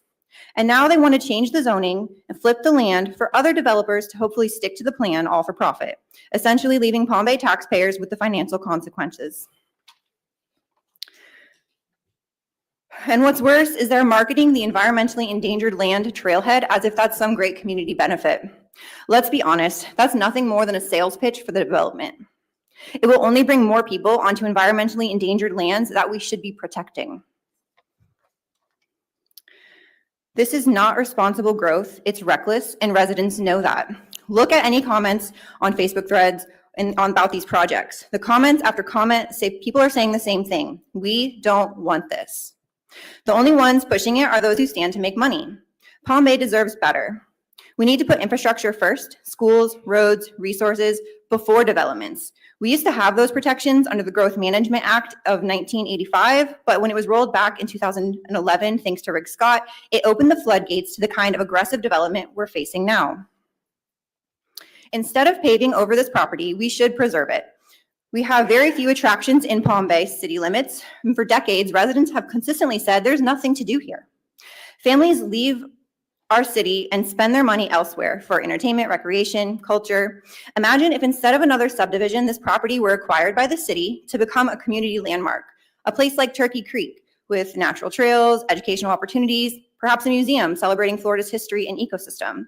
That's the kind of project that would benefit generations of residents, not just one developer's bank account. Palm Bay is at a crossroads. Do we approve yet another development that strains our schools and infrastructure, or do we preserve the natural assets that could define our city for the future? Thank you. Thank you. Christine Judakis. I believe she left. Michael Brietti.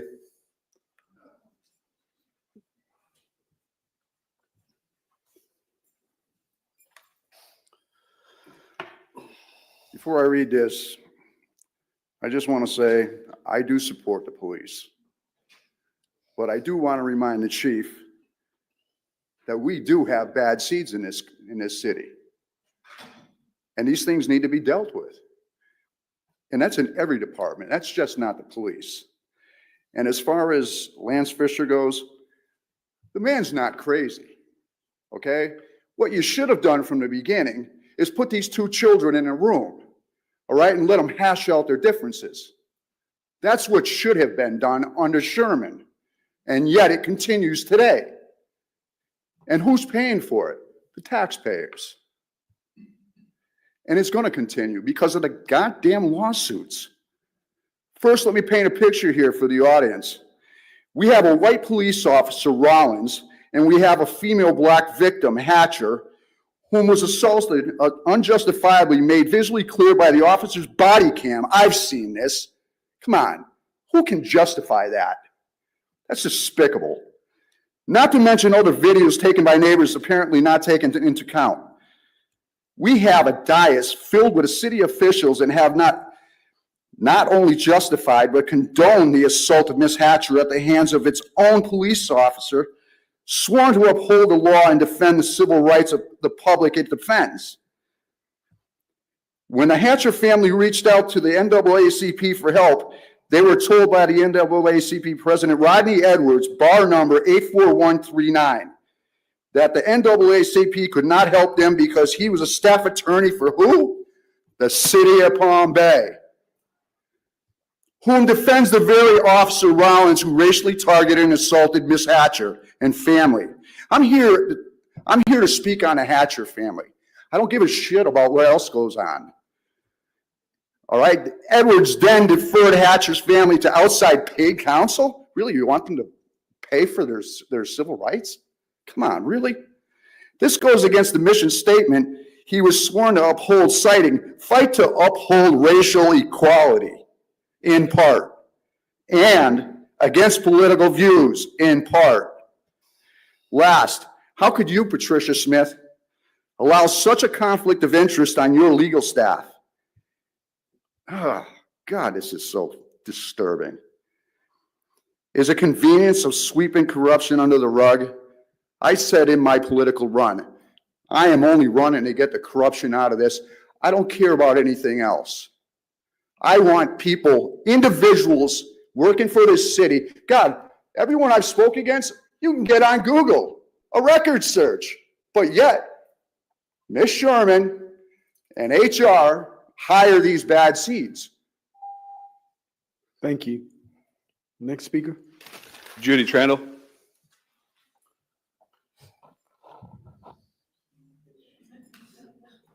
I'm stiff. Okay, Judy Trandle, 751 Pebble Beach Avenue. Florida enacted Senate Bill 180, intended to speed up recovery from hurricanes. However, it places severe restrictions on counties and municipalities like ours. For up to 3 years after a disaster declaration, we can't adopt or enforce new land use rules, zoning changes, or development standards that are stricter than those from July 2024. It makes all stricter updates on our land use. Palm Bay has passed null and void. This freeze applies broadly, even to areas not directly hit, overriding our home rule powers under the Florida Constitution and stifling our ability to adapt to flooding, growth, land use, and protection to wetlands. This bill diminishes the 1968 Charter Rule and the 1973 Municipal Home Rule Act. SB 180 allows any property owner to sue the local government if decisions are made that they dislike. What happened to common sense?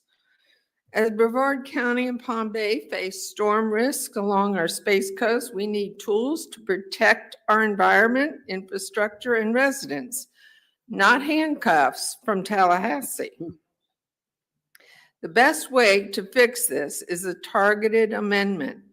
Limit SB 180's effects to a strict 12 to 18-month timeline and apply it only to officially named disaster areas designated by FEMA or the state. This would support quick rebuilding while restoring our local control for long-term planning, ensuring we can enforce updated flood zones, environmental protections, and smart growth without undue state interference. This would restore common sense. So I'm urging you as a city councilman to formally request that Brevard County Legislative Delegation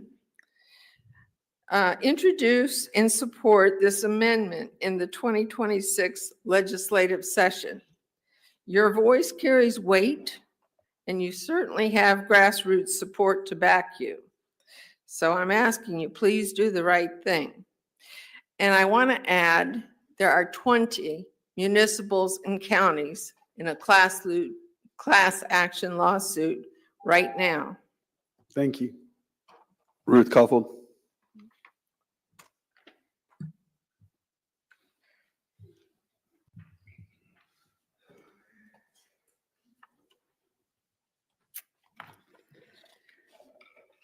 Ruth Kaufman, 935 Douglas Street, Southeast Palm Bay. Let's get back to a little business here.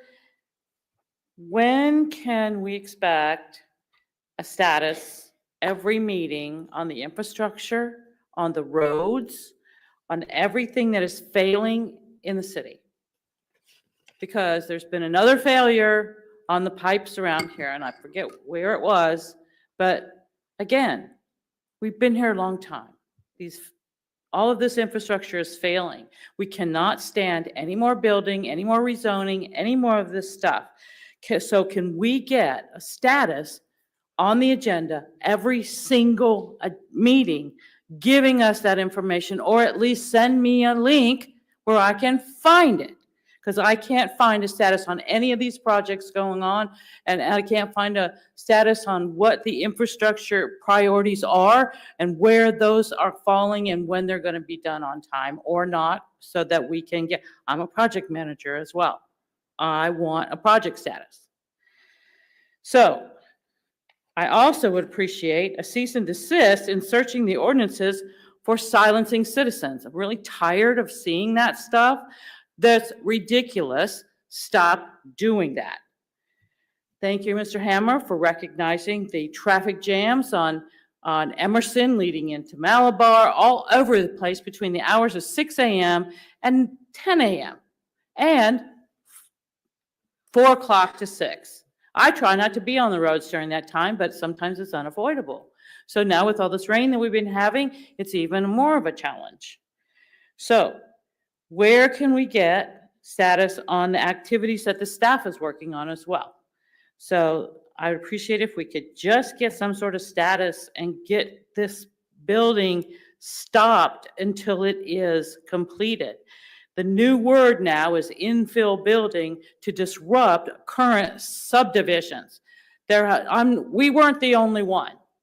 The Ulster property, there was another property as well. All of this infill building, because these builders seem to think that we need to have every piece of land improved or whatever their definition of it is.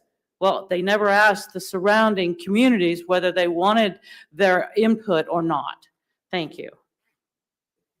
Butcher End.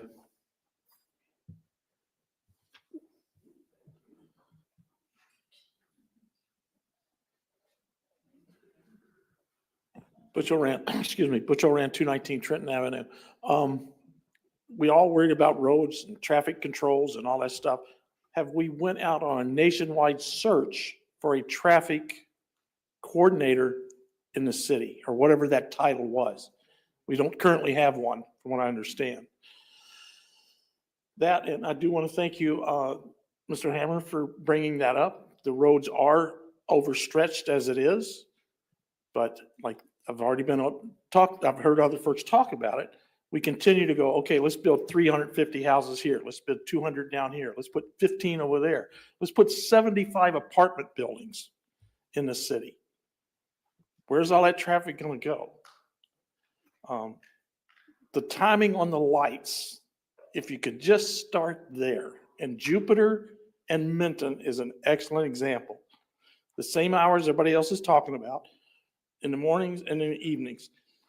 The light to turn left onto Minton from Jupiter, headed northbound, 20 seconds, and the traffic just backs up. Same in the afternoon, same way. If they could just change the timing of some of these lights. Several weeks ago, I had to go to a sleep study because I'm an old fart and I can't sleep like I'm supposed to. So I come back about 6 o'clock in the morning. Every light on Malabar Road was green all the way home. Didn't have to stop for one. Go out the next morning, red, green, red, green. There's no timing to the lights. I don't know who you have to hire to get that taken care of, or even if our system, the way the lights operate, is at the age where it can be done. And that's all that I got. Oh, and go LSU. Jaredon.